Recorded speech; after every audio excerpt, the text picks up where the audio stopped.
reforms, trying to make a change that makes a change. So watch out for all reform soon. Speaking of reform, take away funding, watch us reform. We're more than homecoming and step show. So when we step, be warm. We're at them tables and guess what? Yes, we keep those seats warm. We're trying to keep the peace on. Think we'll stop, then dream on. Now let's talk about these memories. Our names say we made history. Lift every voice after every victory. You can be black, black at your liberties.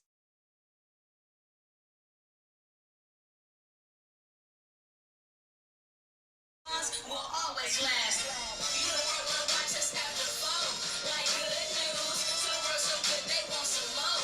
Like good food. Look at where we are and where we came. Now we all prove that we also is only right. We love our all black schools. HBCUs. HBCUs. HBCUs. Alabama A&M University, Alabama State University, Jackson State University, Clark Atlanta, Spelman, Morehouse, Tennessee State, Fisk University, Howard, North Carolina A&T, all the HBCUs, from the SWAC to the MEAC to the SIAC, Miles College, you know what's going down, Grambling, Southern, all the HBCUs all around the world. You know the world will watch us after fall. Like good news. So the world so good they want some more. Like good food. Look at where we are and where we came. Now we all prove that we also is only right. We love our all black schools. HBCUs. HBCUs. HBCUs. HBCUs.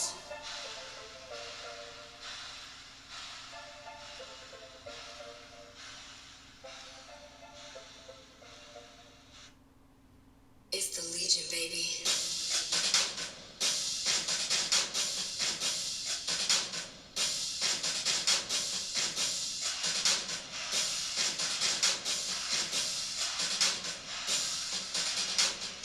You know the world will watch us after fall.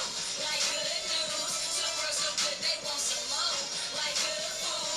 Look at where we are and where we came. Now we all prove that we also is only right. We love our all black schools. HBCUs. HBCUs. HBCUs.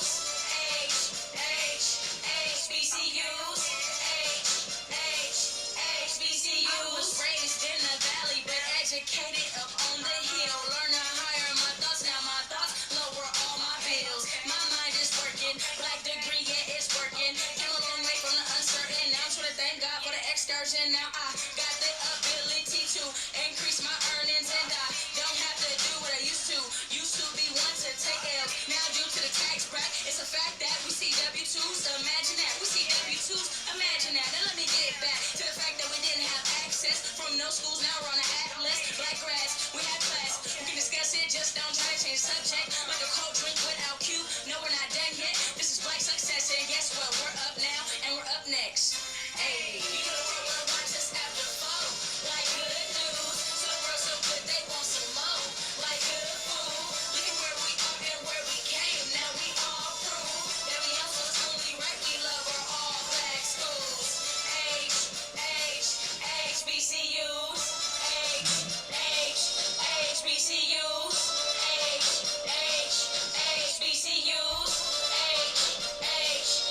HBCUs. From the dorm rooms to the boardrooms, we even have people working all in those courtrooms, trying to make a change that makes a change. So watch out for all reforms soon. Speaking of reform, take away funding, watch us reform. We're more than homecoming and step show. So when we step, be warm. It's the Legion, baby. It's the Legion, baby.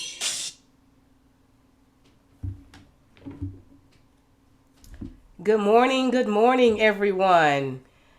Thank you so much for joining us for the 2022 Virtual Youth College Excellence Summit. We're so excited that you took time out today and tomorrow, hopefully, to join us for our 2-day summit. We want to make it worth your while. I am Dr. Christie Murray, the CEO and co-founder of Educational Excellence Incorporated.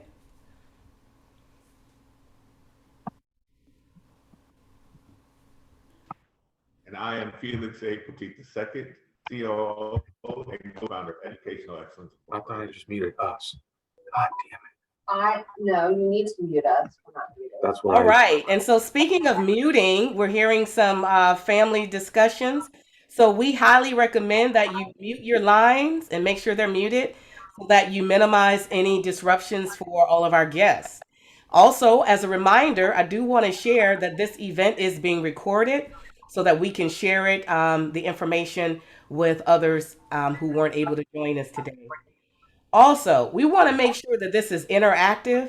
So even though you're muted, feel free to raise your hand, use the chat if you want to share comments or questions with everyone. So again, let's make this an interactive summit, and happy Saturday. So first, I want to share a little bit about who we are with Educational Excellence Incorporated. We formed this company a couple of years ago, and it was as a result of longstanding work in the community. Please mute your lines, please. We're still picking up family conversations. Thank you. Again, we started Educational Excellence Incorporated to help students and families navigate through careers and college planning. So we want to provide impactful resources, education, and information to both students and parents. We want to share information that we wish someone had told us. No, I got it. I finally got mine. Hello, please mute your line. Thank you. So if you ask the question, what is educational excellence? I will tell you that educational excellence is really about in pursuit of academic high standards and scholastic achievement. But if you want to know more about what it is, watch this video.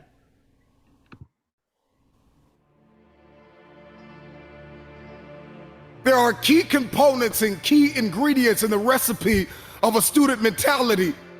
Number one, you need to be disciplined. The future is very expensive, and only those who are carriers of discipline can inherit the future. I need you to stay motivated. I don't care if you have to listen to me 1,000 times. I need you to stay motivated. And I need that motivation to mature into discipline. I need you to be self-aware. So I need you to remember that you are always learning. In life, you are always learning. And I need you to believe in yourself. I need you to see yourself capable, lovable, and unconditionally worthy of your future. Turn your pain into progress. I need you to see yourself. See yourself. One of the things that many students lack is vision.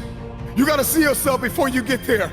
You have to hear yourself telling yourself thank you. I need you to open up your ears. Open up your ears, because the you from the future is telling you thank you. Thank you for not giving up when you wanted to give up. Thank you for not being depressed. Thank you for not allowing the brokenness to eat your progress. Thank you, thank you, thank you. You got this. It's going to get hard sometimes, I'm telling you right now. It's not going to be easy, but it's worth it. Maybe you're listening to me right now, you want to lose weight, or you're trying to pass the final exam, or maybe there's just this feat that seems as though it is impossible. Turn your pain into progress. Turn your pain into progress. I need you to be uncomfortable with average. I need you to be allergic to average. I need you to come to the end of yourself. So many people are depending on you.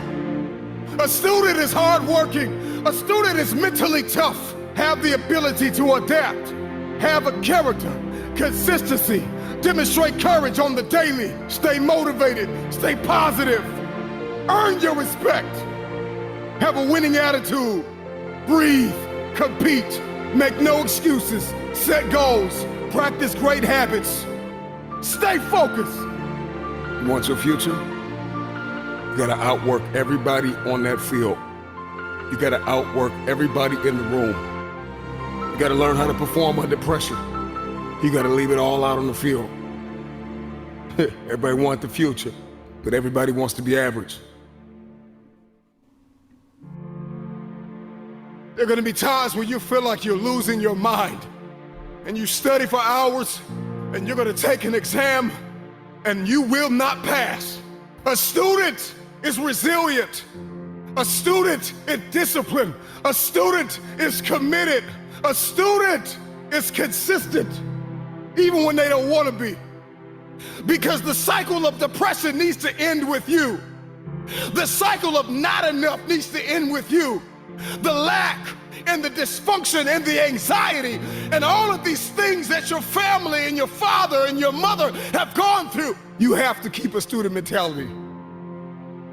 I studied and I failed the exam. I studied and I failed the test. And life is an uphill war, and it is filled with tests and exams and critical moments where you are going to have to dig deep inside of yourself and ask yourself why. Why did you start in the first place? And what was the emotion, the feeling? What was the science and the psychology behind the decision that you made? And 9 times out of 10, I can tell you why you started. You started because you were hungry. Hunger is the feeling of discomfort or weakness caused by a lack of food coupled with a desire to eat. How hungry are you? When you feel like throwing in the towel, when you feel like surrendering everything you worked for, remember why you started. Remember how you felt when you started. You were hungry. When you want to let go, when you want to surrender, when you want to stop, when you're ready to quit, when you have failed and failed again. Let me remind you what got you here. Hunger got you here. A strong desire got you here. You were desperate to break curses in your family. You were desperate to break the cycle of poverty and depression. You were desperate. Hunger got you here. Remember this. Every dream requires discipline. Every dream requires discipline. You can travel the world and study students and their behaviors and their mindsets. There is a science behind achievement. And when you study the most successful students in the world, we find that they are responsible, they are motivated, they are self-managed, they are self-aware. They have a long-lasting student mentality even after they have passed the test. Because they understand that life is a test. And in life, there are ups and there are downs. And so accept the responsibility. See yourself as primarily responsible for your outcomes and your experiences. You are going to need discipline. Motivation will help you get started. But discipline is going to keep you on the road to your destiny. You got to be self-motivated. You got to find purpose in what you do by discovering personally meaningful goals and dreams. If you're going to be a successful student, if you're going to come out on top, you've got to start managing your time. You plan and you take action in pursuit of your goals and dreams. So let me tell you something. Everybody has a dream, but there is a behavior that must follow your belief system. Remember this, behavior follows belief. If you have not been able to change your behavior to match your dream, then you need to go back and examine your belief. Because 10 times out of 10, if you can't change your behavior to match your dream, then you don't believe. When somebody believes, everything changes.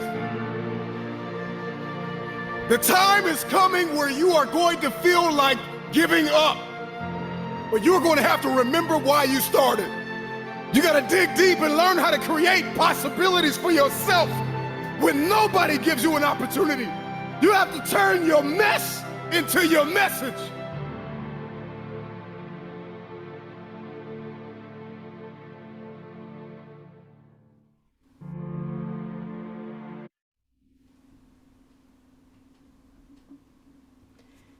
That, I don't know for you, but for me, it gives me goosebumps and it gets me motivated and fired up. And that's what we want you to think about when you think about educational excellence. At the heart of what you just heard was discipline. Everything else comes from the behavior and the mindset that you have to follow through what's important in your life. Not what's important to me or your parents or to other people, but what's important to you. And there were so many powerful words that stuck out in that video regarding educational excellence. I'm only going to highlight a few. You know, whether you are a student who is interested, who's already currently in college or in high school or at some point in the middle, and you're thinking about what to do with the next stage of your life, just know that whether you decide to go to college, join the military, enter out into the workforce, go to a trade school or community college, all of those things will require educational excellence. So please think in the context of the next 2 days over the summit, we're not just talking about college. While there will be a significant focus on college, we want you to think about life beyond high school. What do you want to do with the rest of your life? Are you hungry? Are you disciplined? Are you allergic to average, which was one of my favorites? Have a mindset for being allergic to being average in this world. Despite what other people think about you, if they think that you're different and you're unique or eclectic, so what? Dare to be different, but just don't be average.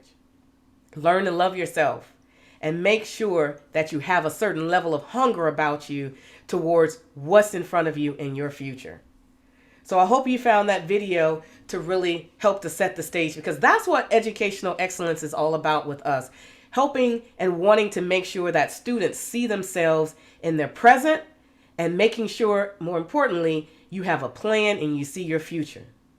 So you may ask, well, Miss Christie, why are you all hosting this College Excellence Summit? And here's why. For many years, I work with students, including my own 2 sons, get into college and to figure out what they want to do with the rest of their lives and their careers. And in all of those endeavors, here's what I've learned. That there's no single place where families like yours, like mine, can get comprehensive information in one source or one key place that will help them to prepare for life after high school. We know that high school counselors, they're overwhelmed. Teachers are overwhelmed and they're doing the best they can. But sometimes they fall short of what it is that you may need personally to help you to make that bridge between high school and the rest of your life. So we know that students struggle. Over 60 million students are in the United States. And yet many students are struggling with career choices and college choices and what they want to do next. And unfortunately, many students have no plan.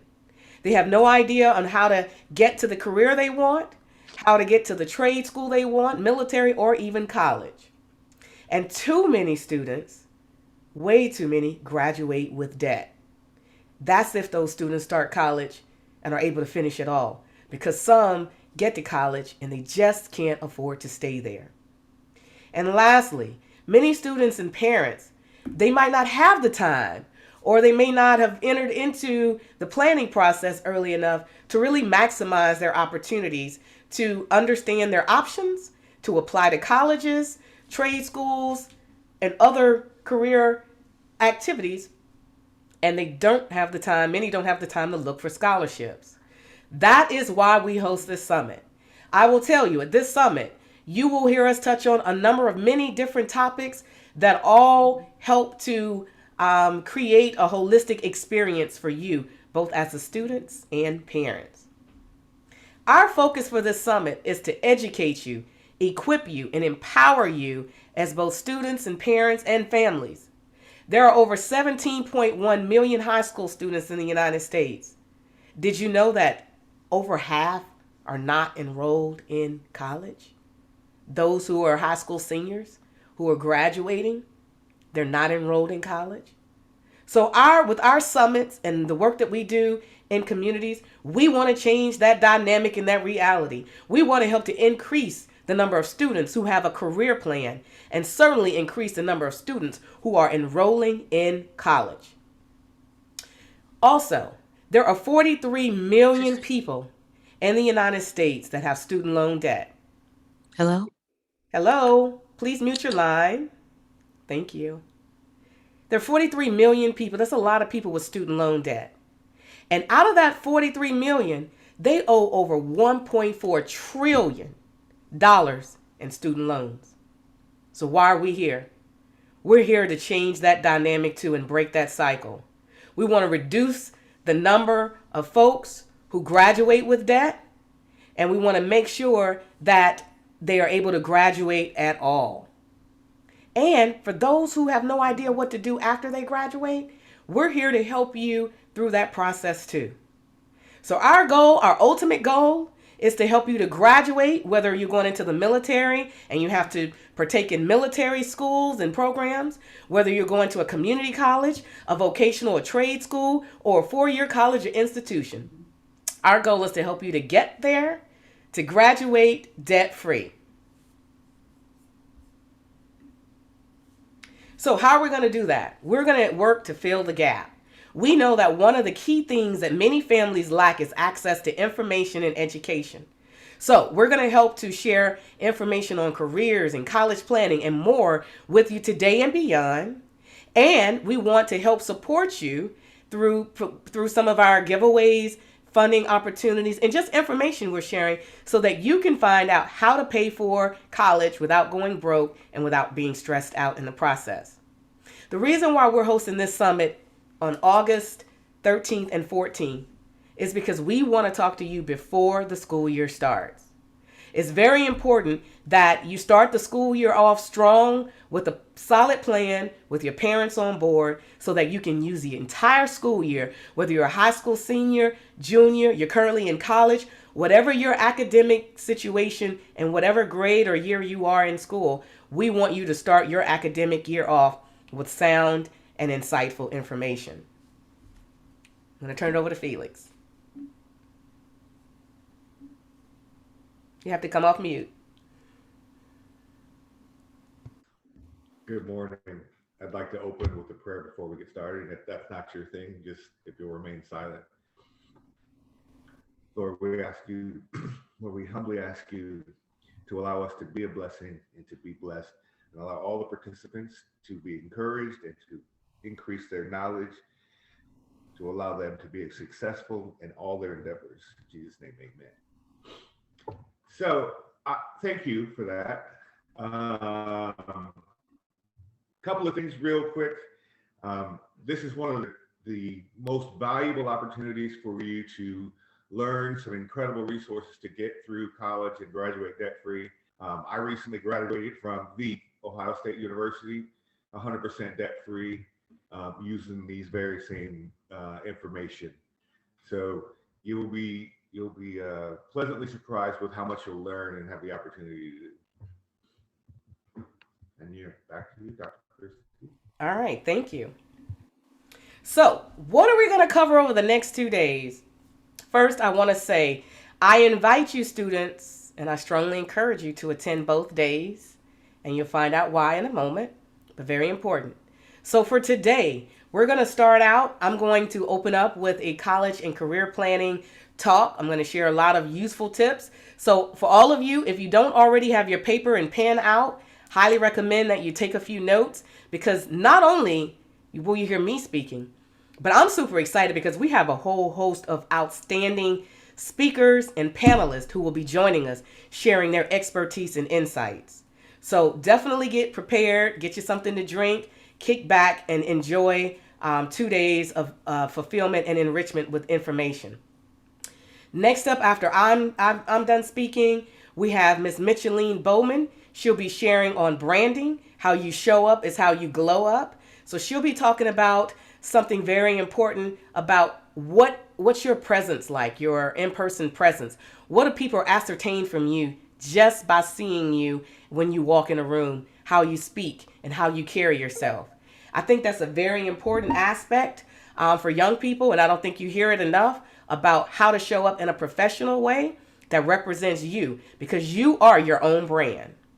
Then we'll take a brief break, grab lunch, and let me know in the chat if we have any athletes joining us today on the summit. Let me know in the chat, because we have a phenomenal guest speaker, Mr. Jamin Elliott, joining us around lunchtime. He will be sharing some impactful NCAA recruitment strategies for athletes. He himself played collegiate football and went on to become drafted by the Chicago Bears. He'll tell you more. And later on, he won a Super Bowl ring with Tom Brady himself. So let me know in the chat if you're an athlete. Just type yes if you're an athlete. And we hope that everybody sticks around and joins. Male athletes, female athletes, if you're thinking about playing collegiate sports at all, you're not going to want to miss his talk. Then we'll have Dr. Kenneth Morton join us to moderate our exciting career professionals panel discussion. We have 8, not 1, not 2, not 4, but 8 panelists joining us to share their experiences on college, careers, their profession, things they wish people had told them. So look forward to an exciting, enriched Saturday. And then we're going to close today with some important information.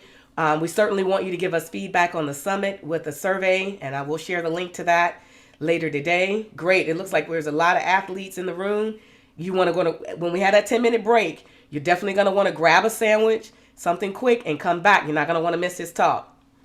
But as we close for the day, Felix and I are going to share some very important information on how you can have an opportunity to apply for today, based on the instructions that we share this afternoon, and have an opportunity to win one of our several scholarships that we're giving away tomorrow.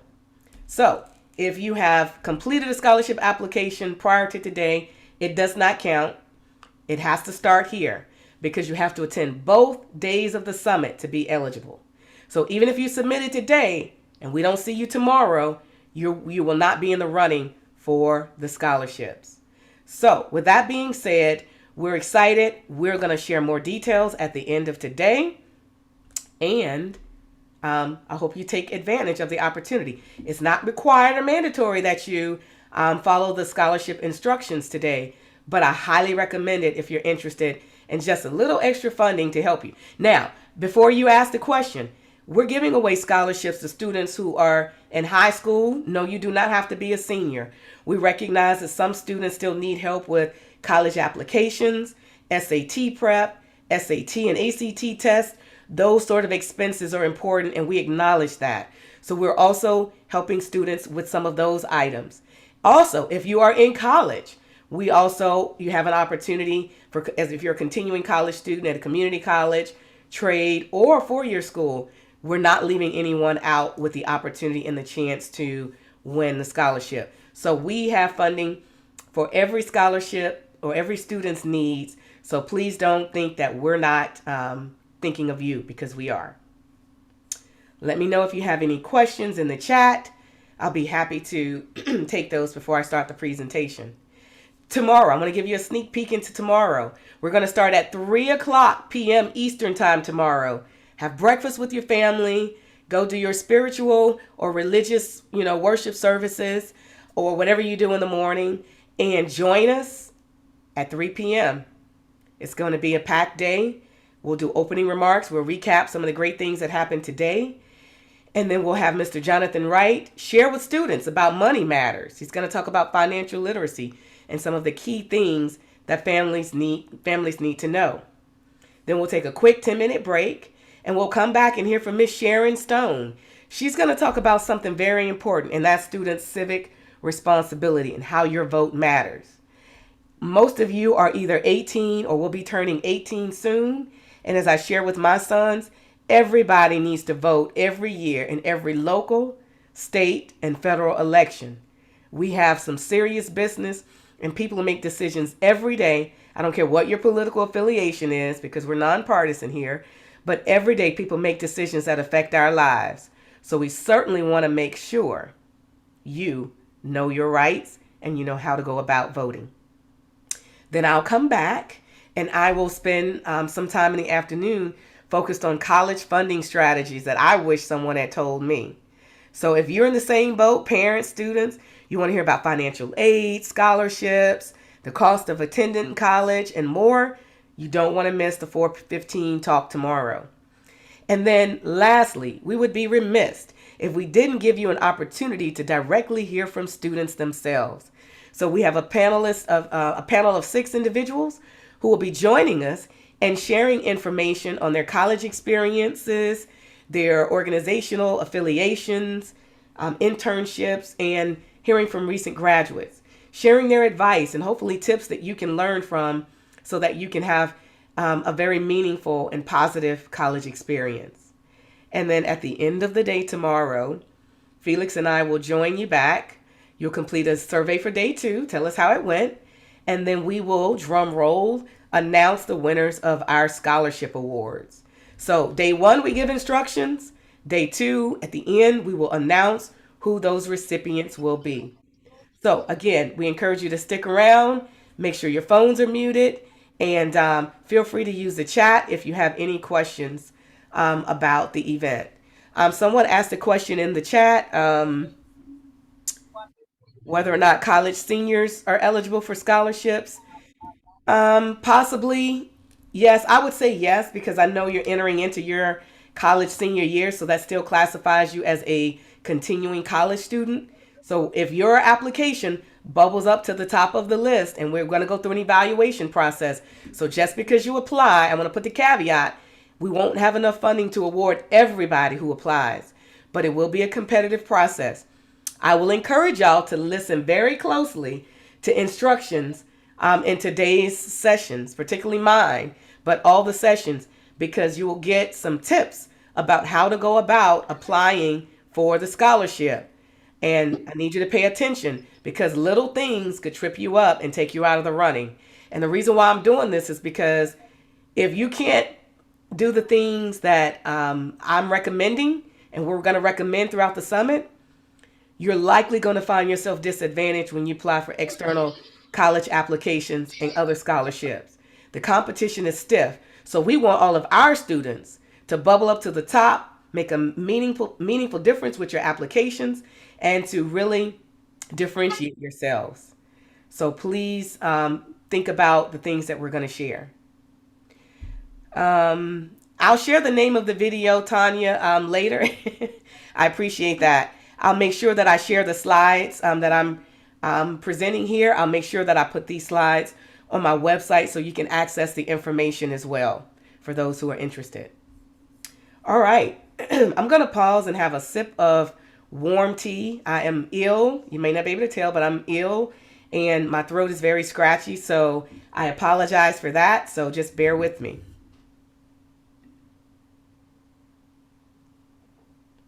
Awesome. So I'm going to introduce myself again because I know we had some individuals join us after we started. I am Dr. Christie Murray, and I am the author of College Planning Strategies I Wish Someone Had Told Me. So I'm going to tell you a little bit of a story about how I got to writing this book, and I'm going to be quick about it. Back in 1993, I was a high school senior. I found myself sitting in a seat just like you. I had 2 older twin sisters who were both in college at the time. I went on all these college tours. I knew I wanted to be an engineer. And after I left one school in particular, I came home to my mother and my father and I said, oh my God, I know where I want to go to school. I was so excited.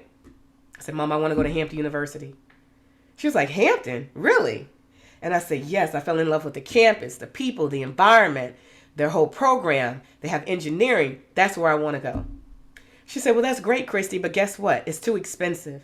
We can't afford for you to go to Hampton. It's a private school. And we have 2 other children in college at the time.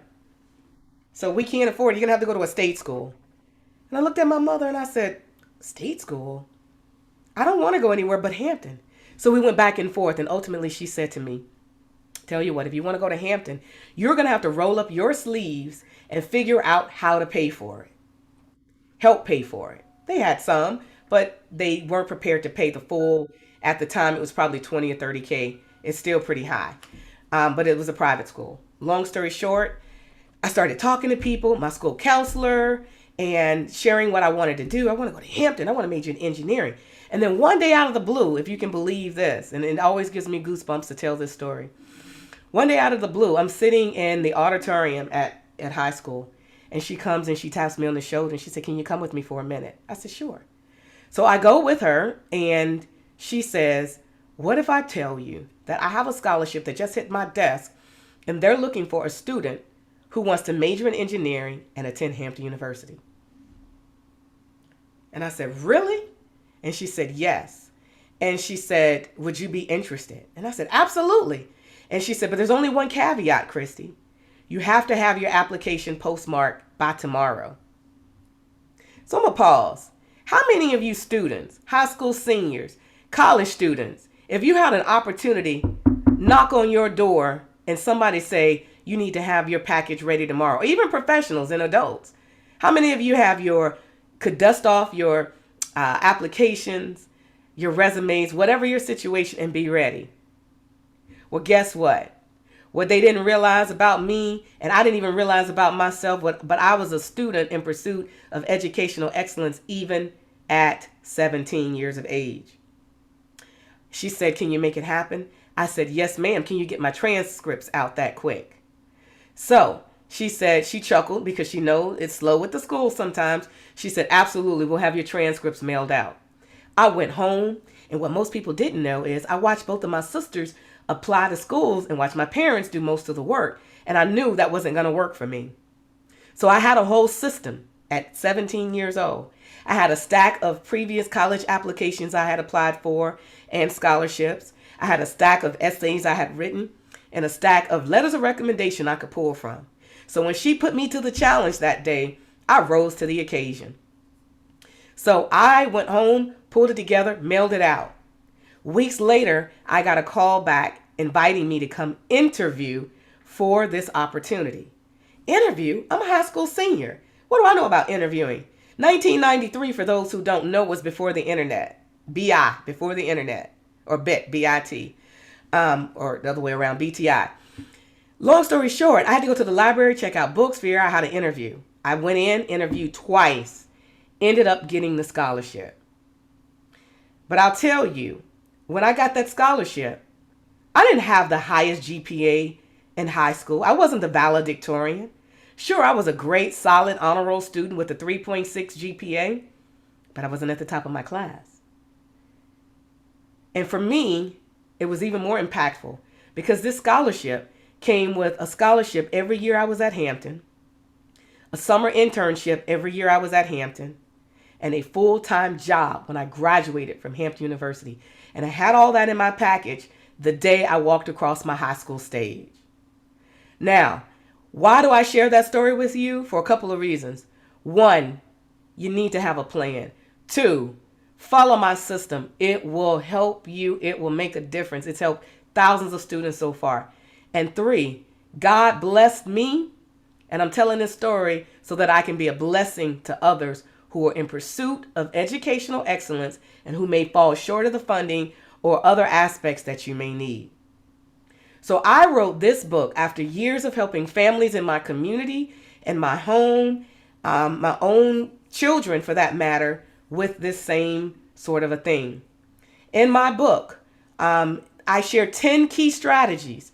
Many of them I will touch on briefly in today's talk, but they're also available. My book is available if you're interested in getting a copy to get these strategies. Also, when I wrote this book, I talked to my sons and I said, what is it you think will resonate with students? And at the time they were 15 and 13. And they said 16 and 13. And my 16-year-old son said, "Mom, students aren't just going to read a book from cover to cover, so make sure that it's written in an intuitive way for them to find what they need. Make sure you have an electronic ebook version of it," which I do. "And don't just tell them what to do, show them how." So in addition to the book, and I'm going to hold it up here, I also created a workbook that goes along with it. It's a workbook of templates. And the 10 templates you see listed here on the screen are the 10 templates I have in my book. I created these templates so that you don't have to worry about formatting documents, figuring out what to populate your information in. I have done all the legwork for you, and these are available electronically as well for you to download. But those templates in this book have made a significant difference for students. Not just other people's students, but my own children. These strategies work. My son on the left, he's a junior at Old Dominion University. He's majoring in sports management. He's also an entrepreneur. He has a clothing brand called Prolific Streetwear. So yes, students can do more than one thing and more than one thing well at a time. So please don't have a one set or a one-dimensional mindset about your life. And then my son on the right, he is a rising sophomore at Norfolk State University. He is on full scholarship. He is on an NCAA athletic scholarship plus academic scholarships. And he is majoring in computer science. He also is an entrepreneur with his own business. He has a camera photography company called Vivid Camera Shots. So my point with telling you this is I am a parent. I'm not just sharing things with you, just pulling them out of the air. I'm living these experiences right along with you as students who have just recently graduated and who are currently matriculating in college. So today, you and we're going to go on a little road trip. We're going to go through 5 key steps along your college and career planning journey. First, we're going to talk about how do you assess your own situation. Then, how do you develop a plan? And you keep hearing me say, everything that you'll hear me say at the basis is you need to have a plan, people. So have a plan, and how do you use your time wisely? For those who know me well, I will have to say, the one thing that I do not play with is that's my time. I'm careful about who I give access to it, and I'm careful about how I use it. I'm very deliberate and focused on how I use my time. I love to have fun, but I also like to get things done. So we'll talk about that number 2. Number 3, we're going to talk about how do you choose a career or a major? And then what does picking a college look like for you? So let's explore that. Then we're going to talk about building a scholar profile. This is one of those golden nuggets, and I'll drop a hint, students who may be interested in the scholarship later. Pay attention to the build a scholarship part today. And then lastly, as a part of the talk, we're going to talk about an important part about applying to colleges. Not just applying to colleges. What I recently added was applying to colleges and what to do after you apply to colleges. Because a lot of kids got to the applications, hit submit on them, and then was like, whew, I'm done. It doesn't work that way. So stay tuned for more. So we're going to do a quick little assessment, mostly in your minds, but I may get you to put 1 or 2 of your responses in the chat. Here's the reason why I have you do this. If you're going on any trip, it's like a GPS. It doesn't matter where you're going if you have no point of reference for where you're currently at. Same with your college and career planning endeavors. So what we want to do is make sure that it's clear to you and you're conscious about where you are now. So, number 1, for example, parents and students. What is your child or student, what is your current GPA? Do you know what your GPA is? Let me know in the chat your current GPA. And don't be embarrassed. This is a safe place for us to learn, grow, and ask any questions you have over the next 2 days. Don't tell me your GPA. Just tell me if you know what it is, yes or no. And okay, I like to see those high ones coming in. But yes or no, for those who it may not be where you want, this is a no judgment zone. It doesn't have to be where you want right now. The goal is to work on it, but just I want to make sure you know what it is. All right, good. A lot of people do. A few people don't. Well, guess what? It's okay. I will tell you this. By the end of this 2 days, if school hasn't started for you already, it will be soon. The first thing you need to do, get with your school counselor or your child's school counselor, because I'm talking about students and parents, the school counselor or your online portal, if it shows you the GPA there, and find out right away. All right, so it sounds like many of you do know, but for those who don't, I don't understand why you don't. I got on my children's school counselor's nerves because after every semester, I was emailing, calling, texting, whatever I could. What's their GPA now? We calculated. What's their GPA now? Here's why. You can't influence what you don't know. If you don't know your GPA, you don't know if you're on track to graduating on time, if you're on track to be able to get merit scholarships, if you're on track to get into your dream college because of their eligibility requirements, you don't know. And we need for you to know. And you definitely need to know that if you need a tutor or any academic support, you can't influence what you don't know. My whole point with having a plan is get ahead of your situation. Let me know in the chat, true or false. Only students with a high GPA get scholarships. How many of you think you have to have a really high GPA? Okay. All right, I'm seeing some falses come in. You guys are absolutely right. That is false. You do not have to have a high GPA to get scholarships. And I will be talking more about scholarships tomorrow in the session.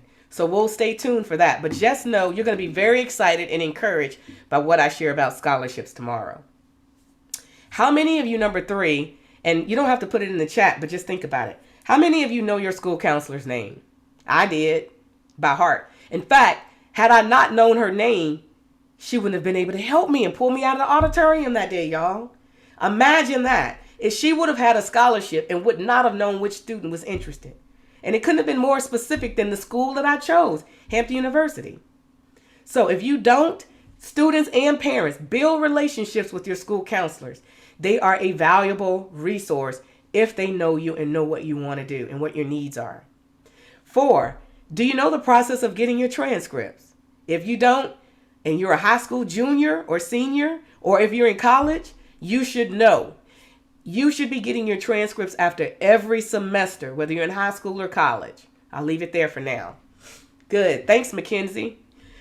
True or false? Number 5, the best time to apply for college is in the spring of your senior year. Please let me know in the chat. You should apply for college in the spring of your senior year. All right. I can't fool y'all. And while those falses are coming in, I will share with the parent or the person who asked about should you get middle school transcripts? Yes. Especially if, like my sons, they took high school classes in middle school. High school math and high school foreign language. So if you have students who are taking high school courses that are going to impact their high school GPA, you better absolutely and absolutely get those transcripts every semester so that you can make sure they're trending right with getting started with their high school GPA and courses. Excellent. So you all said no. You do not want to wait till the spring. If you wait till the spring of your senior year to apply for colleges, you're way behind. And I'll talk more about it, but I encourage all of the students in my program who are using my strategies to apply in the fall between September and October, maybe September and November of their senior year. But we'll talk more about that. What are your top 3 college choices? I hope you know what they are. You don't have to put them in the chat. But if you're sitting here today, or your career choices, and you don't know what you want to do with the rest of your life, you have no ideas, then it's time to roll up your sleeves and do some work. And then same with your top 3 college choices. If you want to go into the military or vocational school or 4-year school or community college, whatever that situation is for you, what are your top choices? You should be thinking about these things. And then true or false, most colleges and universities prefer the SAT over the ACT. I will just say, generally speaking, false. That is not the case. They don't necessarily have a presence. And we'll talk more about SATs before you jump into questions here. I have a whole section on that in just a minute. And then true or false, average grades in hard classes are better than A's in easy classes. True or false? Nicholas says true. Anybody else guessing? All right, I see a bunch of trues. That's true. People want to see that you are up to the challenge, some rigor, and you're not just easing by without challenging yourself. So always think about that. But always create balance. Don't take on something you absolutely know that's so difficult is going to drag your GPA down to the dumps. But I also believe that it's very healthy for you to challenge yourself. And I tell my sons that all the time. If you don't challenge yourself, you'll never know what you're really made of. And then number 10, true or false? Social media accounts and your online presence does not matter. True or false? Okay, Alexa says false. Carrie says false. Ian false. Okay, Naima false. And guess what, Jessica? All of y'all are right. False. There's a reason why I have a segment on branding. Because how you show up matters. You are your own personal brand. And whether you're in middle school or you're in college, it's up to you as the individual to be responsible for managing your own brand. And I tell students how you show up, 3 key ways matter. 3. On paper, which is the first way most people would get introduced to you, believe it or not, applications, etc. In person, like me, I had to submit that application. Then they had me interview twice. And then now, online. Your social media presence matters. How you show up online, what you posting, what you dressing, how you're dressing, what you don't have on, what you should have on. All those things matter. How you're talking, how you're either spewing love or hate. People are paying attention and they're making decisions on whether or not you're a good fit for their college, job, or for their scholarship. So don't turn away opportunities before they become opportunities. So moving into step 2 on the road trip, you should have a plan. It should be clear, it should be simple, but it should be effective. Your plan should be based on whatever year you are in school. So if you are a middle school student, you have a lot more time. But start your plan now. And I don't know who keeps putting the myth out here to young people that, oh, no, I got time. I'm not a senior yet. I'll start when I'm a senior. If you're starting when you're a senior, you're missing out on a lot of opportunities. Start as early as possible with your career and college plan. You should have a column for your goals. What do you want to get accomplished? It could be as simple as take Spanish in middle school, build my GPA, go visit college tours. Whatever is on your radar, make sure you write them down and put what type of goal it is and how much it's going to cost. Now, I know students, you ain't worried about how much stuff costs because your parents got you, right? Well, I guarantee your parents care because I know I did. This column was very important as you approach your senior year and then you're matriculating in college because things are expensive. You got application fees. You have back to school, senior pictures, senior this, senior that, housing fees, enrollment fees, SAT prep fees, all kind of fees. So it is good as you're building your plan to see it so that you and your parents can figure out how to budget so that you're not hitting them all at once with it. Anybody want to take a guess in the chat how much I spent with my youngest son? I'll give you a hint. He applied to 13 schools. How much did I spend in application fees? Anybody want to guess? Okay. Somebody said $1,300, $1,000. Alexa, you were close. Nicholas, you're close. I spent $980 alone just on college application fees. So for those parents who are like, what? It depends on how many colleges your child applies to. But my son, he was a scholar athlete. So a lot of colleges were interested, so he had to still apply to those schools. You can't just be an athlete and think you don't have to apply. All athletes still have to be able to get in on their academic merits first. So you can't obfuscate that responsibility. Also, your plan should have a start date and a due date. When do you need to start this? When do you absolutely need to have it done? And then how much is complete? Are you halfway there? 75%? I haven't started yet. Figure it out, put it down, and update your plan frequently. And then if there are any other key notes or notable information that you don't want to forget about each one of those steps, make sure you notate those here as well.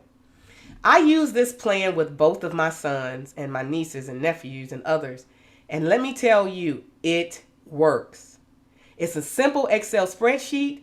And one of the things I didn't mention to you all, but I will, this is one of the templates in my book and in my workbook. And if you look at the bottom of the left-hand side of my screen, you'll see which book.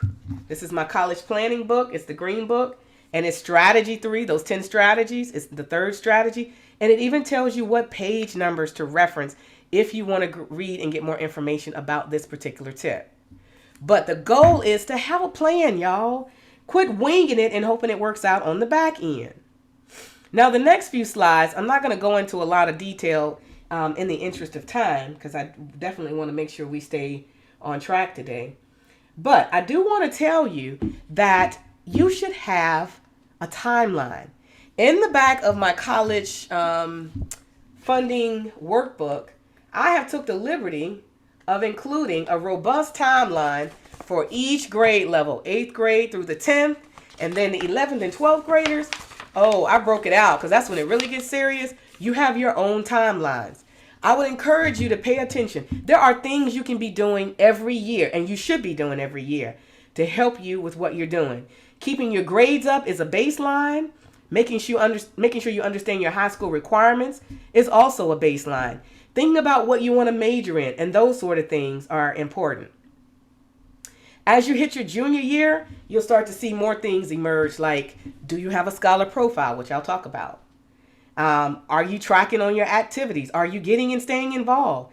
If you're in the 8th and 9th grade, start getting involved. You don't have to do everything at your school, but do 1 or 2 things and do them well and make a difference as you're doing them. Make sure you can know the process as a junior. Don't wait till your senior year, excuse me, to know the process to get your transcripts. During your junior year, you should list your college majors. If you haven't already, start visiting colleges. Take the SAT and SAT test. Start researching how you're going to pay for college and figure out, hey, what are those awesome teachers, coaches, whoever, who can write letters of recommendation for me? All right. And as you hit your senior year, you have to decide where you want to go to school. I'm going to back up for a minute, juniors. I told you already, I don't like wasting time. And for those who are rising juniors, I sincerely hope that you will take this tip to heart. Use the summer of your junior year to get ahead of many of the things you want to do your senior year. So think about that as I'm showing you this 12th grade timeline and checklist. If you are a rising junior now, you should be doing the things on the junior checklist. And by the summertime, you should be moving into this senior year checklist. You should have narrowed down where you want to go to school. You should be able to get your transcripts. You should be writing essays over the summer. You should be updating your scholar profile, getting those, starting to reach out to people to get letters of recommendation, because you're going to be gearing up to apply to colleges. Your senior year, you're applying to schools. You're applying for scholarships. You're completing the FAFSA. We'll talk about that tomorrow with the financial aid talk. In the fall, not the spring. Making sure that you get all the letters of recommendations back, and you start collecting your college acceptance letters, financial aid award letters, very important after you apply.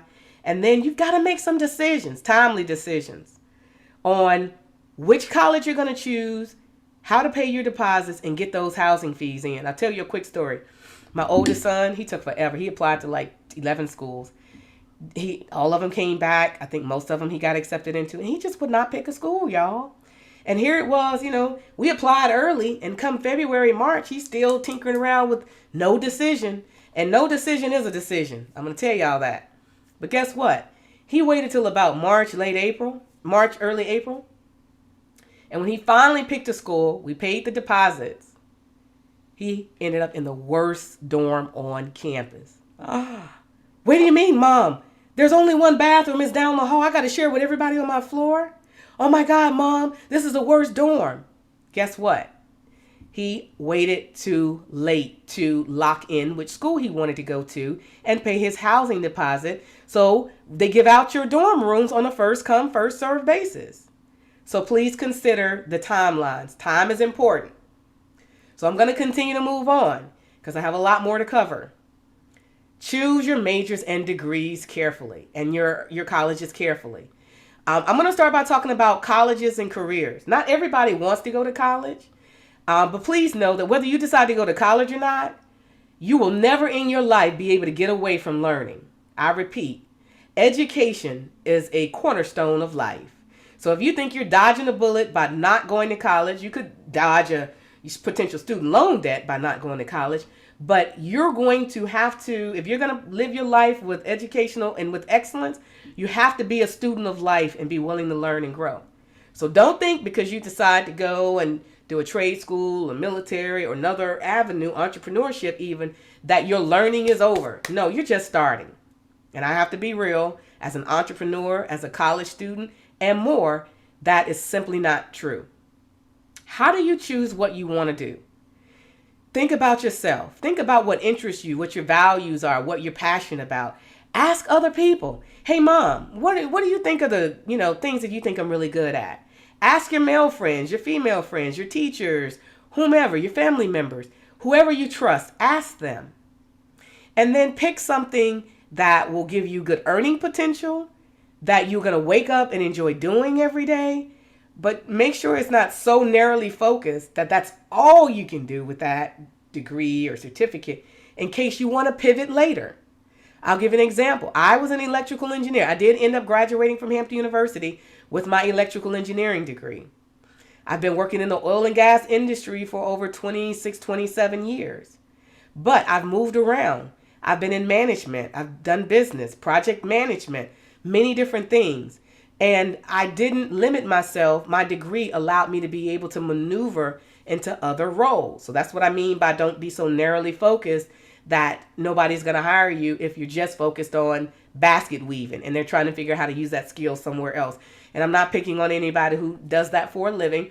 I'm just simply saying you can do those things and be a little bit broader so that you have room to maneuver and move around in the future. Also, look up majors. The PrincetonReview.com, they have a great website area where you can actually look up different majors and careers and learn more about them. And then also, if you really don't know, I highly recommend that you take a career assessment. There's plenty of free tools. If you Google free career assessment tools online, such as brainmanager.io, there's a free assessment. They'll ask you questions about yourself. What do you like? What do you don't like? What kind of environments you want to work in? Those kind of things. And then it will give you some career options that they think will be a match for your personality and your desires. So don't just take it for chance. Well, I heard my cousin liked, farming,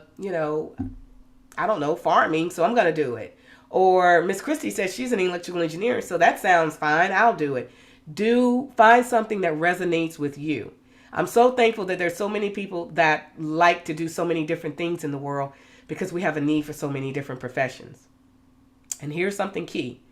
Once you know and you narrow down what you want to do, please make a list. This is part of your plan. Make a list of your potential careers. You're going to see some of these things I share with you build. Watch. So now you're making a list. Now we're going to talk about colleges. Now you've narrowed it down. You've done some soul searching. Hey, I think I know what I want to do. Like Miss Christie, when she was in high school, she knew she was going to be an electrical engineer, and that's what she did. Not everybody has it as crystal clear as I did, and that's okay if you don't. But as you have your list of 3 to 5 things that I recommend that you want to do, highly recommend that you start thinking about colleges next. Well, Miss Christie, I already know where I want to go to school. I just don't know what I want to major in. You're out of order. I'm just going to call it like I see it. I'm very direct, y'all. You're out of order. Because let's say I wanted to major in engineering and I wanted to go to Hampton, but I didn't know I wanted to be an engineer. And I get to Hampton only to find out they don't even have an engineering program. So the reason why I say you're out of order is because you need to have some ideas of what you want to do for a career or a college major before you pick a school, because you'll need to make sure you're doing the research and that school has your programs and degrees. Hope that makes sense to you. Now, if you didn't know, I want to remind you there's over 2,000 colleges in the U.S. There are trade schools, vocational schools, which we talked about. Phenomenal professions, great earning potential. Whether you want to be an electrician, auto mechanic, HVAC professional, plumber, dental hygienist, and more. Please don't knock them, because I tell you what, when my AC went out on a 100-degree day, it wasn't the college educated Christie I was tapping into. I was on the phone calling my glorious, wonderful HVAC professional who was coming out to make sure I could get my my air conditioner service. So please don't look down on professions. We need all kind of professions, and we should have respect for all of them. If you want to go to a 2-year college, you will likely end up at a community college or a junior college. You'll usually walk away with an associate's degree. You can do two things. You can go out to the workforce with your associate's degree, or you can use it to transfer to a 4-year school and already have 2 of those years already knocked off in terms of education and still work towards your 4-year undergraduate degree, which is the third category of schools that I want to introduce you to. So you have some decisions to make about types of schools. So as you're thinking about the different types of schools, I want to make sure you know the difference between a public school and a private school, an in-state school and an out-of-state school. Like my mama told me, Christie, Hampton's a private school. Here's why she told me that way. A public school is usually a government-funded school, federal or state-funded school, and they generally have higher, they usually have a larger population than private schools do. Students who are in the state where that school resides usually pay in-state tuition, and it's usually very affordable. But if there's a student, like I live in Virginia right now, if you are a student in Florida, for example, and you want to go to a public school in Virginia, you're going to pay more to come to school here than my sons who live in the state pay to go to school here. Why? Because we pay taxes here. So our tax money arbitrarily, helps fund state and public schools. So you're going to pay more if you're coming out of state. So if you're thinking about all these schools on your wish list, make sure you have public in-state schools and counterbalance that with out-of-state school. I mean, if you're going to look out of state for public schools, counterbalance that by applying to at least 1 or 2 in-state schools too, just from a funding standpoint. And then private schools, which is where I ended up going to Hampton. They usually are nonprofit, or if they are for profit, they usually don't get most of their funding from state or federal government entities. They may get some funding, but not as much as public schools do. They don't have an in-state and out-of-state. They don't care if you're from Virginia or Idaho. You're going to pay the same tuition rate at a private school, and they're usually more costly than public schools. Please know the difference. I also want to give a shout out to predominantly white institutions, PWIs, as you may hear them referred to. Great institutions. Some of them are depicted on the map, as you can see. As the co-host Felix mentioned earlier, he is a graduate of The Ohio State University. Everybody thinks their school is the best, but clearly I believe that the Hampton University is. But at the end of the day, it's a great opportunity to get a quality education. There are many 4-year colleges and universities, and predominantly white institutions have a 50% makeup of white students who attend, and there are other ethnicities that attend PWIs. All kind of students attend PWIs. It's really just your personal preference. PWIs can be both private schools or public schools. And there are more than 9 million students every year who attend PWIs. So there are many great institutions for you to consider. Also, I'm going to just pause and clear my throat. Great. Also, I want to introduce you to, how many of you have heard of historically black colleges and universities? HBCUs, like the intro music I played. If you did, let me know in the chat. And the reason why I say that, I am honored and blessed to have been a graduate of an HBCU. Hampton University was a private school, but also an HBCU. They have existed for over 200 years. And good. I'm glad many of you have heard of HBCUs. And they came about at a time in the United States when African Americans weren't allowed and weren't able to pursue an education at the predominantly white institutions. So HBCUs were initially created to educate African Americans. Currently, there's roughly 107 HBCUs in the United States, And they enroll more than 228,000 students every year. And they're not all black students. There are all kind of ethnicities and backgrounds, students with diverse backgrounds that also go to HBCUs. So I would love for us in the United States to get out of this putting everybody in a basket of either you're at a PWI and it looks this way, or you're at an HBCU and it looks that way. They're very diverse as well. And you can also get a quality and affordable education from an HBCU.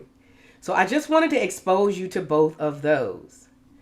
Now, as you're choosing the college for you, it's not your mama choice and your daddy choice. Certainly they're going to provide their insight. But please know, be a participant in your own college situation, in your own career situation. This is going to be a decision that affects the rest of your life. So please take some ownership around that in a respectful way.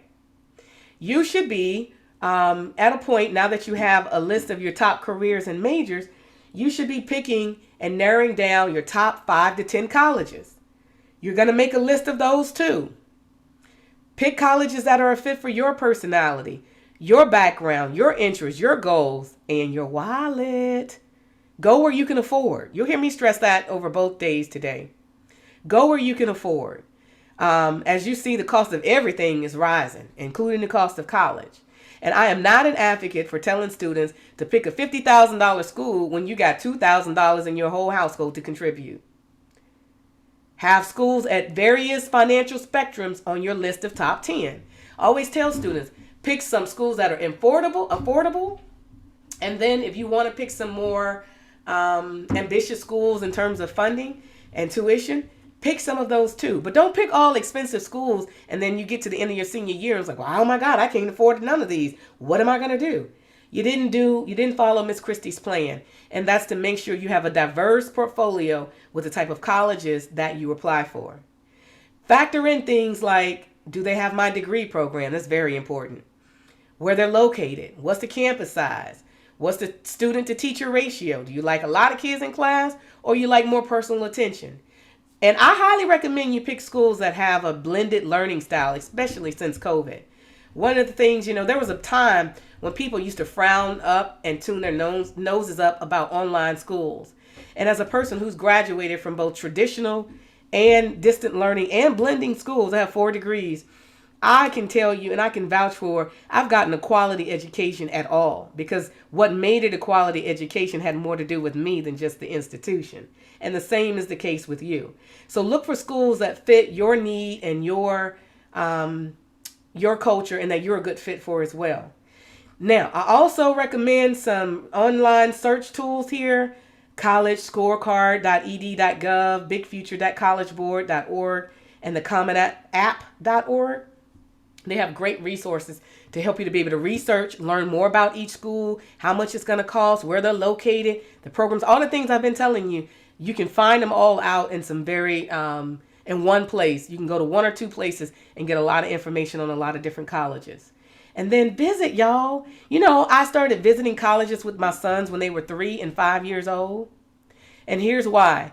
We all travel. And everywhere we would go, whether it was to grandma's, whether I was going on a work trip, a vacation, we were just, wherever we were going, if I knew that there was a college in that vicinity, we were stopping through. I mean, at 3 and 5, they couldn't say, oh, Mom, I want to go to LSU. But my sons visited University of Miami and LSU at a very young age. Why? I was in the area. So are you taking advantage of the organic opportunities you have to visit schools, even if it's not your dream school? Because sometimes it's in going to schools that you may not be thinking about that you find out what you like and what you might not like. So use that as an opportunity.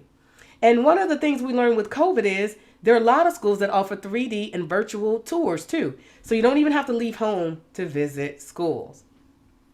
Again, in my workbook, so if you say, Miss Christie, you're asking us to collect all this information, but darn, where are we going to put it? Well, of course, I got an answer for you. In my workbook, there is a template. It looks just like what's on the screen. I use this with my sons. And I told them when we first started all this college planning stuff, y'all, I said, you're going to love me, you're going to hate me, but you're going to love me again. They loved me before we started all this college planning stuff. They hated me when I sat them down and made them fill in some of this stuff. And in fact, parents, I don't want to say this, kids, close your ears, but when my sons would get into trouble, I would give them punishments that would help them in their future. So one day my youngest son worked my nerves, and I said, "Hey, look, go grab your workbook." And he was like, "What? That's for me too?" "Yes, you. And I want you to put your top 10 colleges and research, fill in all these boxes. Tell me if they offer a tour, when their application deadline is, how much the application fee is, if they offer early admissions, what's their GPA and SAT requirements, and come back with it and have it by 3 o'clock today." He hated me, y'all.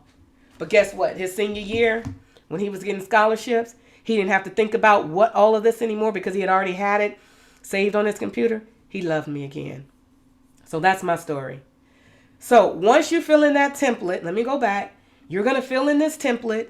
You're going to update it as things change. And I would also encourage you to list the schools in the order in which their due dates will occur.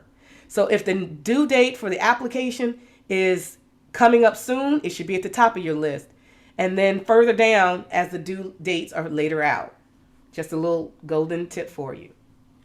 So now that you have your major or your career, you have your plan, you know your timeline, you've picked your major and your career, and now you've researched the colleges and you have your list of colleges, it's time to get busy, y'all. Every student should have a scholar profile. Every student. Let me know in the chat. Some of you may have heard me speak before, but let me know in the chat if you have a scholar profile already. Yes or no? I'm not talking about just a job resume. It's similar, but it's not the same. And so if you fill out the scholarship and you send me just a regular resume, you will get disqualified. I'm going to drop that nugget.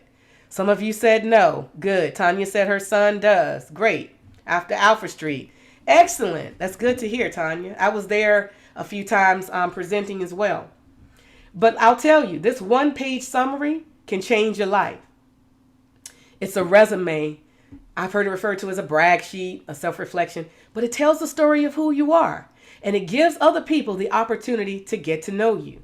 I use this with my niece, my nephews, my cousins, my children, family, people out in the community. I have people giving me testimonies and saying how helpful this was. But here are the sections of it. It's a one-pager. You could attach a professional picture. You don't have to. It gives all your contact information, your name, address, etc. Your objective. If you want to go to Hampton University and major in electrical engineering, or I want to attend college and get an engineering degree from an accredited institution, you can even generalize it if you don't know. But either way, you want to make sure that you have your objective listed. People can help you when they see what you want to do. Excuse me, y'all. All right, so you should also have your educational history. One more second.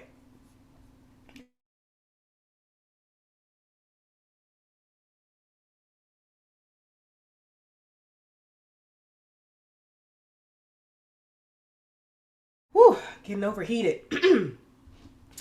All right, sorry. Your scholar profile should also include your honors and accomplishments, your employment history, if you've worked, done internships, both, any activities you've participated in, community service activities, if you have any relevant coursework, and any interest and hobbies. So I'm going through that kind of quick as I cough over here, so I apologize. But what the essence of it is this is a quick snapshot into who you are. The first way people will see you is on paper. Make it worth their while. And so you may ask, Miss Christie, how can I use this scholar profile? 4 key ways. This is why I say it'll change your life. And thank you, Tanya. I'm going to get some water now. 4 key ways. 1, you can attach it to your college application. Imagine if a college application allowed you to attach additional documents. You can certainly differentiate yourself by attaching the scholar profile to your college application. Now, caveat, both with the college application, you can also attach it to a scholarship application, but only do so if those entities say that you can attach additional documents. Never do it if they say, please don't provide any additional documents. But if they allow it, absolutely differentiate yourself, because most students aren't going to have this. You can also use it for your letters of recommendation and as you are writing essays. You ever try to sit down and write an essay and you can't even recall what all you've done over the past 4 years? Well, having this scholar profile will help you to recall it without you having to think about it. It'll give you the ability to assess your strengths and areas of improvement. You can look for gaps in your scholar profile and then fill them in. So if you complete your scholar profile as a middle school student or sophomore in high school, for example, guess what? Don't be upset if you don't have all those areas covered. Now you know what you need to do. Look for where there's gaps and blanks. You can say, I need to get more active involved in activities. Or maybe I need to strengthen my GPA. But use it to help you. And like I did with my sons, I had them update their scholar profile every summer break and every winter break. After every semester, and they had all these different activities going on, pause, take 10 minutes, because once you create it the first time, updating it becomes so simple. Take 10 minutes and get it updated. And then I highly prefer that you include it with your applications again, and I stress that only if they allow you to. Here's what it looks like, y'all. I recommend that you take out your phones or jot down, hint, hint, hint, the actual URL that you see here. I'm going to pause and get something to drink as I talk and give you a moment to do so. But this is very important. This scholar profile will give you the opportunity, if you go to my website, you can download the scholar profile. And it is already formatted. And what I want you to take note of as you're looking at it, it's clean, it's crisp, it's not jumbled up, it's not multicolored, it's very professional looking. This is your brand, y'all. And so what I want you to do is make sure that you line it up and pay attention to your formatting and grammar and spell check as you're pulling it together. Because this is the first time people might learn something about you by looking at your scholar profile. And I've used this several times. My sons have one. And it's a great tool, too. You can even transition this later into a resume. If you don't have a resume, your scholar profile is a great introductory into it. So hopefully everybody either took a screenshot, got the QR code, or the website link. Hint, hint, hint. You'll need this again later on today. Excellent. So I'm going to move on. So the last part that I want to talk to you about in the 10 minutes I have left is how to apply to colleges. There are 5 key parts of a college application, and you see them listed here: the application, transcripts, essays, letters of recommendation, and your test scores. Usually you can apply online, electronically, either through the university's website or through a web portal or by mail. And typically, many colleges, you have to pay a fee. Some schools you do not. But at the end of the day, be mindful of the application fee. And if you are someone who is notating on here, let's see if I can clear all drawings. There we go. And so if you are financially challenged, please check with your school counselor and the university. They may have options to waive your college application fee. Many families don't know that, but if you have financial needs and you can demonstrate it, that can be waived. Again, my son, we spent over $980 in application fees. Now, we talked about this. When should you apply? You should apply to college in the fall of your senior year, roughly between September to December. I would encourage September to November, but for some reasons, December might be an option for you. Please know the difference between early decision and early action. Early decision is very important. You can only apply to one school early decision. And that's the school you really want to go to. And if they accept you, you're 90% sure that's where you want to go. Because what happens is if you let a school know, hey, I'm applying early decision, they're going to expect you to enter into a binding agreement that you're going to go to school there, because it's sending the strongest message that that's your number one choice. They're going to hold you a spot. If you apply early action, the good news is you can apply early to many schools and they won't hold it against you. You don't have to pick which school right away, and it does not require you to commit.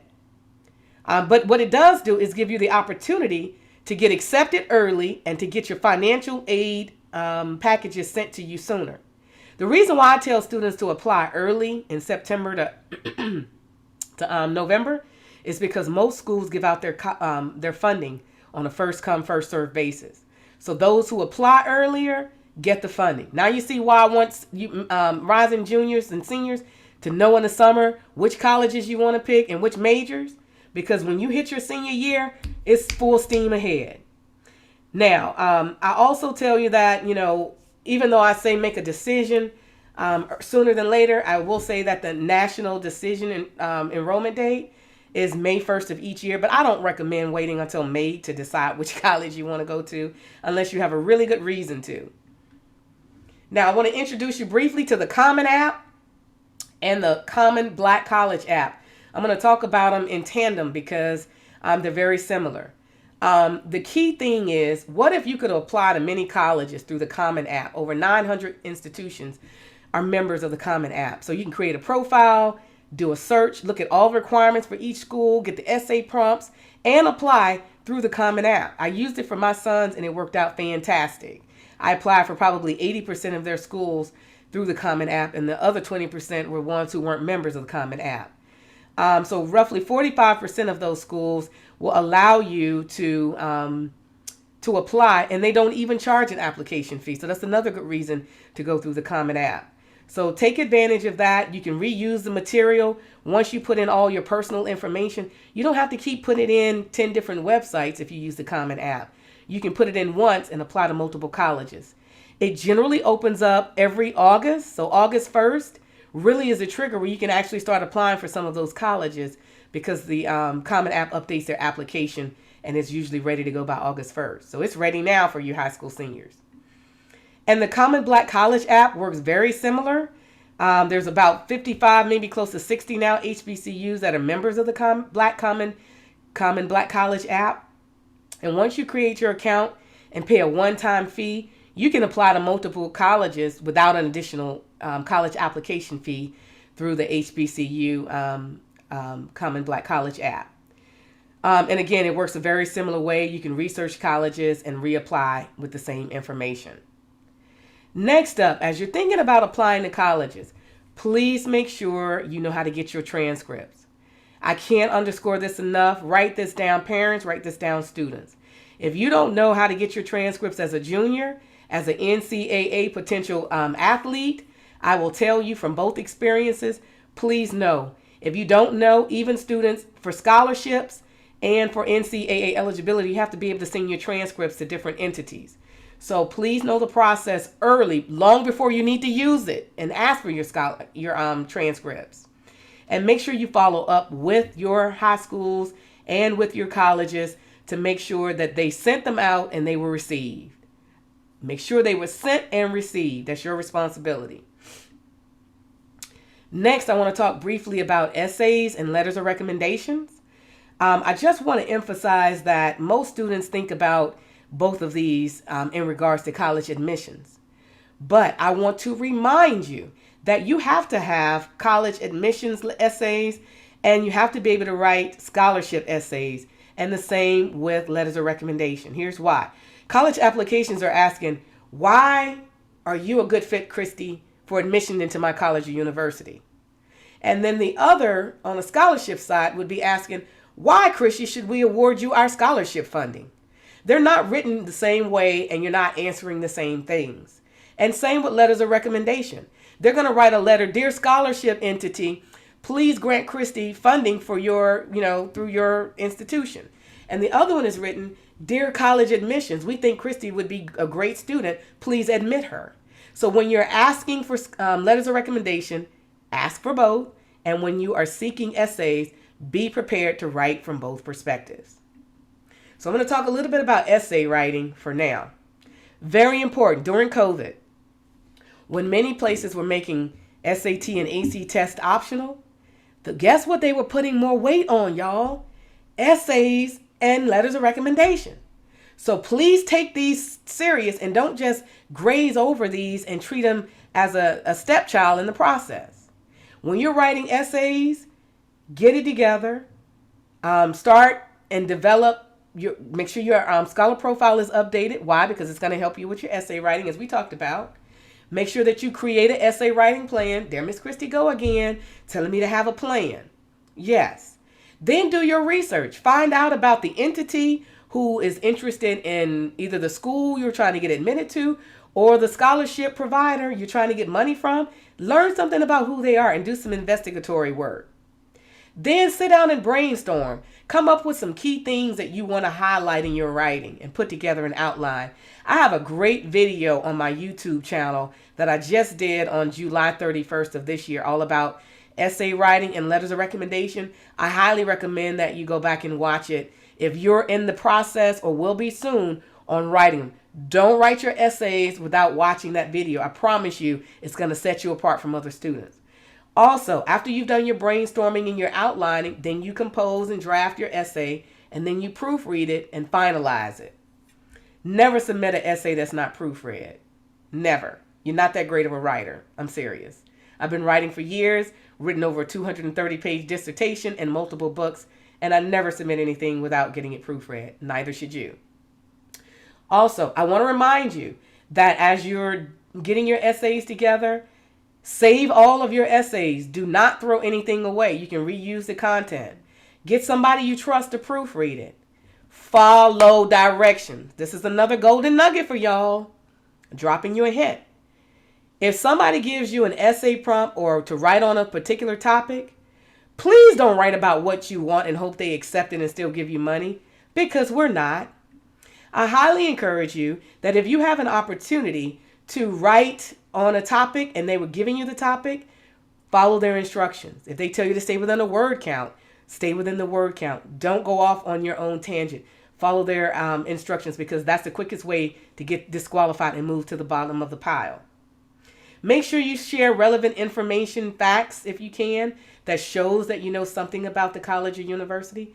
And show and share that that you're about more than just yourself. You're about the community. And you want to show and connect how you're going to make a difference in your community and in the world. So those are some key tips. And I know I'm breezing through them kind of fast, but it's important. Make sure you have an outline. Remember, your writing should have an opening, an introduction, a body, and a conclusion. And these are some of the 10 common themes you're usually going to get asked to write about. A career, a challenge, a change you've experienced, something about your character or your values. Could be community service, how you're going to contribute or make a difference, how you're going to be innovative or creative, your financial need, leadership, or even write your own personal statement where you have a lot of flexibility and creativity to pick your topic. And for those who hate writing, if you're somebody who hates writing, here's what I can tell you. Get over yourself. If no matter what profession you're going to be in life, if you can't articulate and you can't write down your ideas, you're not going to be able to bring people along.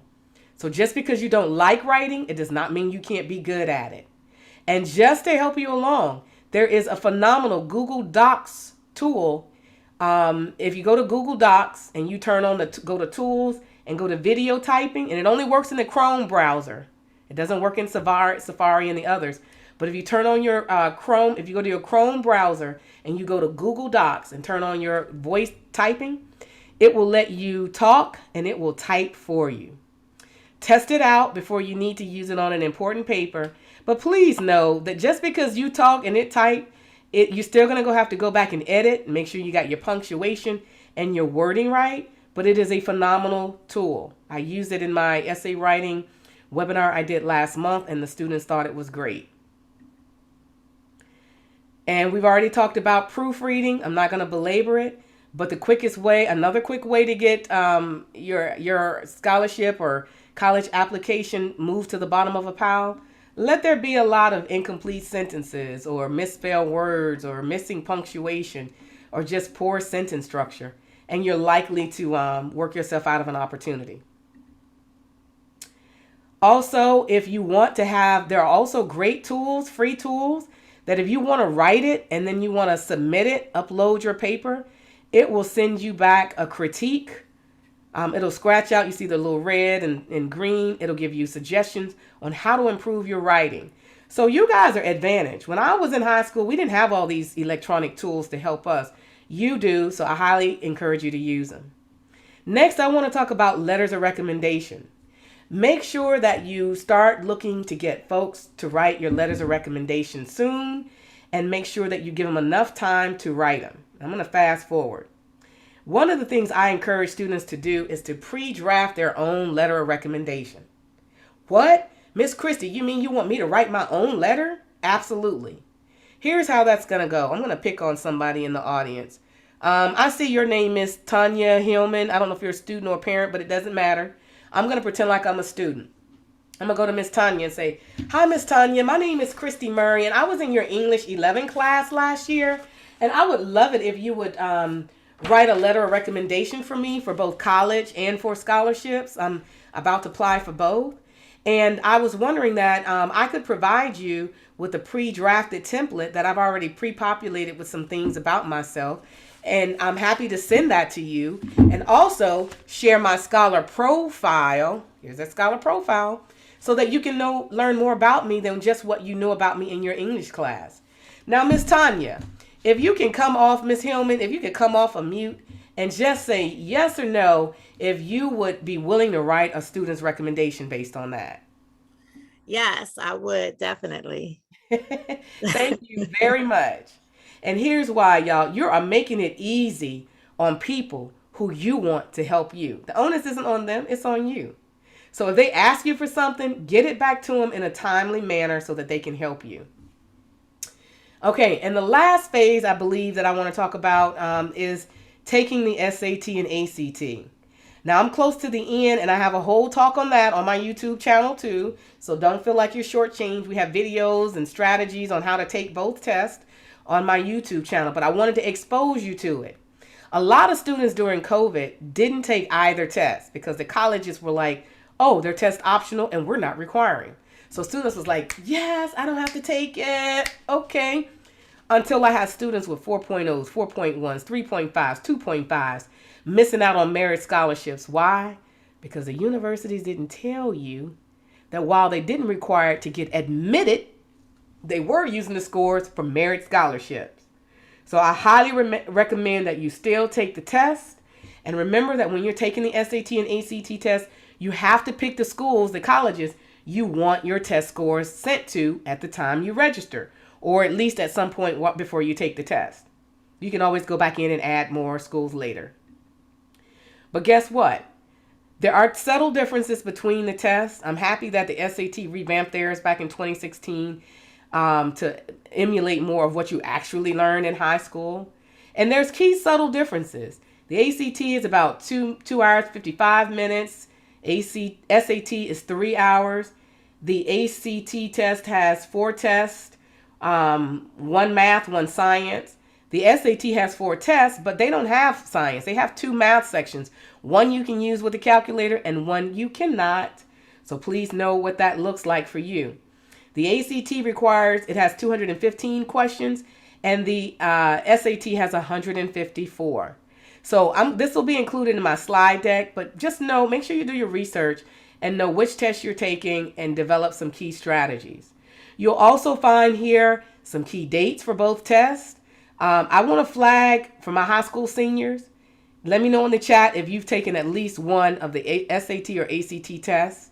If you haven't, please note it's not too late to register for the ACT. They have a test coming up on September 10th, right before you start applying to colleges. You can still do a late registration until the 19th. Good. Some of you have taken it. Some of you have not. But if you have not and you want to take the ACT, you have until August 19th for the September date. Athletes should plan to take these tests too, even though I hear NCAA is not necessarily requiring them, but that'll be a good question for Jamin when he talks later on. The other thing I want to say is for the SAT, there's a date coming up on the 27th of August. Guess what? You caught my summit just in time. Tuesday is the deadline if you're a senior to get that registration in for the SAT.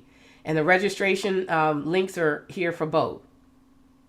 Now, as I tell students to take the SAT and the ACT, if you have more time and you're not a rising senior, I highly recommend that you get in a prep course, take the test first, see which one you naturally test the best at, get in a prep course, and then retake it again. And here are some entities who I think are really good with Prep Kaplan, the Princeton Review, Khan Academy, and the ACT Prep Online. Those are all great resources for you if you are doing more preparatory work. Don't leave these things to chance. Strengthen your scores, students, and get through the process. So as I bring my talk to a close, I just want to remind you of a few key things. When you're completing applications, your college applications, make a checklist because every application is different. Some may require essays, some might not, etc. But I want you to make sure that you know what each school is asking and you make sure you send exactly what they're asking and don't make an assumption that all schools are going to want the same thing because they don't. And then once you've applied to school, don't forget to keep your academics strong. Make sure you're checking the mail and your emails because many of you guys don't. But from here forward, for the rest of your lives, you need to check your emails daily because that's one of the key communication tools as people are doing business. So you want to make sure you review your acceptance letters, complete your FAFSA, review and compare all of your financial aid award letters as they're coming in, and keep applying for scholarships. We'll talk more about that. And then start thinking about, and I have a great list to share if you're interested later, think about what items you need for college. And then be ready to make a choice. And then I added this because I'm finding some students, once they got the college acceptance letter, they thought it was easy coasting. No, it's not. Once you get the college acceptance letters back and you selected a school, follow the school's instructions. They have deadlines in that. Read all your documents thoroughly as soon as you get them. Don't miss your deadlines. Don't miss the fees. Make sure you activate your student account if the school offers one, because that's where they'll likely communicate with you through. Pay your deposits and fees, and then complete your health forms. Parents, if you are in high school, I highly recommend that you schedule your students' physicals for May or June of each year, particularly those who are going to rising college students, because before their senior year and before their first year of college, because usually by the fall, most your doctor's office are going to have a hard time getting the students in for their physicals. So schedule those early, closer to the end of the senior year, and get those knocked out early. And don't forget, very important, order your transcripts as you're graduating from high school. Keep a copy for yourself. Send it to your final school. If you're an athlete, send it to the NCAA eligibility. It is a requirement. And keep it for scholarships. And keep looking for scholarships. I am over my time, but I just want to say, please take your college and career aspirations serious. Have a plan. Start talking about your budget with your families. Develop your scholar profile. Hopefully today, if you're going to apply for my scholarship, the scholarships that we're going to talk about later. But develop your scholar profiles and get organized. And as people are helping you throughout your high school and college pursuits, please get in the habit of not wasting people's time because it's valuable, and learn to say thank you and I appreciate you. So with that being said, I know I talked a lot about templates in my workbook. My resources are available to you online. The QR code and the link will get you to them if you're interested. I do have 2 giveaways that I'm interested in giving away to students today. You'll have to come off mute if you want to get one of my scholarship giveaways. And when you come off mute, you have to share your name and then give the answer to my question. All right, the first scholarship giveaway. So the first student who can tell me one of the 5 steps along the journey that we just covered will get a copy of both my college planning book and workbook. Remember I showed you the roadmap in the beginning? And I said we're going to cover 5 key things. Okay, you got to come off of mute. Say your name, Nicholas. My name is Nicholas Taylor, and one of the steps was building a scholar profile. That's right. Develop a scholar profile. So congratulations. You will get a copy of my book. All right. I'm going to write down your name, Nicholas, and I'm going to check my list in just a minute to make sure I have your address. And I will inbox you personally if I do not. So congratulations. All right. My second question to you all. Which comes first? You want to pick out a college first and then a major, or a college major and then the college? Naima McCullers. Okay, And Naima. college major. Okay, thank you, Naima. Say your name one more time. Naima McCullers. Okay, and what did you say the order was? A college major first. Okay, excellent. Great job. You have to do the college major first. Excellent. So if this link doesn't work, I try the QR code, Tanya. I thought I put the correct link, but I'll double check it on the break. All right, well, thank you all very much. If you have questions, I will make sure that we circle back around and address your questions. But we do have a esteemed guest joining us today, and I'm going to introduce her. I know that she is on. If you could just give me a sound check, Miss Bowman.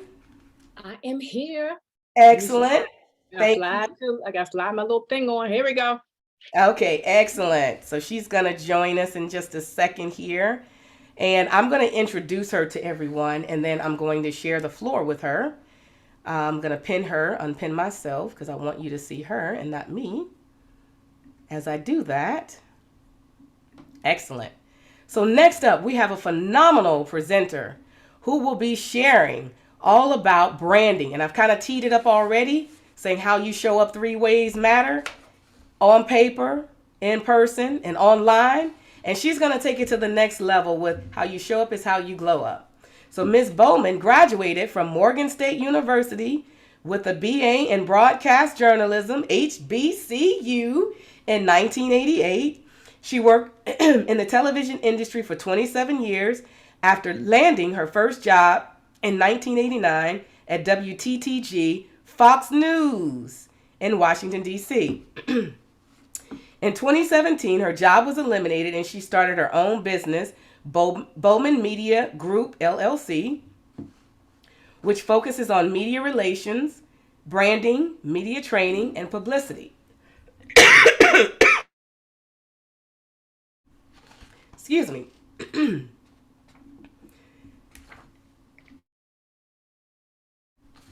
I apologize. I'm having a choking attack, y'all. Her motto, "Are you ready to be seen?" She works with individuals and companies to create an effective media plan for ultimate media exposure. With that, I'm going to introduce Miss Micheline Bowman.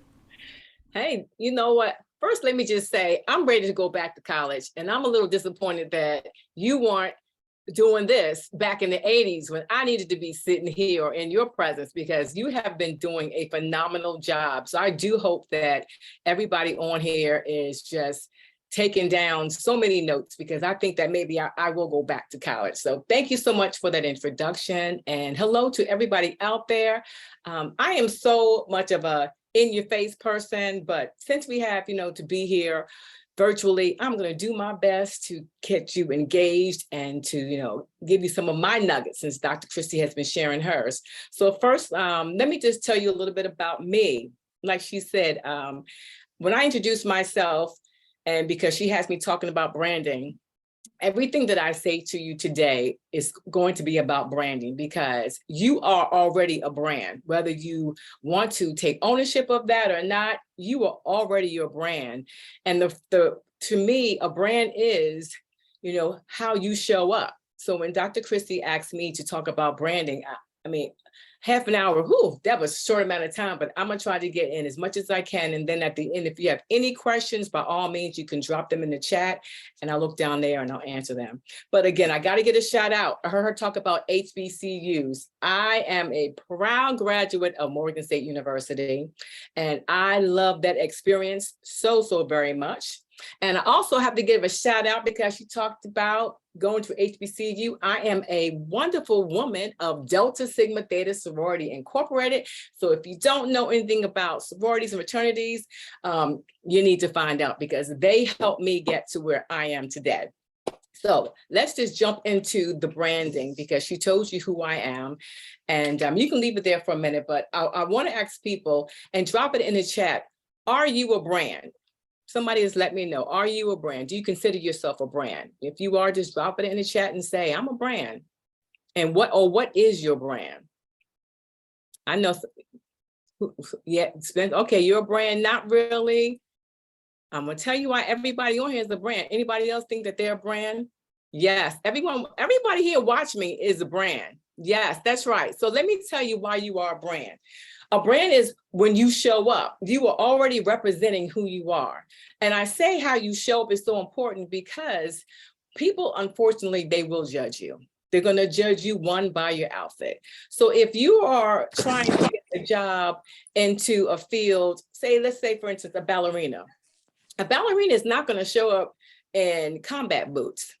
She's going to come dressed in her tutu, dressed in her leotards, dressed for the occasion of how she shows up. The same way, you know, when you show up, you have to make sure that your outfit is on point. So when people see you, you have a one time to make a first impression. So that's the first thing. Plan your outfit when you want to show up. That is so very important. Now, of course, people have various styles, and there's nothing wrong with having a style. But when you want someone to take you serious, you got to plan for how you look overall, and you have to ask questions. Don't ever be ashamed of asking, how do I look? You hear that sometimes. How do I look? Because how you look is going to, when we go back, I'll let you know when to change. Yes, you can hold it there for a minute. How you look, I'm sorry. Plan your outfit. The second thing is nail your greeting. I have this thing that when I meet people, I'm all about a firm handshake. You can tell a lot about somebody on just how they grab your hand and the first words that come out of their mouth. I don't know if anyone on here has ever had this happen to them, but when I go to grab somebody's hand and their wrist is kind of like limp or like I call it like a fish, that to me is a sign that they're really not sure about how they want to approach me, what they want to say to me. So I always tell people, when you greet somebody, have a firm handshake and make sure that you're grabbing that person's hand with, with confidence. And you know that, look, I'm here because I'm showing up with confidence. I'm ready to say hello, and always make eye contact and say your name. My name is Micheline Bowman. A lot of people want to call me Michelle, Maybelline, Michaeline, Micheline, all these other names. But you have to, stand with confidence and say your name and ask them their name. Have you ever gone to some place and you've met so many people and you forgot their name? I'm going to give you a step to always remember somebody's name. It is a tried and true thing. And a lot of people don't realize this, but your brain remembers things in threes. So if you say somebody's name 3 times, or make sure you say your name 3 times in a conversation, 9 times out of 10, you will remember that person's name. So when I introduce myself, I say, hello, my name is Micheline Bowman. That's a mouthful, and I make them laugh and I make them say my name back because, again, the brain remembers 3 things. So within that conversation, I'm getting to know who they are. They're getting to remember my name. I'm looking them in the eye, and I know exactly what it is I want from them. I want, if it's a job opportunity, if it's an internship opportunity, all these 5 things that I'm saying to you, you have to know, again, you got to plan your outfit, nail your greeting, stand there with confidence, look somebody in the eye. If you're like drifting off, talking to somebody or looking up and looking down, that doesn't pretty much make them feel too confident that you're the person or the candidate for whatever it is that they want. So know what it is you want from that person, because the majority of you, if you're going into college, a tip that I would suggest now, like Dr. Kathy said, decide on the major and then you decide on the college or university. And once you do that, find somebody that might have gone to that college or university that you can do an informational interview with. A lot of people don't think about that, but by doing an informational interview with that person, that gives you an opportunity to find out things that he or she might have experienced. Now, of course, everyone's experience is going to be different, no doubt, but those informational interviews will take you into your sophomore year, your junior year, when you're starting to look for internships, going after those informational internships, because again, everything is centered and focused about your brand. And as you go from a freshman to sophomore to junior, all those things would pretty much just kind of come together and it'll make sense. You can go to the next one. Hobby versus passion. How do you know which one is which one? All right, so if you see behind me, you'll see the Bowman Media Group on one side, and then you see this Meet Me Monday on the other side. A little bit about Meet Me Monday. Meet Me Monday is my brand, but it's also a hobby of mine. Bowman Media Group is my passion. The way that I tell people how to find which one is which, to know what you want to do. A hobby is something like, okay, I like to bake cookies. I like to eat cookies, and that's fine. Or, yeah, I like to play basketball or sport, you know, but that's just something I do every now and then.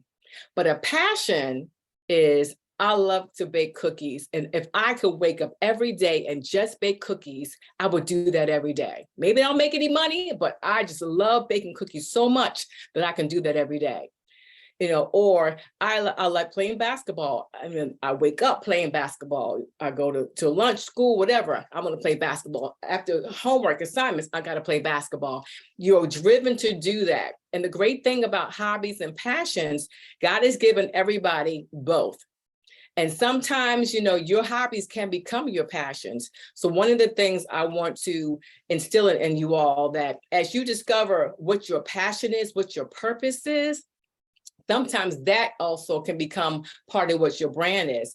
For instance, my Meet Me Monday came about because I love Monday. I'm just going to say I love Monday. And I got tired of people saying, oh my God, it's Monday. Oh, I got to go back to work. Oh, I have to do this on Monday. But Monday to me was my favorite day of the week. So I decided to figure out, how can I create something to make people enjoy Mondays? How can I create, you know, something that your Monday felt like your Friday when you're ready just to cut loose and have a good time and all that. So that's why I created, out of my hobby, a Meet Me Monday brand. So when people see me, they say, oh, that's that Meet Me Monday girl, or oh, that's Miss Meet Me Monday. Because sometimes your hobbies can become brands that you didn't even think that you'd be branded for. So now again, being known for something that's as popular as my hobby, I'll take that. So when I walk through the door, if they don't remember Micheline, they'll remember Meet Me Monday, and I'm happy about that.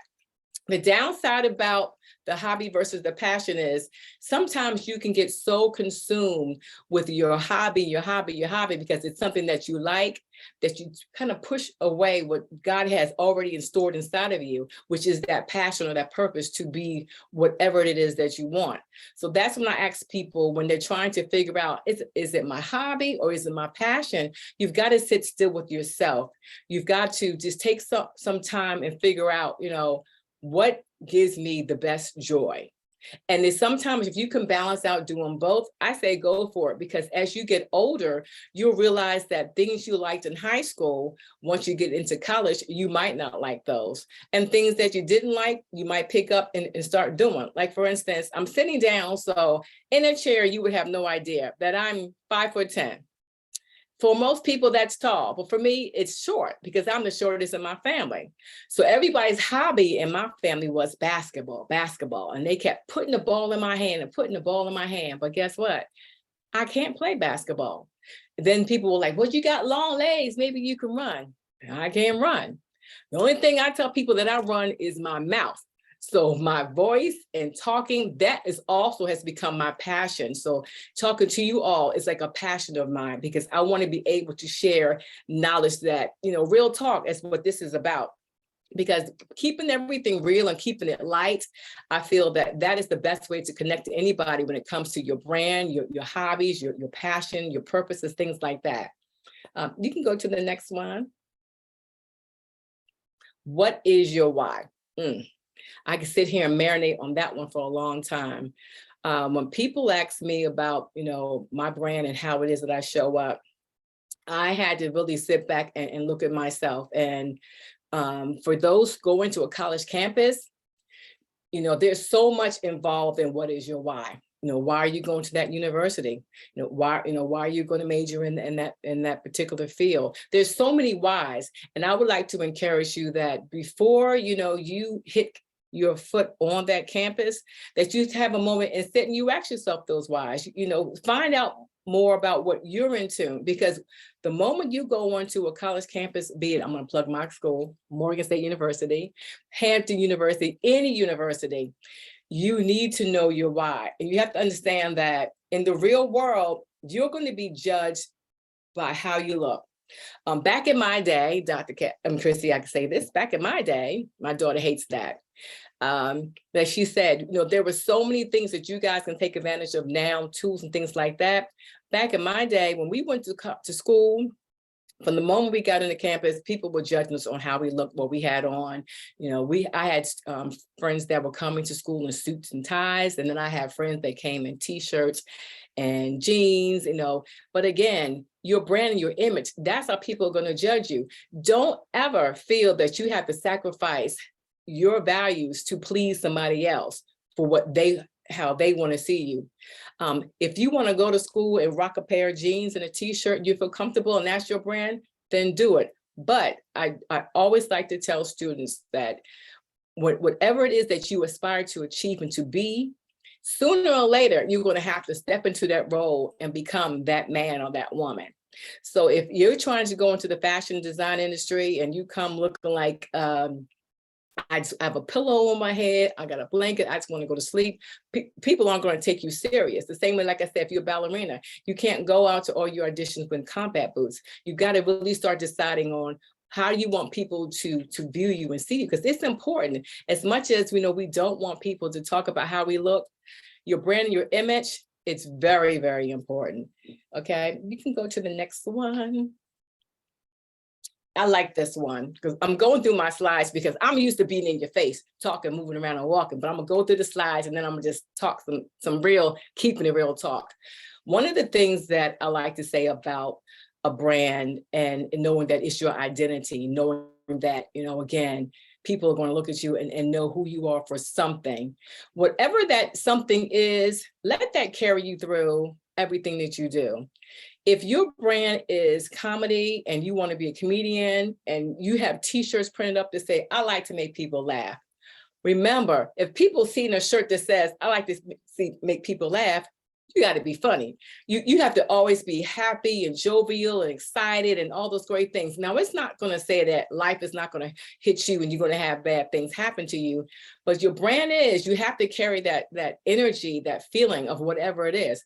For me, I consider myself an encouragement enthusiast. People like to say, motivational speaker. Yeah, I can talk and I can speak and I can motivate.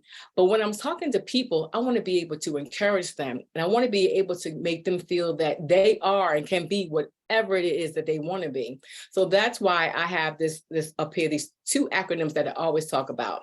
But I want to say to you all, tell yourself when you get up and look in the mirror, who you are, say your name and be proud of your name, be proud of the name that you were given, and tell yourself who you are. Give yourself those adjectives that, I am fearless, I am happy, I am bold, I am encouraged, tell yourself who you are, because once you start feeding into your own psyche about who you are, whatever your brand is, however you look, you can turn a bad day into a happy day by just waking up and simply saying, hello, look in the mirror and just say hello.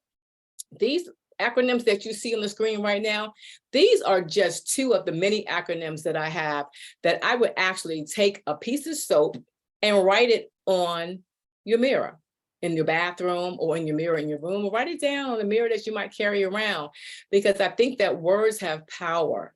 And the one time, you might feel kind of down and you grab onto my BIG, believe in goals, those words have power, because I want you to know that you are big. So I'm putting those two acronyms in there. You are big. believing in your goals. Whatever your goals are, whatever that you want to achieve, you have to, again, know that you can accomplish and achieve whatever it is you want to do, because you live your life for yourself. You can't live your life for your parents, for your sisters and brothers. You have to live your life and believe in the goals that God has given for you. And don't feel that once you get into school, you might change your mind. You might start off as a freshman and attending a school, and you wanted to become a communications major, but somewhere along the line, you like marketing because you wanted to get into marketing. By all means, there's nothing wrong with changing your mind. You can imagine by the time you graduate and go back and look at this, or your friends, the likelihood of everybody doing what they said they wanted to do in college doesn't happen. And it's okay. It is, trust me, sometimes I wish I could go back. It's okay to change your mind, but it's not okay to stop believing in your goals or believing in yourself. That's one thing. I don't care how hard it gets when you hit that college campus, you cannot give up on you, because you are what's the most important thing about being on that school, is that you're on that college campus, all right? CEO, change everyone's opinion. I want you to know that you are already a CEO. You are already the CEO of your life. And for those that doubted you wouldn't get to where you are, for those that doubted that you would never go to college, for those that doubted anything about you, that's when you have to hold on to that CEO and realize that it's up to you to change everyone's opinion.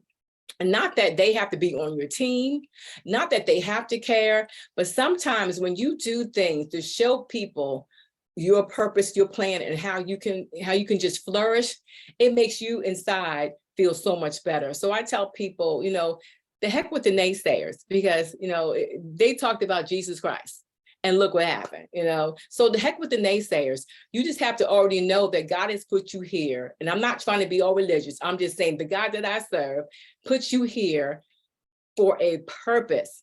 And when you're at a certain age, you don't always get it. I'm just going to be, I thought I had it at 17, 18, and 19, 20, 21, 22. I can keep going. I thought I had it in my 30s and my 40s. I'm in my 50s. And I still don't always have it. But I always have goals. I always have to believe in my goals. And all of my goals come back to my Bowman Media Group, and they come back to my Meet Me Monday, my 2 brands. Because if I show up unhappy, always angry, having an attitude, late, any of those negative words, that reflects on who I am. And that same thing goes for you. If you have a brand where you're doing t-shirts or cupcakes or blinged out phones, whatever it is, if you don't have good quality, you don't give the stuff back to your customers on time, they can't depend on you for your word, all that comes back to you. So that's why I say, people ask, what is your brand? You are your brand, and you are important, but you have to believe in every goal that you set for yourself. And you have to believe that, your opinions and how people feel about you. Yeah, you can take them for all they're worth, but as long as you know, and you feel so confident about what you're doing, there will be no doubt that you're going to go far in life. One of the things I wanted to just, first let me just say, I don't have a lot of slides. Dr. Christie, you have all them slides. I don't do all that slide stuff. I need some of these kids on here to kind of help me slide. So I'm going to go ahead and talk about what I want to talk about. But those are just I think that's it. What is your, yeah, that's all I got to say as far as my slides. So now you're going to have to look at my face, and I'm sorry about that, but it is what it is. So I want to say that, and let me jump in here and see if anybody had a question. Okay, mom always says that. All right, I'm glad your mom always says that. So let's just get back into the meat and potatoes. You're going to college. You're trying to figure out, just life in general. And I'm going to give you some life lessons, because again, I really wish I had you when I was going through this. You guys don't understand how amazing this opportunity is to have somebody sit here and pour out to you. And I'm just encouraging everybody to make sure that you pay this forward with your cousin, with your sister, your brother, somebody, because everybody couldn't be here. But the fact that you're getting information and you will all day from different people pouring into you, remember 3 things, if nothing else, about what I say to you today. Remember that you are important. Remember that you are important. Remember that you are important. That is the most thing, because if the words that you say to yourself will speak volumes for whatever brand it is that you're trying to bring out for people to know who you are. And that, to me, if I don't say anything else, remember you are important. One thing I do want to share with everybody about just talking about the overall branding and imaging. While again, I need help some days trying to put it together as far as what to wear, how to look and all that. When you go to whatever college, don't try to fit in. Be who you are, because being who you are will have you standing out and being branded for being who you are. I know it's kind of difficult, especially if you're going out of state and you're not in, in Maryland, you can't get home to your mother, your father, but then again, sometimes you might not want to get home to them so fast, but be who you are and make your mark when you hit that college campus.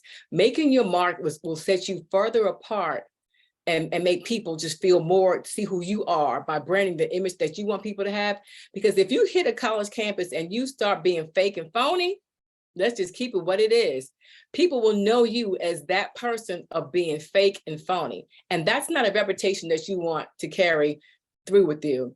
Now, of course, you don't want a reputation to be branded as the person who's like the kissing the professor, always up in the professor's face, always want to do extra credit, always, because again, that's the negative things you don't want. But and then again, if you need that help, if you need that assistance, if you need that extra whatever it is, do it. Because again, those are your dollars that you're spending or that you're being gifted to go to school with. So you have to make the best of your whole college experience. My college experience back in the day was, I wish you guys don't understand, like, Dr. Christie, you were talking about going to get somebody to transcribe and write your words down if you don't want to write. Oh my gosh. We had a thing called Dewey Decimal System. I don't even know if y'all even know what Dewey or decimal is, but ask your mama, ask somebody that went to school in the 80s. We had to go to a library, actually go pull out this long thing, flip through it to find the book we wanted, and hope the book was on a shelf that was categorized, like rows and rows of books. And if the book wasn't there, we had to look to see who checked it out and when it was coming back before we can get stuff done. Not only that, I had to carry around a typewriter with this thing called whiteout that I had to, if I made a mistake, I couldn't just erase it. I had to go there and then blow it and fan it and type over it again. So again, the same way technology has changed from my mother to me and to my daughter, you have got to take advantage of everything possible that's going to allow you to thrive and grow and become the amazing students that I already know. Because the fact that you are even interested in going to a college, like she said, if HBCU, PWI, even a community college, they're all good. And I truly, truly hope that somebody on here is going to a community college, because four-year college is not always for everything. There was some type of stigma of, that was a brand right there. Oh, you went to a 2-year community college. That was a brand, how you got branded like, oh, can't talk to him or her because he's going to a 2-year. No such thing. 2-year colleges and universities are just as vibrant and thriving as the 4-year institutions are. So if you're going to a 2-year one, I'm like, hey, you're going. That's the most important thing, is that you're going. And once you get there, you'll have the credits that you can hop over to the 4-year and like, bam, I'm in the room. What? You ain't got to start all over. You're there. It's done. Two, you're done. For me, I had a motto: 4 out the door. Now, I ain't going to tell anybody do what I did, but my situation was a little bit different, because at the age of 12, I knew that I wanted to go to Morgan State. Long story, but my mom, she got stationed in California. We were living in New Jersey, and I was like, that's not going to happen. That's too far. I had a plan, and I'm so happy that Dr. Christie is talking about these plans, because your plan can become your brand. I keep saying brands, it all comes back to that. My plan was 4 and out the door. How am I going to do that? Like she said, you got to prepare. At the age of 12, I wanted to go to Morgan State. People were like, how did you know? Because coming down from New Jersey to Baltimore, Morgan was the halfway point that I could meet my cousin. And one day we were riding our bikes around the quad. Well, if you haven't been there, it's a circle place, and we call it the quad area. And something literally told me, one day you're going to go to this school. So at the age of 15, when my mother got stationed in California, I told her, I can't go to California. It's too far to Morgan. Plus, I'd be out of state, which is a whole situation that money-wise, Maryland has some amazing schools. So if you guys are tuning into Maryland or whatever state, look at your in-state schools. Don't sleep on your in-state schools. But I got the opportunity to move to Baltimore, Maryland. You needed 2 years to get in-state residency. So I did my junior and my senior year. I applied to one school, Morgan State University. Thank you, Jesus. 4 out the door. I didn't do the traditional HBCU. I'm sure you might hear the party, yeah, we all that, the sorority fraternity. I didn't do any of that. I went to school, I went to work because my plan, like Dr. Christie said, I planned 4 out the door. And I guess what? I paid for all 4 of mine myself. That's why, Dr. Christie, I wish you were around back in the day because I won't be slaving to the rhythm, paying for all my school. But I paid for my 4. But the best thing about what I did and what she's telling you all today is if you do this right, you can come out debt-free. When I graduated from Morgan State back in 1988, when y'all weren't even thought about, wasn't even in the wishing well, I got papers, my college degree, and owed no papers, which was money. I was debt-free. So it's possible if you listen to all your speakers today and what she's giving you, but you got to take it seriously. Don't just think, oh, I'm getting money, refund checks and splurge and spend. Have a plan. Because again, those 4 years go by so very fast when you're in school. Look at how fast your 4 years in high school have gone by. And so you want to have a plan. And as you grow, surround yourself by people who are going to pour into you. If you realize that your girlfriend or your boy from high school, he or she's not going the right way, and you know what I'm saying, and you can't pull them your way, at some point in time, it's not that you give up being friends with them, but you have to always pour into who you are and realize that it's time for you to move on and be an example for him or for her. It's time for you to show up, to show them like, look, I know we're hanging out and we're doing this and doing that, but it's time for us to get ourselves together, because once you go to college and then you graduate from there, and I want to say you get a degree. Diploma is high school, a degree is college. You might hear people say, I got my diploma. No, that's in high school. You get your degree in college. And once you get that, the world to you is, oh my gosh, you can do whatever it is you want. Your brand of being whoever it is you want. And I'm gonna just be honest, because Dr. Christie, I can keep this real, right? I can keep this real. You can shake your head. That's the only way we know how to do it. Okay, I'm gonna keep this real. You might not like everybody you went to high school with. You might not like half the people you go to college with. Heck, you might not like even the siblings in the household that you live in. But if you do not fall in love with yourself, your dreams, your wishes, your looks, your hair, your everything that they tell us not to fall in love with, the likelihood of you succeeding in anything you do doesn't happen. And the one thing that your brand, I don't care if your brand is selling, is making shoes, making purses, if your brand is designing whatever, if you do not know how to talk about your brand, how to talk about your business, how to talk about yourself, how to communicate, you're not going to go too far. The one thing, I can only speak as a Black woman, African-American woman, whatever you want to call me, brown sister, sister girl, whatever. Your English language is what's going to help you get through the next door. There is no such thing as, oh, you talk white, or oh, you talk, well, people always say whatever they want to say. It's the English language. And communication is key, no matter what it is you want to do. If you can't communicate who you are, how can you communicate with me, your brand, who you stand for? Because if I don't understand the words coming out of your mouth, because every other word is seen them saying, know what I mean, huh, yeah, I'm going to look at you like, And that's part of your brand, because if you're coming at me talking about anything, I want to be able to understand what you're saying, not looking at you as I do this. Literally, when people come to me and I don't understand what they say, I go, let me take my glasses off so I can hear you better. I do all the time, because I'm a fast talker, so sometimes I got to slow down, but I want to get people to understand that your brand starts with what comes out your mouth. And if you can't come out your mouth correctly, anything else you're saying to me, then I'm gonna start doing the things I told you not to do. Looking around, I'm gonna start no eye contact, everything that I told you what you need to do. That's what happens when people don't appreciate your brand. and don't want to be a part of your brand. Oh, Dr. Christie, I'm sorry. I'm still talking. I didn't look at the time. Am I good? I'm so sorry, because I know I have a certain amount of time here. Yes, I would recommend closing remarks because I know Okay. moving into lunch segment.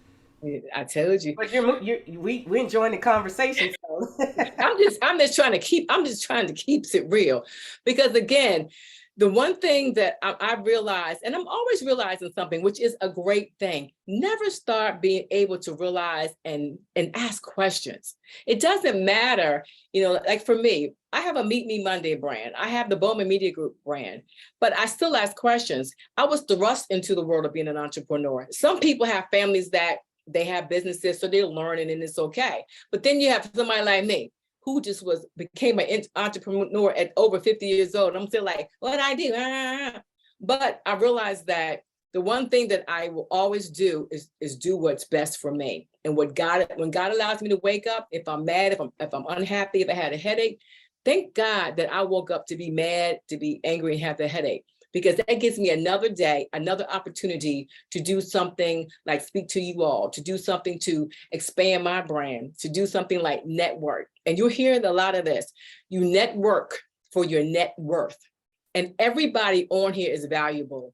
Everybody on here has value and it has purpose. So I'm going to just end up by saying, for anybody out there, I majored in broadcast journalism. And, like she said, I worked in TV for 27 years. So now I work for the local Fox 5 in DC, and people go, Fox, let me just stop it, hold it. Fox 5 is not Fox News. Same parents, different kids. Like you might not like your siblings, but you came from the same parents. We didn't particularly care for our siblings, but we came from the same parents, okay? So I gotta put that out there. So if you're in the DC area, the local Fox 5, you see a lot of brown people on that. And I will personally take charge and say that I helped start the very first news in the DC area, which was on Fox 5. I'm gonna leave it at that. But I want to offer anybody on here an opportunity outside of all this, Dr. Christie, that if they want to talk to me about anything in communications, media relations, television, how do I, because I did the internship program at Fox 5, so I'm connected in internships, all those great things, because you have to have a plan to start now. You can't wait to become a junior and figure out where I'm going to do an internship when you need those credits to graduate. So all those great things when it comes to colleges that she has talked to you about, if I can infuse anything else, I'm an open book. And awesome. as it says, Mondays just got better. Remember that. Your Mondays, every day's got to be better. So, Ms. Bowman, how can they reach you if they want to take you up on that offer? Honey, Google me. No, don't do that. That's not true. You can Google me. Everything that I don't tell you is true. But Miss Shalene Bowman. I'm Miss Shalene Bowman on all your social media. I'm not on all of them. On Instagram, Facebook, Miss Shalene Bowman, or my first name and last name at Gmail. If you know, I'm put it in the chat. And if you reach out, I'm gonna put my email address on here, and then just say, hey, you spoke at Dr. Christie's event. I am such a dot connector, and I am, more importantly, I am a woman of my word. Those are the last two things I'll leave you with. If you give your word to somebody, never take it back, because you are as valuable as the words that came out your mouth. So if you're gonna make a promise, they say, yes, promises are meant to be broken. So they say promises are meant to be kept. And, just don't break your promises, because then not only you break people's heart, but you break your spirit, your soul. And your soul is what's gonna make you shine on the outside. Fantastic. Let's give a round of applause. If you want to use your reaction button, I'm gonna clap out loud. I'm laughing. Excellent talk. This is phenomenal. And I know, first, we want to thank you for taking the time out. I know you're very busy. And so we appreciate you coming to share some golden nuggets with our students and parents and families today. So yeah. So ladies, just remember Delta. Why am I saying this? Delta Sigma Theta. This is word. Go ahead and get out the Delta Sigma Theta now, because in a few minutes we're gonna have like 3 or 4 AKAs on our panel this afternoon. But you know what? But the thing is, I say it's not the colors we wear; it's the sisterhood we share. And That's absolutely. I love all sororities. I could care less.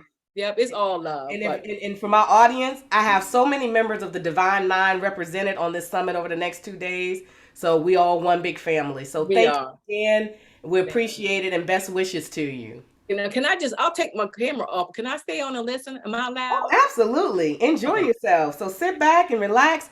We're going to take a brief 5-minute break to allow our next speaker to get set up. So we're going to start back at 12:27. So get yourself something cold to drink, make you a quick sandwich, and we're going to keep it going. All right. We have a great speaker coming back to talk about athletic recruitment, NCAA recruitment. He's phenomenal. I can't wait to hear him speak. And I think you will enjoy it too. Earlier, I did a poll to find out. We have quite a few athletes in the group. So this is a great time for you to get some great tips. And even if you're not an athlete, you know somebody who is, who's not on this call today. So everybody knows somebody who's missing out on some vital information. And Micheline just hit it when she said, pay it forward. This will be a great opportunity that if you know somebody who's not on here, to have them, you can pay it forward and share the information with them. So go grab something to drink. I'm going to play a little bit of, where my song at? I'm going to play him a little song here while he gets set up with sharing his screen. And we'll be right back with you. It's the Legion, baby.